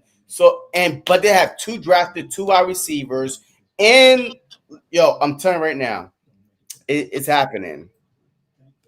It's possible. That's a good. I was shocked that they didn't go farther last year. I understand Nico got hurt. But they had a good football team over there. D'Amico Ryan's putting them together. Oh yeah, I mean facts. I mean, so I don't have no bad blood with the Ravens, the Texans. I mean, look, it is what it is. Like those teams right there are cool. You know what I mean? Like I like their coaches, especially the Texans, right? You know what I mean? Hey, Nico, D'Amico Ryan's man, he plays for the Philadelphia Eagles. You know, he tore his Achilles, but still, you know what I mean. So he's just one of them dudes. So, but the Texans, to me, offense wise, man, they are building a monster offense with Joe Mixon. The only thing is their tight end is suspect with Dalton Schultz. You know what I mean? But their wide receiver core, they rebuilt that wide receiver core with Nico Collins, with Tank Dell, and then they drafted 2 wide receivers, literally. But the defense is solid. I mean, so I definitely see them. If CJ Stroud could go back 2 years ago, that is your AFC Championship winner. Like they will be representing the AFC if CJ Stroud just improve a little tiny bit. Just go back to his rookie year, not as great, but his sophomore year, he definitely slumped a little bit. Yeah, that they're definitely in the running for sure. I think so. I think it's like time for the Chiefs to give it up. I don't think the Chiefs going to be in the AFC Championship game this year. Yeah. You know, I think the Chiefs takes a step back. They make it to the playoffs probably, but make it there. Yeah. I mean, facts. I mean, yeah. So, I mean, I don't think so either. I really think the Ravens going to be in the Super Bowl, man. Nah. Hamilton, Starks back there. No. Together. It was never okay. Okay. So okay. Okay. Well, if you saying okay, but it wasn't never their defense. It's never their defense. The past 2 years, Lamar Jackson got 2 turnovers last year, a fumble and an interception that cost points, that took points off the board. Like they were driving, like it was 7-0. They were driving to go score. Interception, boom, 14. Like boom, they were driving, scored, fumble, boom, Lamar Jackson. So it wasn't their defense. The year before, historical great defense. At home, first time in Raven history, they hosted AFC Championship at home. Lamar Jackson came up short. So back-to-back years, Lamar Jackson cost the Ravens. So it's not their defense. It's Lamar Jackson. He got what? MC. I think he had 8 passing touchdowns, 13 turnovers total in the playoffs. So you're saying like Lamar Jackson is a choker, yes. That's not good because then you got Dak as a choker. Lamar Jackson's a choker. It is what it is. Like, but that's the truth though. I mean, I'm not lying. Okay, so the Raiders select guard Caleb Rogers out of Texas Tech, 6'4", 312, to protect Geno Smith, big boy. You know what I mean? Like a 5.10, 40, a 40. But he's definitely the Raiders are doing a good job with Brock Bowers, with Genty, the guard. I mean, they are slowly becoming a sleeper team. Hey, DR just been waiting for you, man. These guys been waiting for you, BG, man. I know, guys. I'm so sorry. Salute to all you guys for that. Yeah, I'm so sorry. Salute to you guys for you. I had to work, man. Like, gotta pay the bills. Hey, did you hear anything I said about you when you were gone? No. What'd you say about me? Well, I said, the key thing I said about you is I tell the truth. I tell the truth. Wait. You asked me what I said about you. So see, once again, I tell the truth, and you told your boss some lies, and that's why your ass had to work. Instead of telling them that you have to do the draft, No, I you told him. told them, I wait told him, you know a what he minute. told You me? asked me what I said. You asked me what I said. Give a damn So about listen. the draft. Wait, you asked me what I said. I'm telling you what I told the people. I said that's why the Raiders selected tackle Charles Grant, William and Mary, to 6'4", 311, a 5'09", 40. That's the Raiders pick 99, round 3. The 49ers is next, and then the Philadelphia Eagles, and then the Vikings, and that's it for round 3. But anyway, yes, I told them, when you make a living off of lies like you do, I tell the truth. oh, wait. See? I named the show The Truth because I tell the truth. I'm the one that told you 14-3 Super Bowl Eagles. They went to the Super Bowl, they lost it, but they did it. I'm the one that told you 14-3 Super Bowl win this time. They went 14-3 and won the Super Bowl. I tell you the facts that you need to worry about as Eagle.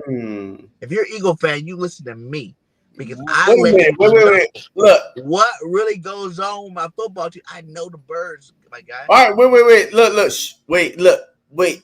Listen, folks. Going on, everybody, man, and welcome to the very first episode of The Truth, where not all Eagle fans agree on everything, and this is definitely the spot where this shit about to go down.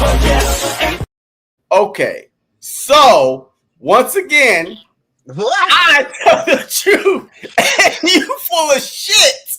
Welcome to the very first episode of The Truth, where not all Eagle fans agree, because I never agree with your bullshit. You know what I mean? And that's why we started The Truth, because I told the truth. You were delusional, and that's why I was like, tell the truth, and you co-sign, okay? The truth. That's why we made the show. Okay. Hey, fireworks! I ain't got nothing over here. Hey, fireworks! Come on. I tell the truth. But regardless, you're gonna get some truth, regardless of which way it goes. But at the end of the day, like, I'm a realistic Eagle fan, okay? But you're not, though. You're not. I'll let you know what should happen. Does it always happen? About 90%. It never really happens, though. It never really happens. About 90% of the time. No, you're about like 50. I'm betting 1,000. No, you're a 50-50. All right, yo, James said, JC held it down though, man. You know what I mean? Because hey, guess what? Yo, I'm the truth. I hold it down. 18-0 until proven otherwise. Exactly. It's always 18. Every season we go through. Sometimes, see, always 50-50. Hey, you 50-50. Even like you tell the truth sometimes. 50-50. Most of the time. I tell the truth all the time. When it comes to like big situations, what's the Eagles' record? Are they gonna win the Super Bowl? Those things I tell the truth. Wait. If we're in week by week type thing, my Devontae Smith like, jersey happened happens where I'm like, oh, wait, I think you brought but you bought me a Devontae Smith jersey because I told you that we was not going to beat the Bucks in the wild card round. That's how that's how I end up with. I'm a super fan too at heart. Okay, I'm a super fan too, and sometimes that super fan comes out and he will say, I don't care if the odds are against my birds, baby. I'm going to go ahead and lay it on the line for them. Because as fans, we are obligated to lay it on the line for our people.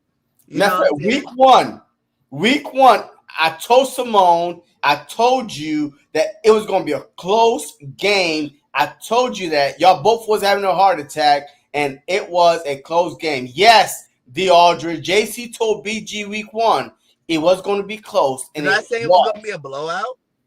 You said it wasn't going to be close. We went against the Packers. They're a good team. It was back, forth.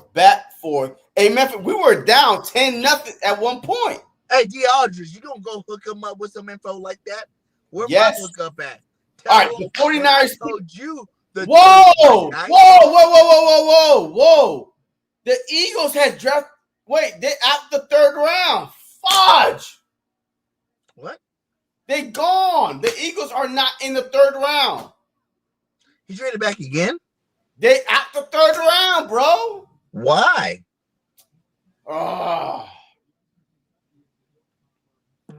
But they do have an early fourth round, though. So they traded out the number 101 and the number 134 from the Eagles. Broncos took both of them picks.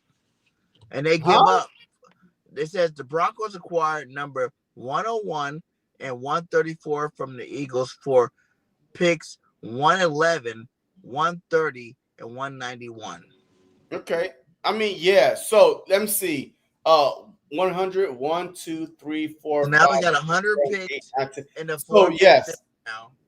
So all right. So we do have an early fourth, and we still got our own fourth.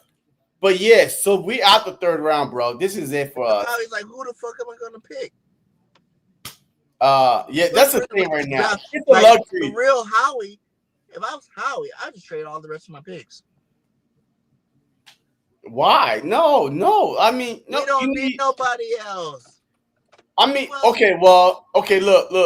You do need another corner, right? I mean, to battle it out. It's Ringo, Jackson. Jalen Smith was supposed to be a 4th round pick. They just took him off the board as corner. That was your security blanket corner. Like, that's who I had the Eagles drafting in the 4th round was Jalen Smith from USC. Well, he went in the 3rd round, and you were wrong about that too. But that's what I'm saying, though. Teams are reaching because there's not that much talent in this draft. Yeah. Like everybody, I promise you this. Listen, this is the truth right here. Any selection from here on out, the Eagles draft won't be nobody's. Won't be nobody's. I promise you. It won't be nobody's. This is the truth. I'm telling you. Any selection from here on out. If he traded out the 3rd round, I know Howie Roseman. He did it because he's like me. He just is a weak-ass draft. I ain't got nobody I really want to get. Howie didn't even have 32 first-round picks. When has you heard Howie ever say that in a draft? Usually it's the opposite.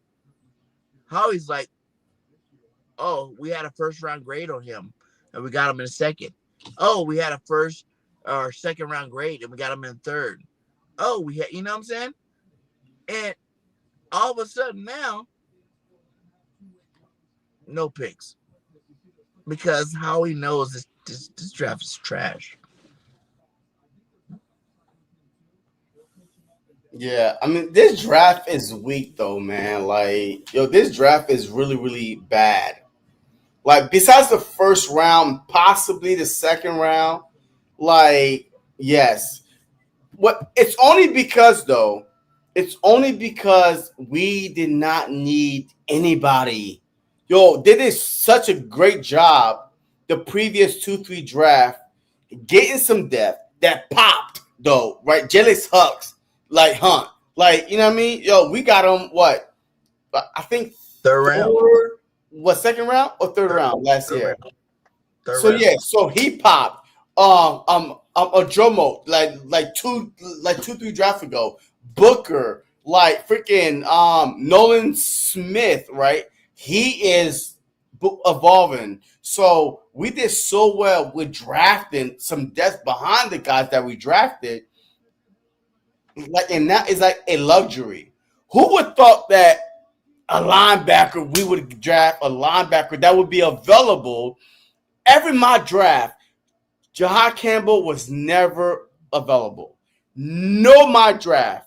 Walker was there. Like Nolan, was it Walter Nolan was there.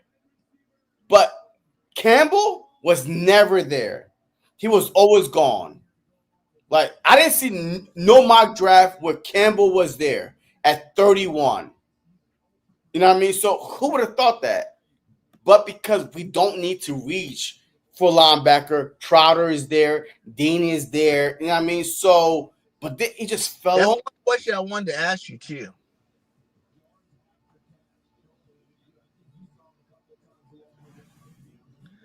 That's one question I wanted to ask you too. Was, do you think we're going to use Campbell as a more edge rusher or more middle linebacker? Because he has a skill set for both. I know he's a tweener. I know he's kind of like Zach Bond. You can use him at both. But knowing the fact that we didn't get an edge rusher, right? And if you look at our ends right now, who do we have? We have Nolan Smith, Pastor Johnson, Uche, Jalen Alardri, huh? Jalen Hunt, Yep. Uche, Alardri, whatever the Giants' name is. So, I don't know. No, I think that we're going to use him as a weapon. Like, Big Vangio will move him everywhere. And that's the thing. We can actually. I think he's Michael Parsons for us. Okay, what? Hey, you asked me. Hey, did you ask me or not? Sorry. I think that you could literally transition to a traditional, a real 3-4 with Campbell, with Trouter, with hold on. Okay. With Trouter, with Campbell, with Bond, you could literally transition to a legit 3-4, and now you could just have them, because Campbell could drop back in coverage, rush the passes like you said. So he's an overall linebacker. So I think that we could transition into a traditional 3-4, have freaking Carter, Nolan Smith, Davis, Rush. I'm telling you right now. So, but go ahead. Yep. Alardre. Yep. Yep. You're right about the 3-4. That's a good. Yeah, that's what I'm talking about. Hold on one second. I mean, but anyway, while he fixed his bootleg mic issue, no, we could transition to a traditional 3-4. We have the dogs on this team. Nobody would be able to throw or run on the Philadelphia Eagles because we are that speed. And in order to be a 3-4 team, you had to have the linebackers, Zach Bond and Campbell. People say, you know what I mean? I'm just based what I've been reading all day. They are almost identical, right? But Campbell could play inside, outside, and rush and drop in coverage. That's a traditional 3-4 guy.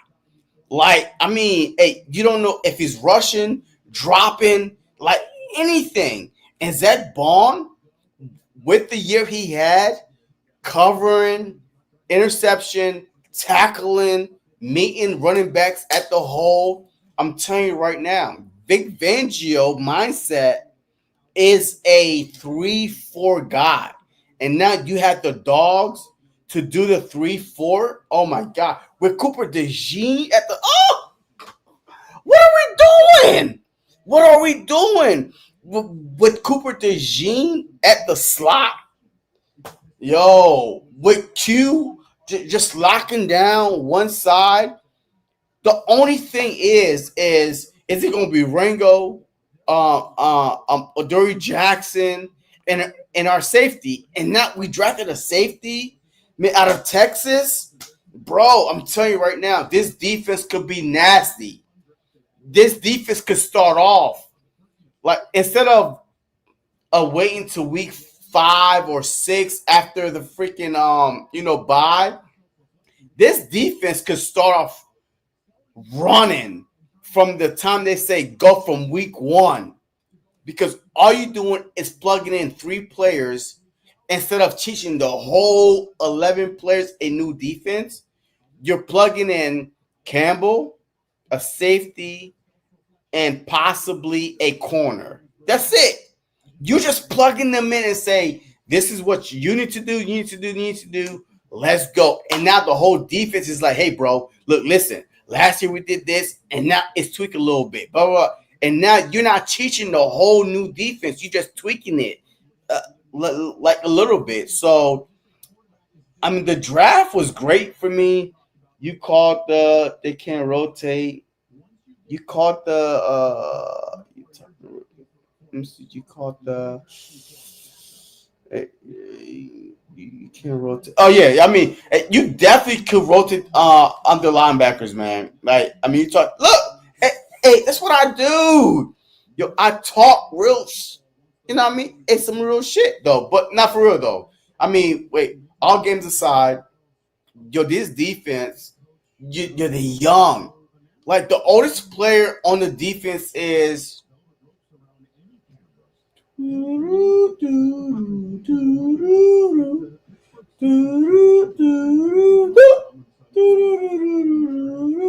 the oldest player on the defense? Because Sweat is gone, BG is gone.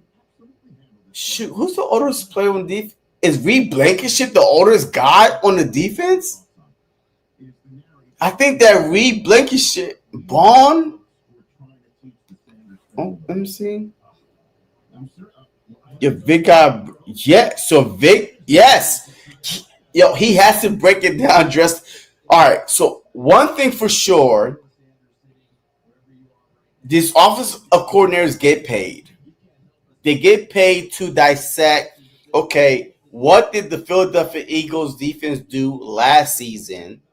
And let's get ready for that. And then let's add more. So Vic Fangio, being the old school guy that he is, he said, okay, we won the Super Bowl off of this defense. Even though we started late, but this is what, and now let's start adding some wrinkles into it.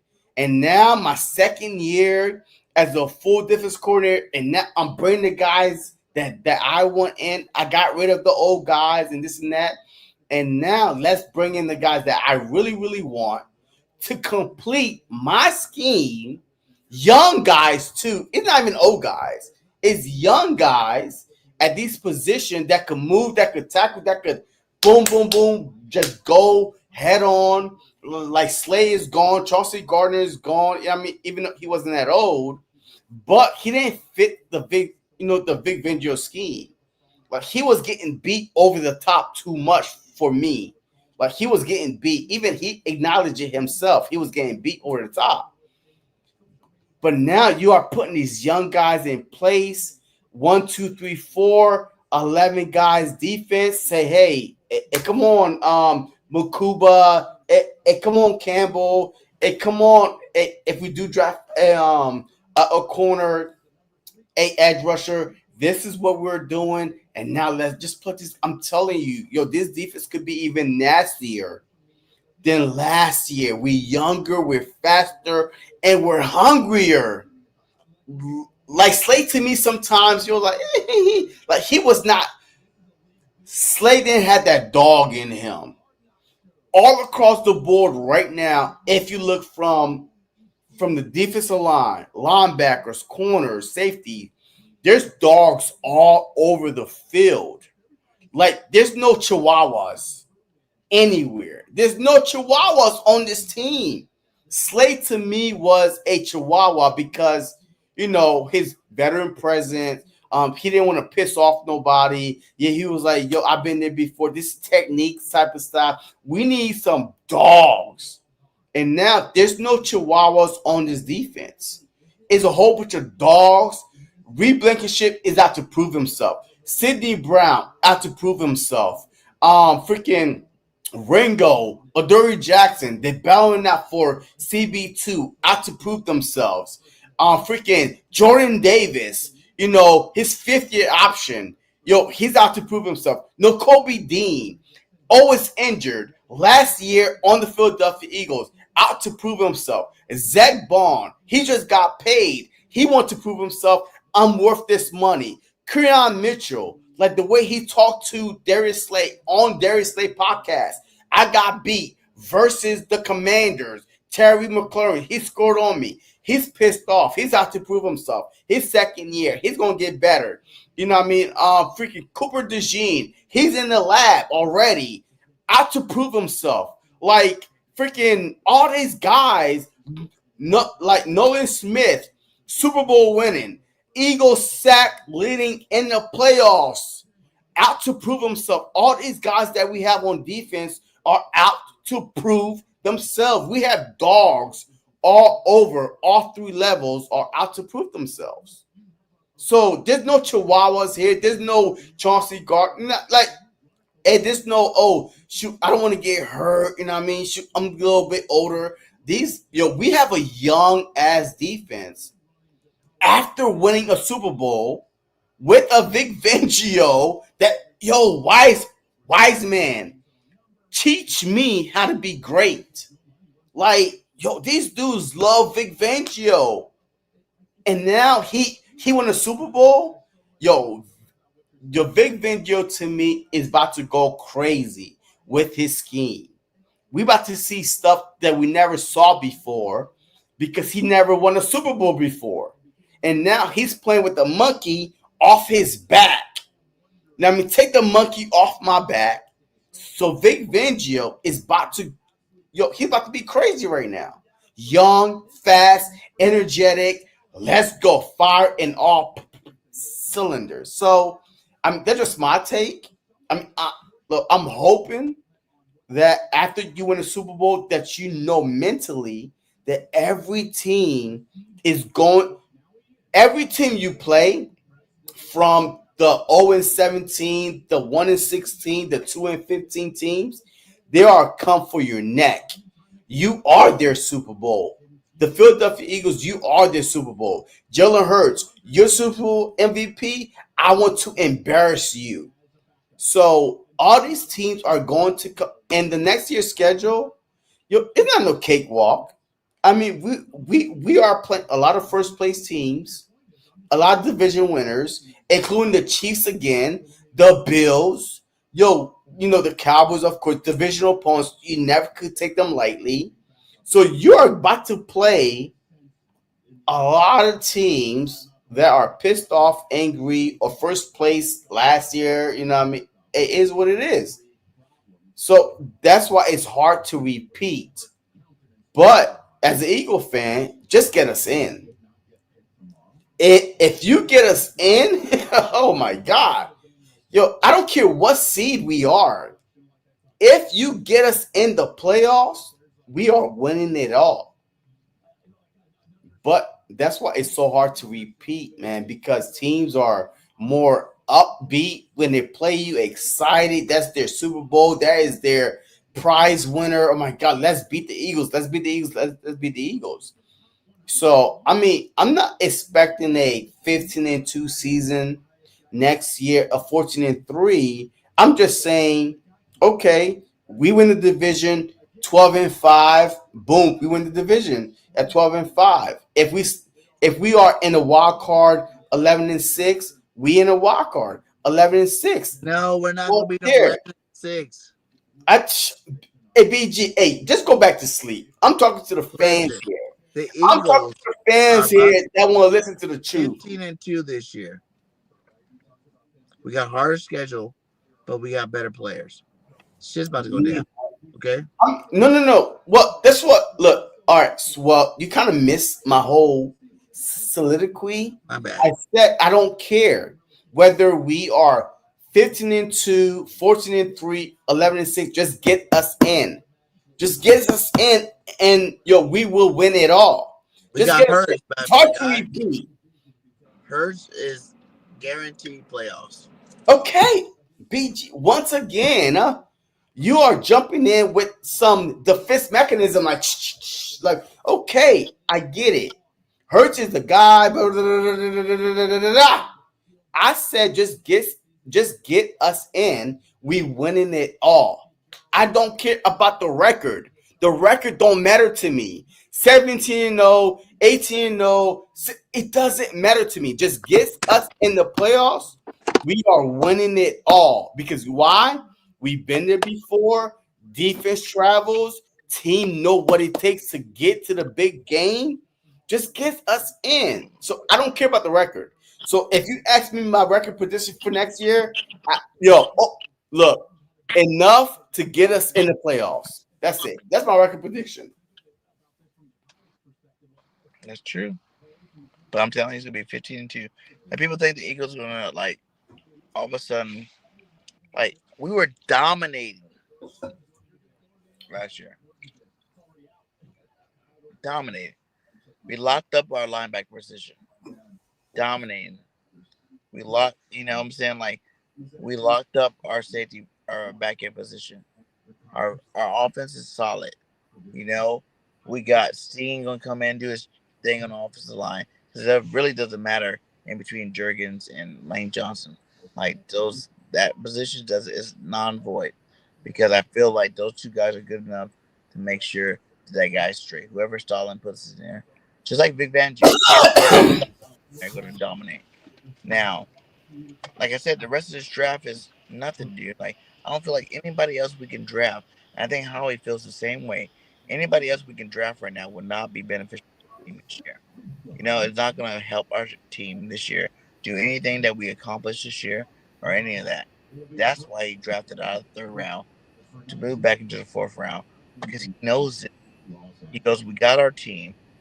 We just need to go in there and handle business again." All our boys are in the lab doing what they need to do for being productive, right? And I just feel like that linebacker thing, like that's the first time we drafted a in the box type linebacker since 1970. You know what I'm saying? Like that's crazy. You know, and pair him up with Zach In the Bond. first round. Yeah, in the first round, and to pair him up with a Zach Bond. You know, who just got the bag. But the thing is, the bag is only for 3 years. You know, N'Kobe Dean and he needs to come back healthy for one. That's the first thing. You gotta come back healthy. If he comes back healthy, that's good for him. If not, then his job's done. He's gonna be gone. He's not gonna get a fifth year option. He don't have a fifth year He option. can't get a fifth year out. He don't have a fifth year option. He's not gonna get re-signed. He's gonna be a journeyman linebacker if he can't stay healthy because health is the biggest thing in his whole mix. He's not gonna be healthy game one. Trotter Jr. This is huge, huge offseason for him. Huge offseason for him. Because who cares about this guy? And he got a leg up too, right? He got a leg up in a big venture system, so there's no excuse. There's no excuses for you. So either you start the beginning of the season with D now, or you're gonna let this rookie come in and take it over. What do you want to do? You know what I'm saying? Are you gonna be the man you're supposed to be, or are you gonna let some other guy come take your job? Like this guy could be an edge rusher. You could put him and Nolan Smith on both edges, and just wreak havoc. On opposing quarterbacks. Wreak havoc. This is a bona fide linebacker. This is not no. They asked him why he got hurt. Playing football, dumping people. Playing football, thumping people. You don't. And this guy might not even be ready for week one. You got to think about that too. Our first round pick might not be ready. But they said that he will be ready for training camp. Yeah, but you got to realize, depending on how severe the shoulder injury was, it wasn't severe at all. If you play football, you get a little tear, you get a little injured, but it wasn't like major shoulder surgery like N'Kobe Dean was rumored to have that dropped in the third round. Remember, like N'Kobe Dean had a shoulder surgery. Like this was like because they're both thumpers, and we didn't think N'Kobe Dean's injury was going to keep lagging on. We don't know the severity of the shoulder injury. It says minor. He said when they asked him, "Are you going to be back for training camp?" He goes, "He's going to keep working out. He's going to be working out tomorrow. He's going to see where he's at." But at the end of the day, health is everything. Health is everything. If you're not on the field, it doesn't matter how good you are. I see that guy as being more of a Michael Parsons type guy. A guy that you can A weapon. A weapon. You know, you can use him at off-ball linebacker. You can use him on the edge. You can use him at all these places. But if you're not healthy, you can't use him nowhere. Trotter Jr.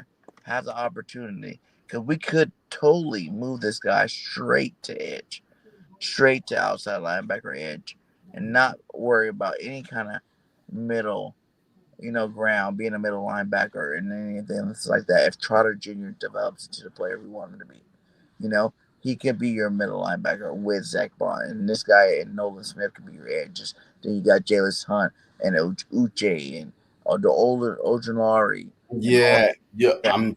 Man, our edge is stacked though, man. Yo, our edge is so stacked right now that I'm using Campbell all over the place. Like yo, Zach Bond and Campbell, you could play them together and nobody would know what the hell they doing. And with Because Zach Bond, Bond, you could use all over the field too. Like you could use Zach Bond all over the field, like but a like weapon. we said with him, it's like that Bond was like a 7th-round pick. This is a starter, a first-round bona fide Yeah, but starter. I mean, well, you could throw that away though. I mean, you could throw the You can throw seventh it round away pick and turn the from big Zach advantage Bond of because he's re-signed as a first round pick. Man, like he literally just got the bag as a first round pick. So just throw that shit away, right? So you but could use Zach Bond in Vic Fangio's system, second year in Vic Fangio's system, though. You know what I mean? So now Vic Fangio would trust him more. Say, hey, I want to use you all over the field, and then use Campbell as your position as inside linebacker, outside linebacker, whatever it is. You know what I mean? So they can literally they could be. switch. I think if Vanjo's smart, they could be packages where you're gonna see a Nolan Smith, a Campbell, a Dean, and a Bond on the field. You know what I'm saying? Like that's what you got the luxury of doing with a guy like Campbell. You know what I'm saying? Like you don't have to just worry about he's taking this person's spot, and that's why they came out and said we're confident in what Nakobe Dean is to our football team. We're confident in it. He just gotta get healthy. And Nakobe Dean played lights out when he was healthy. Like Yeah. you know what I'm saying? Like he could have possibly been if he doesn't get hurt. You know, damn defensive MVP. No. Like No. like Bond. You gotta realize the Mm. trajectory he was going on. When he got Well, hurt, but Bond kept going and he stopped. That was the yeah, biggest but difference. he only got hurt though, like week. I mean, he got hurt like week 14 or 15. So the season was like winding down. But we were talking that during that time about having 2 Pro Bowl linebackers. But the Pro Bowl was already no, the Pro Bowl was already being voted on, like Pat's voted on though. I mean, he Yeah. got hurt so late. Like he got hurt late. I mean, like 2 games before the end of the season though. Like that's how late he got hurt. I'm just saying in general, but he missed the whole playoffs too. Oh yeah, I mean facts. Yeah. Oren Burks became a star enough to get paid. You know what I'm saying? Oren Burks got paid because he got to step in for Dean and do improve his point. Imagine if Dean was still there. You know? Mm-hmm. We thought about this too. It was either gonna be the writing's gonna be in the wall for Dean or the writing's gonna be in the wall for Jordan Davis. And right now it looks like the writing's more on the wall for Dean than it is They for both got drafted the same year. Like they both got drafted the same year. The only difference is Jordan Davis got drafted in the first round. Jordan Davis got drafted in the first round with a 5th-year option. Kobe Dean got drafted in the 3rd round with no 5th-year option. So Dean had no room for error, compared to Jordan Davis, where he has room for error, but They still. have not drafted one defensive tackle yet. What? And all the good ones are gone, right? What? The defensive tackle? Yeah.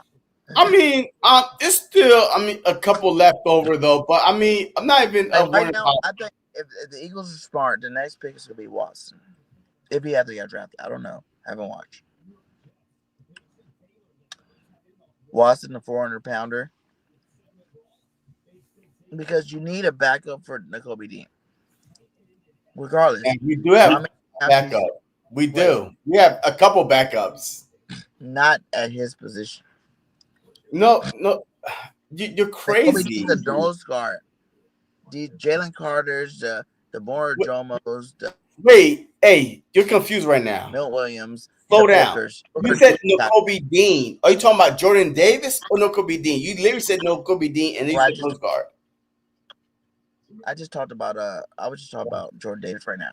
We're on I said no Kobe Dean. I said that we have plenty of backups for him. No, but I'm telling you, we need to draft his backup. Who? Jordan Davis. That's why I said Watson. But you said no Kobe Dean. We were talking about no Kobe Dean. Then we talked about Jordan Davis. And I said we need to draft Jordan Davis backup and get draft Watson from Florida. Okay. All right. Cool. I mean, even Jinx laughing at you right now, but yeah, I hear you. Okay, cool beans. Yo, I hear you. But there's Booker and Ajomo. I mean, those are backups to who? But think about it. Who they back up to? Yeah, they're more Jordan Jalen Carter's backups. No, they're not.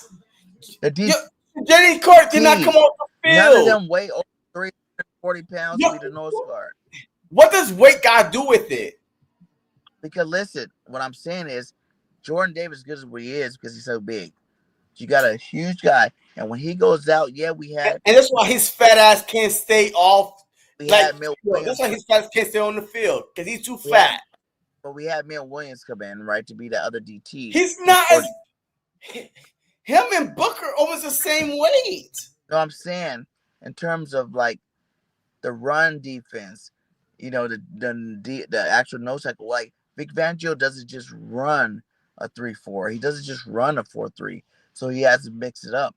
And when he's Jordan Davis needing to be out, it's like, you know, why not have a guy like Watson come in, 400 plus pounds? He's slimming down. You are worried about the weight too much for me right now. I worry about the weight. Not worried about the weight. Weigh 400 pounds. There's no player in the NFL that's 400 pounds playing every down. So stop worrying about the weight. Villa weighed how much? Not 400 pounds. Like 340, 350. And he played every down. So what's your point? My point is, if Jordan Davis isn't good enough to play every down, you need to keep that run defense stout. When Jordan Davis exits a football game, the run defense is suspect. No, it's not. No, it's not. Because he played 38% goddamn snap last year, and we still was a good run defense. You know why? Because Bill Williams was in there. Jalen Carter was in there. So stop talking right now. Like, you're talking nonsense right now. No, I'm not. When he was in the game, he barely played half the games. His fat ass couldn't stay on the field. He's always in the game right first or second down. No, he's not. Stop lying to the people. You cannot be always in on first and second down if you play 38% of the snap throughout the year. How's that even possible? You gotta realize the games we win against top flight running backs. Oh, here we go with this top flight running back shit. Stop. Listen, because you gotta keep the facts the facts. This is the truth, right? The facts. You lying right now. There's no facts. Top flight running backs. Jordan Davis played more. The games we played pass happy teams, he played less. It's that simple. There's not that many top flight running backs in the league.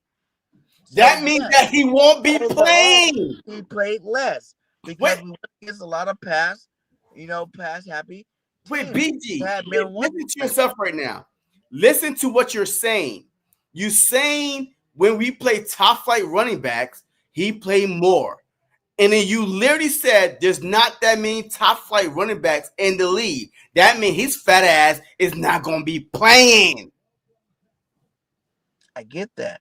But at the end of the playoffs run, you start seeing them get sacks. And now you switch the subject to playoffs. You know what? Look, I can't. I can't do this. I can't do this. Hey, you talking nonsense right now. Jordan Davis is going to be that guy this year. I'm telling you that right now. You guys think Milt Williams got the bag? If they don't re-sign Jordan Davis, he's gonna get the bag somewhere because he's gonna ball out this year. He's gonna play. I'm telling you right now, Jordan Davis is gonna play at least 40% of snaps. I mean, oh wow, shoot, that's a big stretch from 38. Woo, 40%, 2 more percentage. Wow. I need him to play 50, 55%. But if he got another big nose tackle like a Watson, then guess what? You got 70% of the time covered where there's no run game. And that will help Jalen Carter. We need to get Jalen Carter in the sack mode. You know what I'm saying? We need to get him in sack. We can't be just taking up all these double teams, not getting the sacks. We want him to be the best. We say he's the best defensive tackle. Aaron Donald was the best defensive tackle. He got sacks, being double, triple team. It's time for JC to take that level. But at the end of the day, you need guys like Jordan Davis to take up double teams. You need other defensive linemen to take up the double team. That's why Milton Williams ate so much this year, and because Jalen Carter was taking up all the double teams. When those two guys are in, Jalen Carter takes up team. When Jalen Carter and Jordan Davis is in, Jordan Davis takes up the double teams. Sir. Go ahead. Can I speak? You can speak. Villa was drafted in 2018, by the way. He is 6'4", 346 pounds, right? Let's go by year. His sacks. His rookie year, 3 sacks.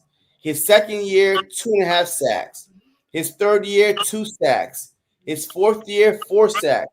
His fifth year in 2022, 6.5 sacks. In 2023, 5.5 sacks. Last year, he had 7 sacks, but he does play over 50% of the snaps, being 346 pounds. So, with you saying that Jordan Davis about the sacks, you do not need to hit double-digit sacks at all. But Villa is one of the guys that every team goes into the Tampa Bay Buccaneers. Look out for Villa. He could wreck the game. I'm not saying that Jordan Davis, had to have double-digit sacks, or even Jalen Carter. You don't think Carter? But Jalen Carter, every game, regardless if you have a sack or not, you prepare for Jalen Carter, just a threat, because he will bully you, punch you, kick you, nasty, and get to the quarterback. But Jordan Davis will hug you, teddy bear, pat you in your butt, and say good job, and maybe once in a while tackle the running back. That's not what I want. So those are the difference between Villa, that's 350 pounds, that's playing 3 downs, versus Jordan Davis. Okay, so that's what I'm saying. I need this too. Villa don't have a Jalen Carter on his defensive line. That's it. Okay, you're making my point. Listen, I'm saying so they need him to do more. We don't. Wait a minute. You're making my. You know what? Hey, you're a bad lawyer. Bad lawyer. You know why? You just made the case for why ain't Jordan Davis playing more? Why is he not doing more? Because he does not have. You had a Milton Williams and a Jalen Carter. You had to get on the field to get after the quarterback. BG, that's not his job. Y'all don't realize there's different positions in football. Like we said before, all those years, Aaron Donald was the number 1 defensive tackle. Who was number 2? Fletcher Cox. Fletcher Cox only got double-digit sacks like 1 year out of his whole career. So it's not about the sacks, but we're in such a generation where we want all of our first-round picks to get all these stats and all this whatever, right? We drafted Jordan Davis. He was like, wait a minute. Ain't you doing? They're talking about sacks. I'm telling you, it's not about sacks. You the one that's talking about sacks, not me. I'm saying because everybody hates on Jordan Davis because he doesn't get them. Nobody's saying nothing about. Yo, hey, put the bottle down. Go to bed. Nobody is talking about sacks. All I've been saying is player in general. I'm talking about he's not on the field enough like to even be mentioned. Why? So if we're going against pass happy teams, why would you put your 345 pounds? His ass cannot move. He's out of shape. That's why. Who chased down Josh Allen in that game? What, 2 years ago? He's been in the league just going on 4 years. So you're talking about 2 years ago. It wasn't last year. It was the year before last. One game, and he was out for the rest of the year. BG, just stop. All right, so you mentioned Fletcher Cox. Fletcher Cox never had a Jalen Carter. You mentioned Aaron Donald. Aaron Donald never had a Jalen Carter next to him. Got Javon Hargrave. That's not Jalen Carter. That's Pro Bowl. Did Hargrave go All Pro that year? Bro. Did Hargrave go All Pro? Fletcher Cox's best year was Fletcher Cox's best year was when we went to the Super Bowl. Who was the other guy? Who was the other guy from the Ravens we picked up for those 2 years? What's his name? Defensive tackle. I know what you're talking about. What's his name? I know what you're talking about. He was a baller too. I know with the gold teeth. Yes, I know what you're talking about. Jurgens, right? Jurgens. Huh? Jernigan, whatever his name is. Yeah. So you got him. Before that, at Darren Walker, we had, we've had good DTs paired up with Fletch most of his career. What? Wait. See, the problem is good is not generational. Just stop it. I can't even see your face, man. Like, I want to see something like I want to see your face when I talk to you. If you guys think that Jalen Harder's this generational guy, he needs to start putting up the sacks. It's not. See, and now you mentioned sacks again. So you're the one that's forcing sacks on everybody. Not on everybody, on the players that's supposed to get them. That makes no sense. Best DT. Listen, if Jalen Carter's the best DT, think about the best DTs in the league. Warren Sapp, sacks. Wait. When he was in. All right, go ahead. Talk about it. Aaron Donald, sacks when he was in. You know what I'm saying? Like the good Nnamdi Aswa. No, Nnamdi. What's his name? Okay. All right. Okay. Wait. And Dominican Sue, sacks. Okay. That's Jalen Carter's role. Wait a minute. Wait. Is Dexter Lawrence? Hey, Dexter Lawrence is an All-Pro, right? Correct. Dexter Lawrence is an All-Pro, right, BG? Is he? Oh, my God. Come on. All-Pro? Yes, he's an All-Pro at his position. Considered the best nose tackle in football right now, Dexter Lawrence. Nose tackle, but not DT. Jalen Carter is a DT. Jordan Davis is a nose tackle. Different jobs, different responsibilities, different things. You're talking about two different things. One's supposed to stop the run. The other one's supposed to get after the quarterback. The DTs get after the quarterback. The nose tackles stop the run. Via Vea was a nose tackle.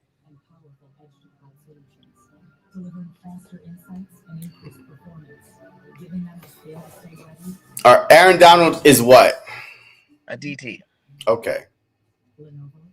All right. So Aaron Donald, a DT. Got it. Flashy. And how many double-digit sacks do you think Aaron Donald had throughout his career? He played from 2014 to 2023. How many double-digit sacks do you think he had? At least two. Huh? At least two. Man, you're guessing. Man, that's not no Hall of Fame type of numbers. At least two double-digit sacks. Hey, don't full of shit. Like, you know what? Hey, I can't take you serious right now. You asked me a question, I answered it. Huh? You asked me a question, I answered it. I said at least two. At least two. And then he had a bunch. But he played how long? Almost 10 years, right? But how many of those were like? You said at least two. Huh? almost double digit. How many of those seasons did he have almost double digit? Come on. All right. You like You know Fletch. what? Fletch is like Hall of Famer, but Fletch only had 1 year of double digit sacks. Bro, you all over the place right now, and you starting to piss me off. I'm because saying you talking shit right now. the difference between the pass rusher defensive lineman and the run stopper defensive, like Jordan Davis. Aaron Donald, out of 10 years, had at least 7 double-digit sacks, by the way. Not at least 2. 7, right? 7. But he played 10 years. Jalen Carter, 2 years in the league. And then you talking about, well, he needs to show production, blah, blah, blah. Yo, Aaron Donald is a generational talent. Give Jalen Carter year 4, year 5, year 6, year 7, year 8, year 9, year 10 to see. You know what I mean? But Jordan Davis, to me, you trying to compare Jordan Davis to Fletcher Cox, but when I'm recalling, Fletcher Cox never had a Jalen Carter next to him his whole career. I don't care if you say Hargrave. Hargrave was an all-pro. He had the most sacks ever. When he got his double-digit sack. Who? He had Hargrave, and Hargrave had what? 14 The sacks? most sacks ever? The most sacks ever? Where? Who? For who? Huh? The most sacks ever? Where? What do you mean? You said Hargrave had the most sacks ever. He had an all-pro. Most sacks ever. That year with us. Oh, my God. For him. You are exhausting right now. But I'm saying, you say he was an all-pro that year. What year was that? What year? 17. Okay, Fletcher Cox had 10 sacks. His best year ever. The only year when you had a guy like Hargrave. And that's what I'm saying. Jordan Davis, right? We didn't have Hargrave for 1 year, brother. No, I'm saying the year we had him, that's the only year that bullshit. We did not have Hargrave for 1 year. I'm saying that was the only year Fletcher Cox was able to get double-digit sacks. But that makes no sense. He was next to him a couple years. In the game. Yo, I can't right now. Hey, you frustrating me right now. You're missing out you what I'm pick saying. And choose. You're trying to make an argument on something that doesn't need to be an argument. You pick and choose. No, you pick and choose 1 year there, but Hargrave was not on the for 1 year. If you're a defensive tackle and you're supposed to get sacks, that is, there's certain defensive tackles in the league. You look at the guys like Sapp. You look at the guys like Aaron Donald. You look at the guys like Joseph, Dominican Sue. Those type defensive tackles, they're supposed to get sacks, so you rate them off of that. Jordan Davis is not that. Jordan Davis is a nose tackle, so you don't rate him off sacks. Even though his sack production is getting better, you don't rate him off sacks. You rate about what he does when he's playing in the game. And when he plays in a game, our run defense is elite. Elite with Jordan Davis in the game. And now in the playoffs, you add 2 sacks there. He's starting to show you that he can do a little bit more. And all I was saying was before was the games that we had to stop the run the most because they were elite backs, he played more. Just like in Georgia. In Georgia, that's one of the biggest things coming out of college. They're talking about he didn't play that much. But it wasn't the fact that he sucks. It's just a passing situation. You want a DT that can get after the quarterback.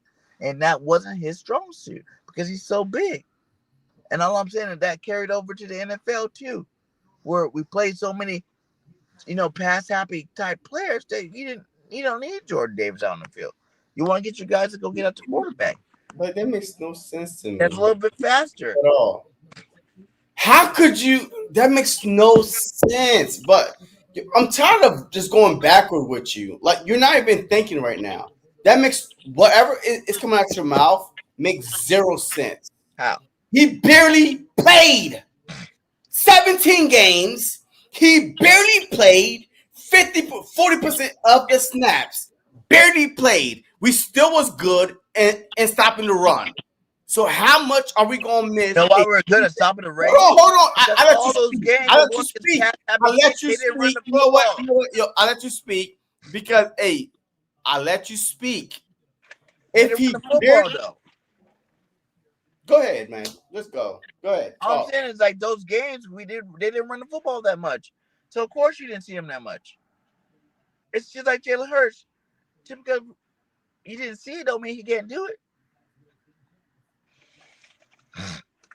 We play a lot of pass happy teams this year. He was on the bench a lot of the time. But when we need him the most, a la Ravens, a la Packers, a la, who else got a good running back that we played? Hey, wake me up when you're done, because this is some bullshit right now that you're talking. Go ahead. I'm just speaking the truth. That's all I do is speak the truth. Where are we in the draft? What's going on with this?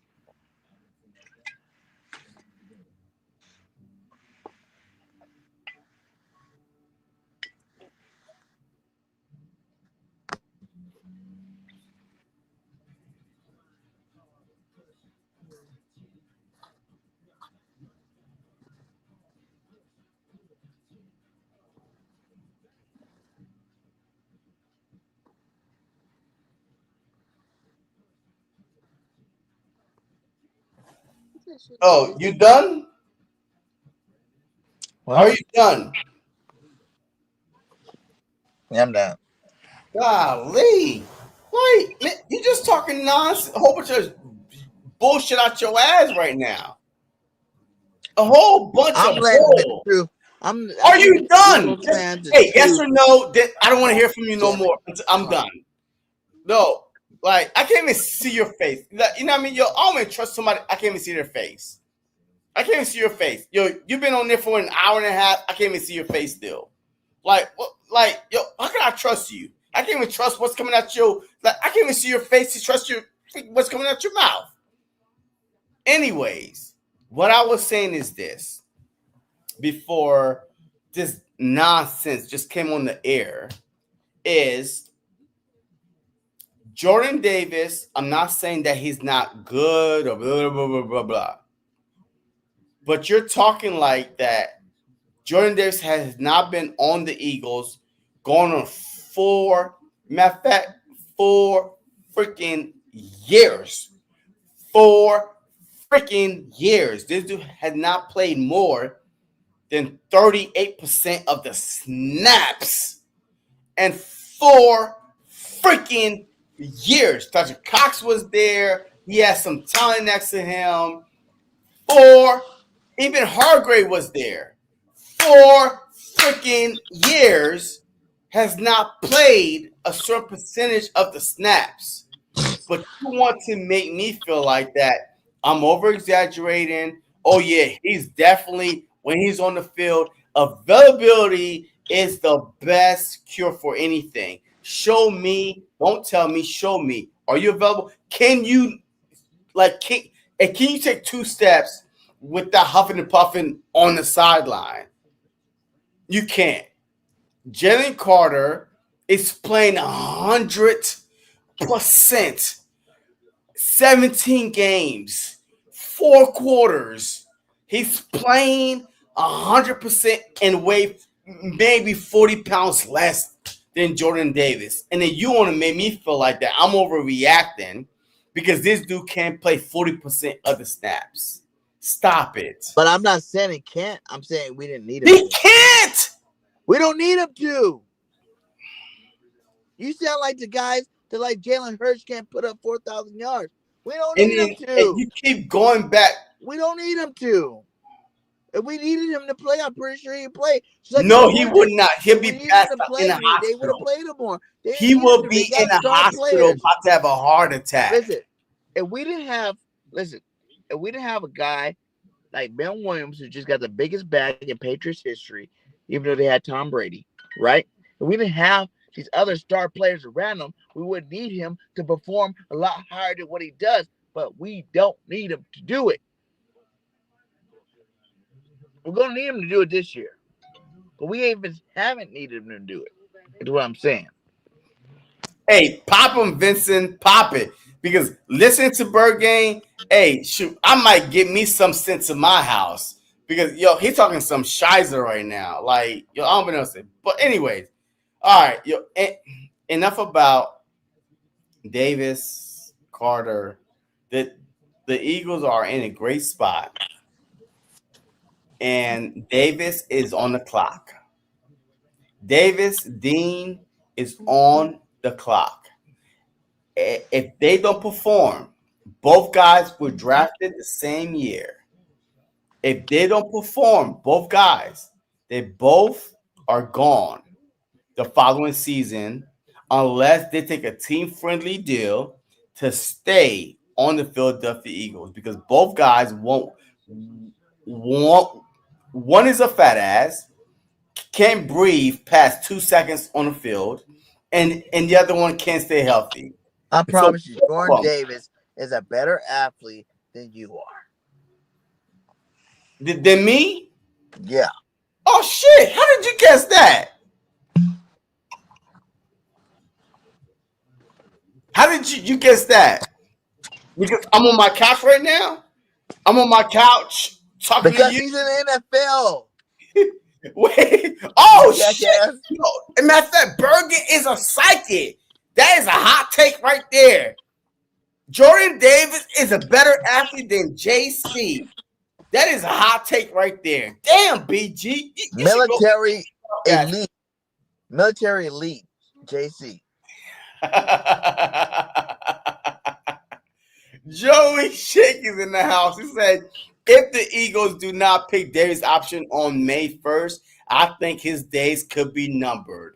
Exactly. What up, Shake Squad in the building? Shake, Yo, that's what I'm saying. I've been looking for you, my guy. Where you been? I've been hitting you up, my guy. Okay, look. Okay, hey, BG, show your face on the live, BG. Hey, right now, hey, he's talking to darkness. I'm sorry, I didn't want to go into my garage right now. Okay, yeah, because there's a possum in there. If from 2 days ago, but anyway, yo, that's all I'm saying. Hey, Jordan Davis, this is a make or break year for him. You talking about when he's on the field, we cannot run against him. People don't pay for that shit. He can't stay on the field.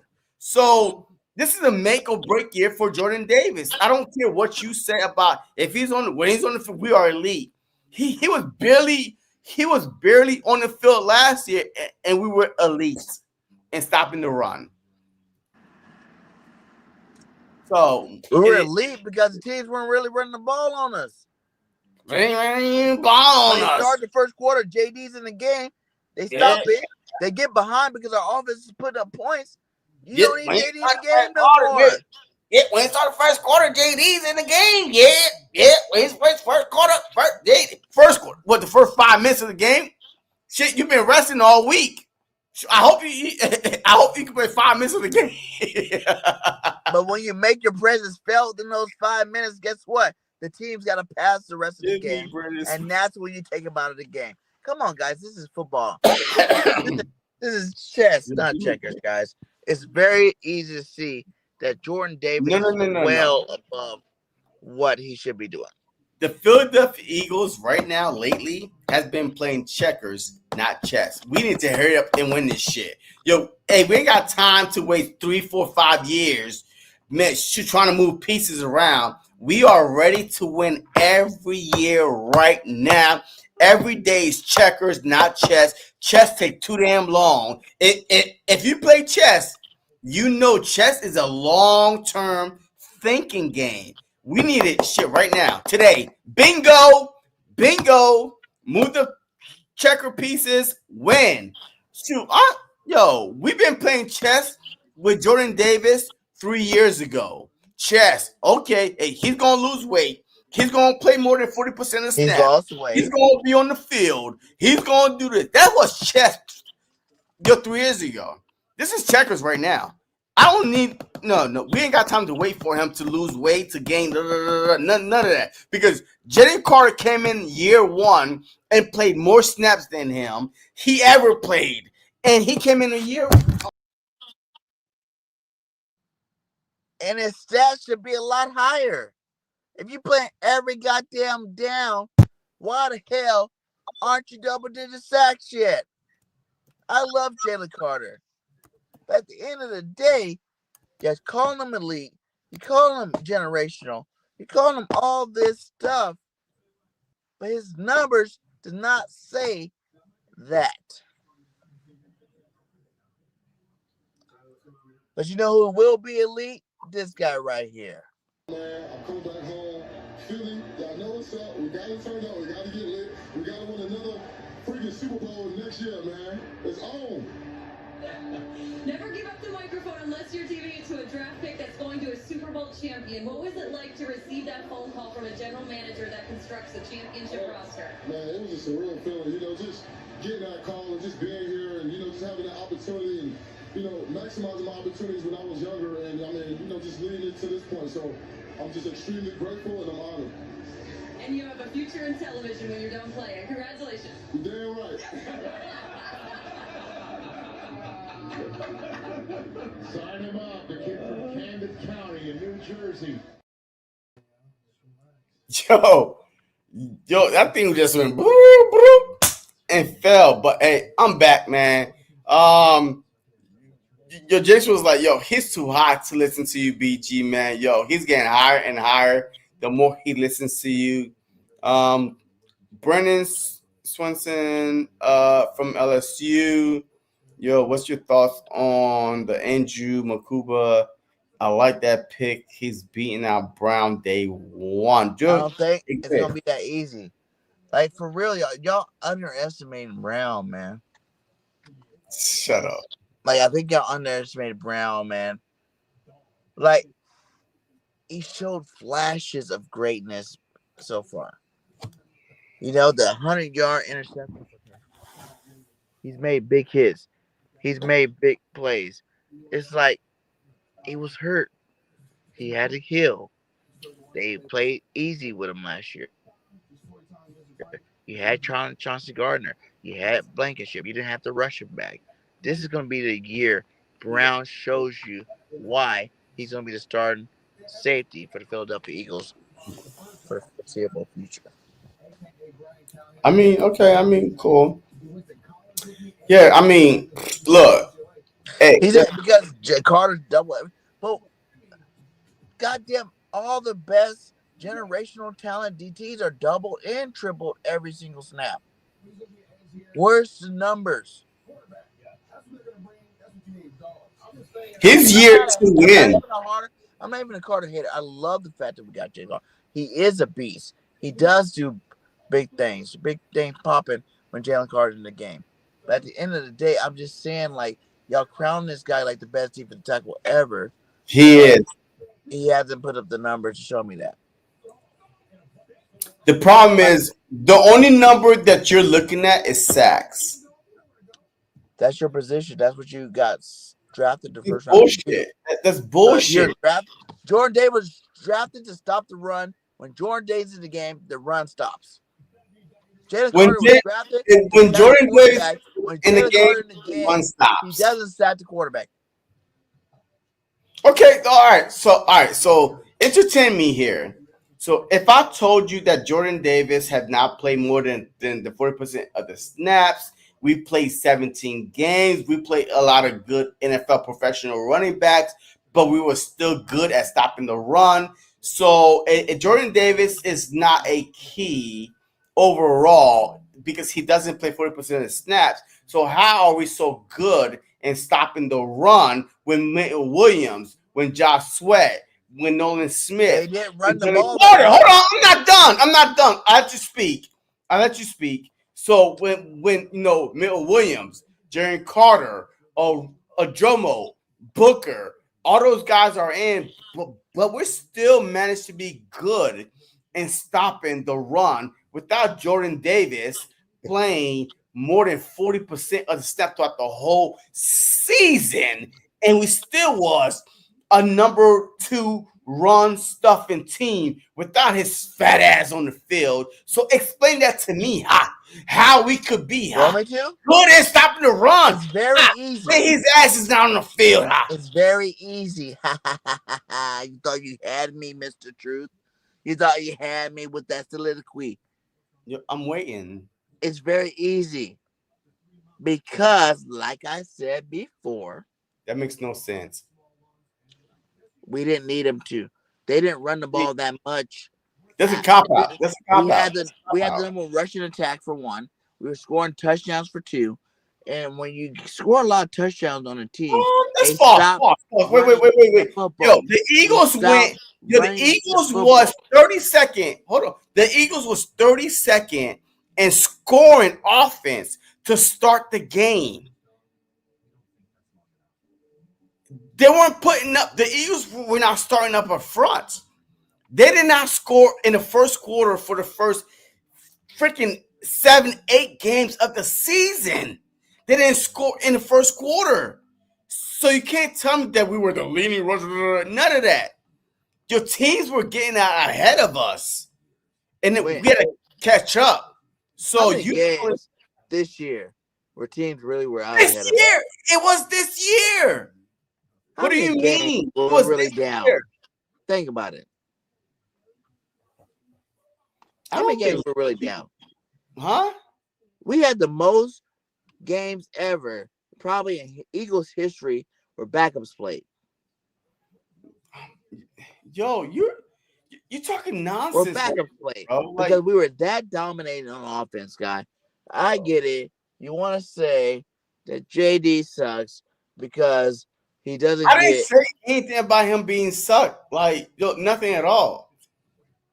I'm just telling you that I need him to play 50 to 55% of the snaps. That's it. He has not played 40% of the snaps since he's been drafted. So why would you even want him on the team if he barely on the field and we're still good at stopping the run? You know why? Okay, let me tell you. Let me put it to you this way. Is that dominant to rush backfield before he even gets started? And put it this way. Why would you want Jalen Hurts to be your quarterback when he's not throwing 300 yards a game? He's not throwing 400 yards a game. Look, that's such a dumb analogy. It's the same shit. No, it's not. It's the same shit. Like Jalen said too. Just because I don't mean I can't.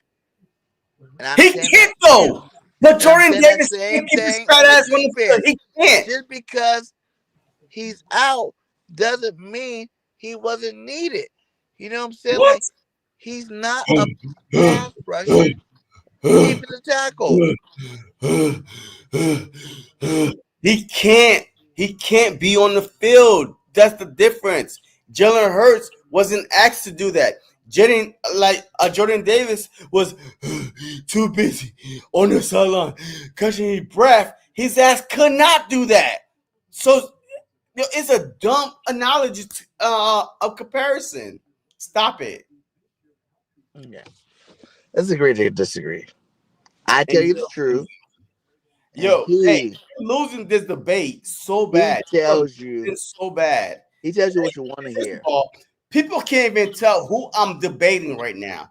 The people cannot even tell who I'm talking to right now. They see the chain, they see the ice, they know it's Bird Gang. No. Hit that like, comment, and subscribe. Because we are 65 deep up in here. And y'all need to hit that like. Y'all need to share.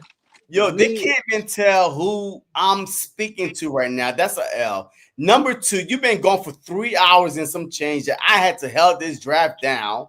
And you see, when Bird Gang gets on the screen, the numbers shoot up. Because by 10. The truth. By 10. I had 40 every time, the whole time watching. And we're 64.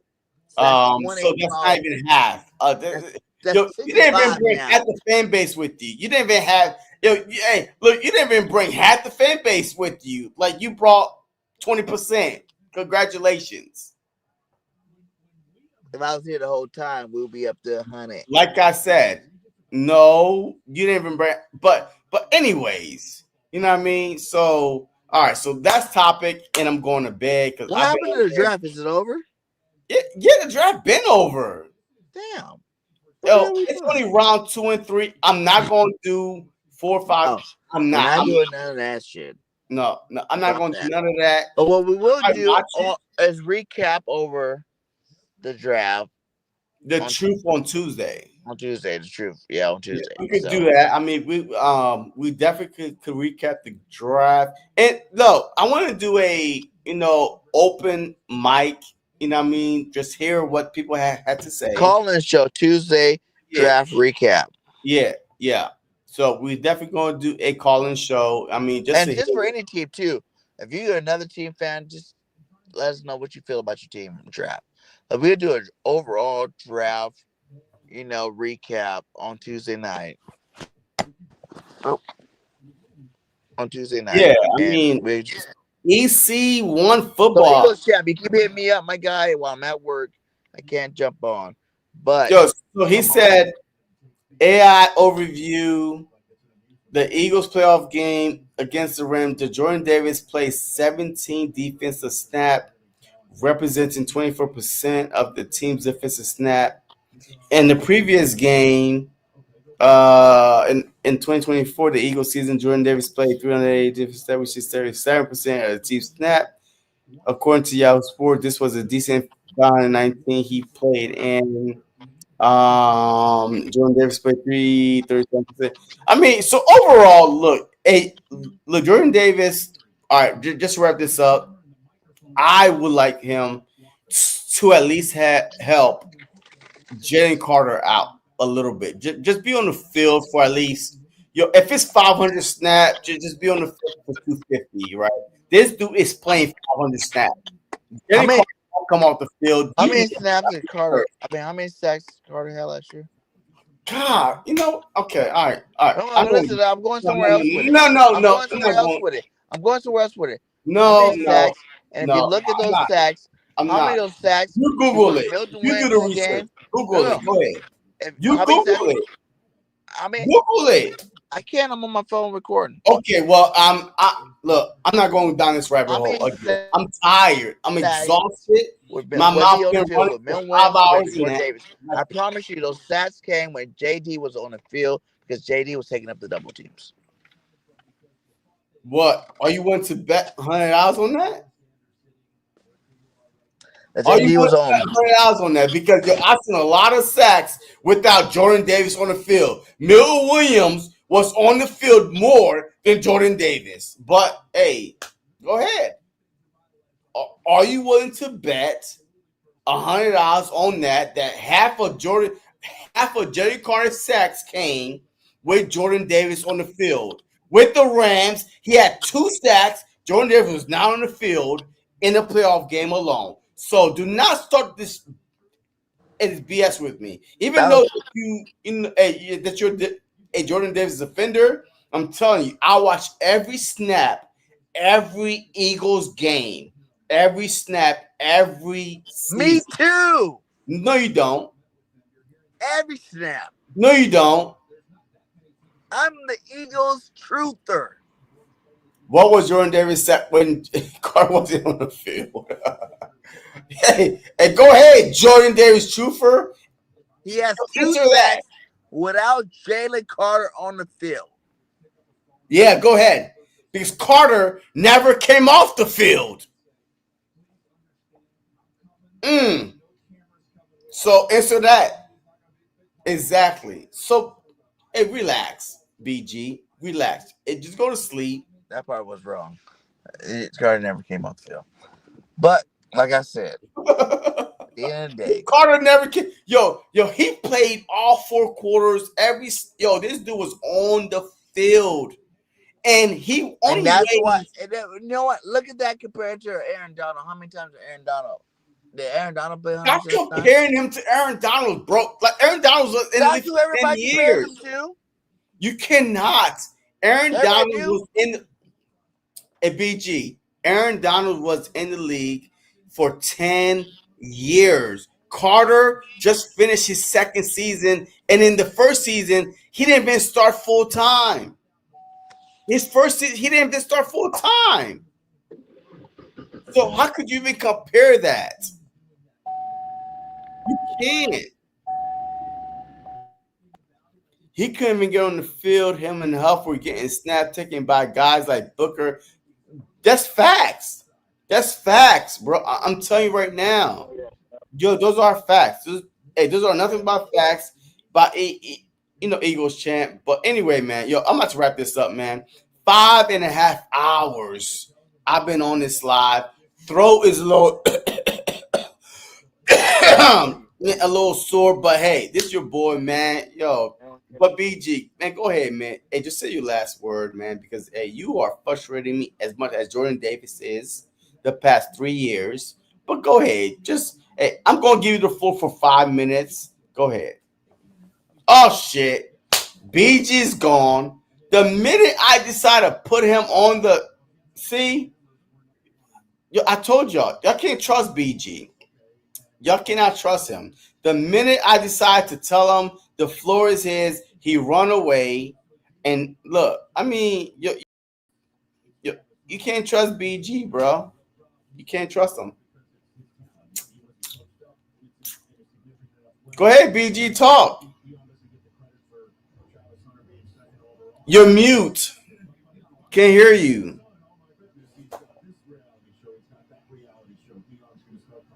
Nope. Can't hear you. Nope. See? The lies will set you free. Can't hear you for real. Yo, you can't hear you.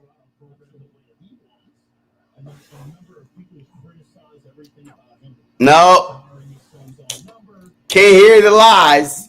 See? Look at God. Look at God. He took you away off the screen because all the bullshit that you were talking to the fans and spewing out your mouth. And now your mic won't work. Your cam is not working. Get off the screen, BG. Get off the screen. Anyways, yo, I'm here.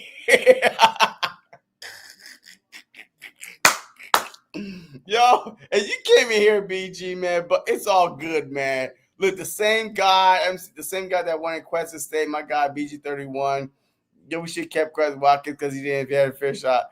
I mean, look, it is what it is. But look, hey, welcome to the truth. All right, BG, what? Hey, what?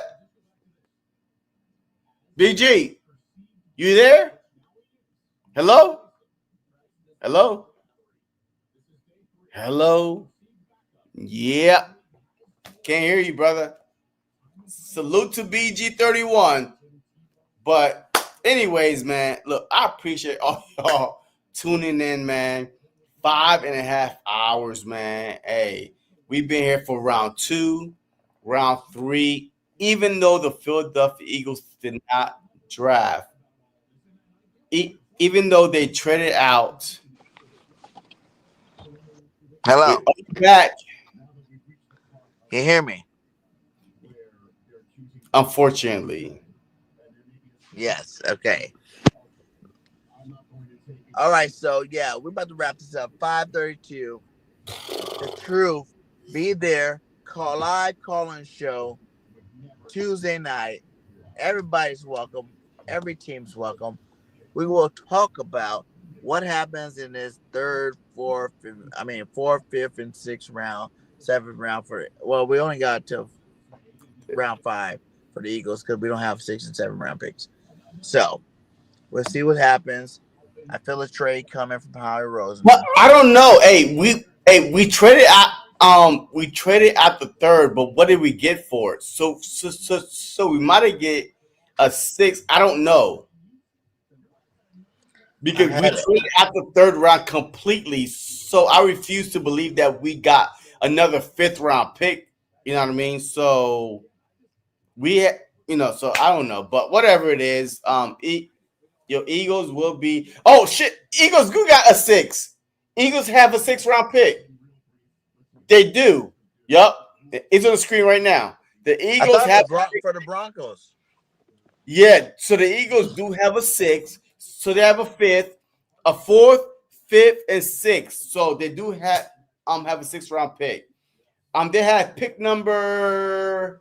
Let me see. 182, 83. 84, 85, 86, 87, 88, 89, 90, 91. So pick 191 The Philadelphia Eagles, round 6, pick 191. They have a 6th-round pick. We did not previously have a 6th-round pick. We did have 4 5th-round picks, but now we have a 6th-round pick because of the trade we did. So here we go, BG. You right on time. Always lying, but the God is always correcting you. But go ahead.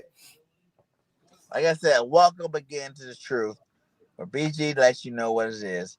JC argues it, thinking that he knows the truth. But you guys been watching us. We've been on this show for like 2 years now. And I'm letting you know, if you go recap the shows, you'll see that BG speaks more of the truth. And got 4 jerseys out of it. Matter of fact, hey, you owe me my last jersey, by the way. What jersey? You owe me. Come on, BG. Don't let me just say it out loud on the air, man. It just text me. Hey, don't let me put you on blast. That Saquon Barkley we went MVP. We made another bet too before that you owe me. What? No, wait. See, you told me that Saquon Barkley. You owe BG lunch. Yes, yesterday. Yes, congratulations. Yesterday on live air, I told you go to lunch, send me the receipt, and up to $50, I will send you the money. That's cool. Actually, that's it. But you owe me a jersey because you said that Saquon Barkley would win NFL MVP. Yeah, I was robbed. No, you were wrong. But I want my Jalen Carter jersey before the season starts. Saquon Barkley got the most stats ever by a player ever to play football. I'm going to give you until September 1st to give me my jersey. My Jalen Carter jersey. That's it. Okay. I'm done. So I'm giving you time to buy my Jalen Carter jersey. But you could go to lunch tomorrow and eat $50 worth, and I will send you your money. Just send me a picture of your receipt of your lunch with the date, and I'll send you your Zelle, your Cash App. That's it. I'm done. That's it. But make sure my jersey is in the mail by September 1st. JC wins some, I win some, we both win some. I win. All I do is win, no matter what. Getting the truth. Look. Davey said, I'll take a James Carter jersey. Everybody would take a James Carter jersey, but I know that mine's better be in the mail by September 1st. I want my James Carter jersey. What? 98. A what? A what? I was just joking with you. All right, my guy. I didn't hear what you said. I said, does it have to have the Eagles logo on it? Or no, it have to have the Super Bowl James Carter jersey on it. But no, hey, look, I can't wait to get my James Carter jersey. You know what? The jersey could cost like $10. I don't care. You gave me a Devontae Smith jersey. You gave me a Jason Kelly Green jersey. You gave me a Jalen Hurts one, right? I think you gave me a Jalen Hurts jersey. Yeah, like I gave you a lot. I don't like the fact that you act like you got a whole collection from me. And now you about to give me this is 4 jerseys since we've been on YouTube that you about to all collection for BG, man. Hey, look. Just because you're smart. This is what happens when you lie so much. Bet jerseys when it comes to the ones I win. You always want to go money or lunch. You don't bet jerseys on the ones I win. Wait a minute. Wait a minute. We bet jerseys though. I just be winning jerseys. I asked you, what do you want to bet? You said, well, I'm like, well, I want a jersey. You know what I mean? So you the one that picked the losing bet. Okay, let's do this right now. What? Go ahead. Another bet right here. Yes. Hey, 65 of y'all are watching. For jersey. We about to make a bet right now. Go ahead. What? For jersey. Yes, for a jersey. Saquon Barkley will be MVP this year. Oh shit! I'll take that. No, he won't. But go ahead. Another jersey. Hey, we can't see you though, man. Like, shoot. Hey, what you hiding at? We can't see you. Open your eyes, old man. I'm right here. I want you to turn your camera on. Or smile for the people. Smile. I'm gonna smack the shit out of somebody. Hey, open All your right, we gotta eyes get out and of here though, for smile. real. All right, look. All right, come on. Hey, come on. Another I'll jersey. think about that one. I think about the No, real bet. no. I was No. rushing it. No. You said it. I No, rushed it. you already said it. I rushed it. We're No, gonna wait. We're it's gonna wait too for the season late. to start. We're gonna wait for Wait, the season to start. no. We didn't It's too do the late. secret handshake. We didn't do the secret handshake. Wait, no. I'm gonna think of a better bet. Cause that's kind of a hit or miss. No. It's too late. You said the bet on live air. You didn't agree yet, so it's not too late. Wait, so we gonna set the bet on live air. We're gonna wait. We gonna slow down for a second. Yo, you literally said, let's make a bet. Saquon Barkley will win MVP. I said, I'm down for that one, but I couldn't see your camera. So, no, we made the bet. No, our bets are always with the handshake on camera. That is bullshit. Okay, so don't give me that, Jason. That is bullshit. I'm trying to be that weasel. Yo, that's bullshit, BG. BG, hey, you owe me another jersey, I'm thinking about BG. it. And we won't talk about it then. So, hey, hit that like, hit that subscribe. BG, that's bullshit, BG. Retweet, repost, BG. whatever you do. BG, that's bullshit. BG, that's bullshit, BG. You know you bet me a jersey right now on live air. BG, you bet me a jersey on live air with 66 people watching. And 66 and now you go. We didn't shake on it. BG, you owe me a jersey. I do owe you one. Yes, but you owe me another one because you said Saquon Barkley will win the upcoming MVP. They don't know that yet. No. What you bet me? You literally just bet me right now on live air. Saquon be MVP. I'm down for it. Okay, come on, let's go. Yo, I can't. Your camera is so bootleg. I can't even tell if you're shaking or not.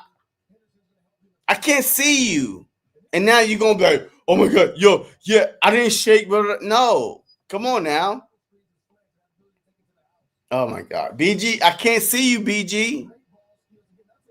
See, man, yo, this is why, man, I don't do bets with people that can't even. Hey, man, just get the camera straight. I mean, the cameras these days are $10. You can't afford a camera these days. How I look like, man, making a $50, $60 jersey bet on your ass. You know what I mean? It makes no sense. We good. The bet's still on. I'll do a virtual. That is on for what? I can't hear you. Fix your stuff. The mic went out. Simply because you got Pete Carroll as your head coach. Well, Pete Carroll was in Seattle. Envy and everything that happened with that offense. But anyway, all right, so the bet is still on. BG is trying to run it back, even though he lost this jersey bet with Saquon Barkley should have won the MVP this past year. He lost that bet, so that's the jersey. And now he wants to say it again that he's going to bet me a jersey that Saquon is going to win the MVP this upcoming season. We betted on it, and now I'm about to get my You're about to get shut your mouth. That's Cooper DeJean jersey from Bergen 31. So yes, Cooper DeJean jersey, Bergen 31 is about to give me. This is like taking candy from a baby, man. This is almost unfair at this point. Just be quiet for a second, okay? You got the bet. I'm gonna get plenty of bets between now and the end of the season, so I'm not really worried about it. I'm gonna win them all. It's time for BG to be the best. like I always been. And we gonna continue this on Tuesday night. We gotta get out of here though. All right, yeah. I mean, Hey, shit. much love We're to all you almost guys. 6 hours in, man. Almost 6 hours in. Hit that like, hit that slide. Hey, salute to JC for locking it down the first 4 hours. You know what I'm saying? Like I knew if I set it up, he was gonna follow. You know what I'm saying? And he definitely did his thing, with me out there. Salute to all you guys for watching the channel and I wasn't there for a lot of time. Salute to everybody out there watching our show in general. You know what I'm saying? We love every one of you Eagle Nation fans. And like I said, Tuesday night's gonna be lit. We got a call-in show. Make sure everybody call in. Jinx Wolf, I want to see you on there. Everybody, Deal Aldridge, all you guys call in. I'm Eagles champ. Nina. Yo, I want to see all y'all on there. We want to see everybody on there Tuesday night. We're gonna be lit. We're gonna be live, and it should be fun. So, fly Eagles fly, like I always say. And we're gonna leave you on on a different note here. Let's see. I got a video here. Let me see. Okay. All right. Go ahead. So let's see. Where does it go? What is this one? He's developed into a first-round inside guy. He could be an edge. Yeah, we're gonna leave you with our number one draft pick, as hype as he got when he was selected by the Philadelphia Eagles for the first in the box linebacker since 1970. Our boy Campbell is gonna end us tonight. So fly Eagles fly. We see you on Tuesday night. Go Birds. Go Birds. He's developed into a first-round inside guy. He could be an edge rusher. This guy, I just love this pick. I really do. I mean, this guy lit it up at the combine. I know some people. The only reason they're getting him here is because people had some injury questions because of shoulder surgery, might not be ready for camp. But if you're the Philadelphia Eagles, what do you care? Right. You're going to pick a guy that's going to be there maybe for the next 10 years for you and be a really, really good player.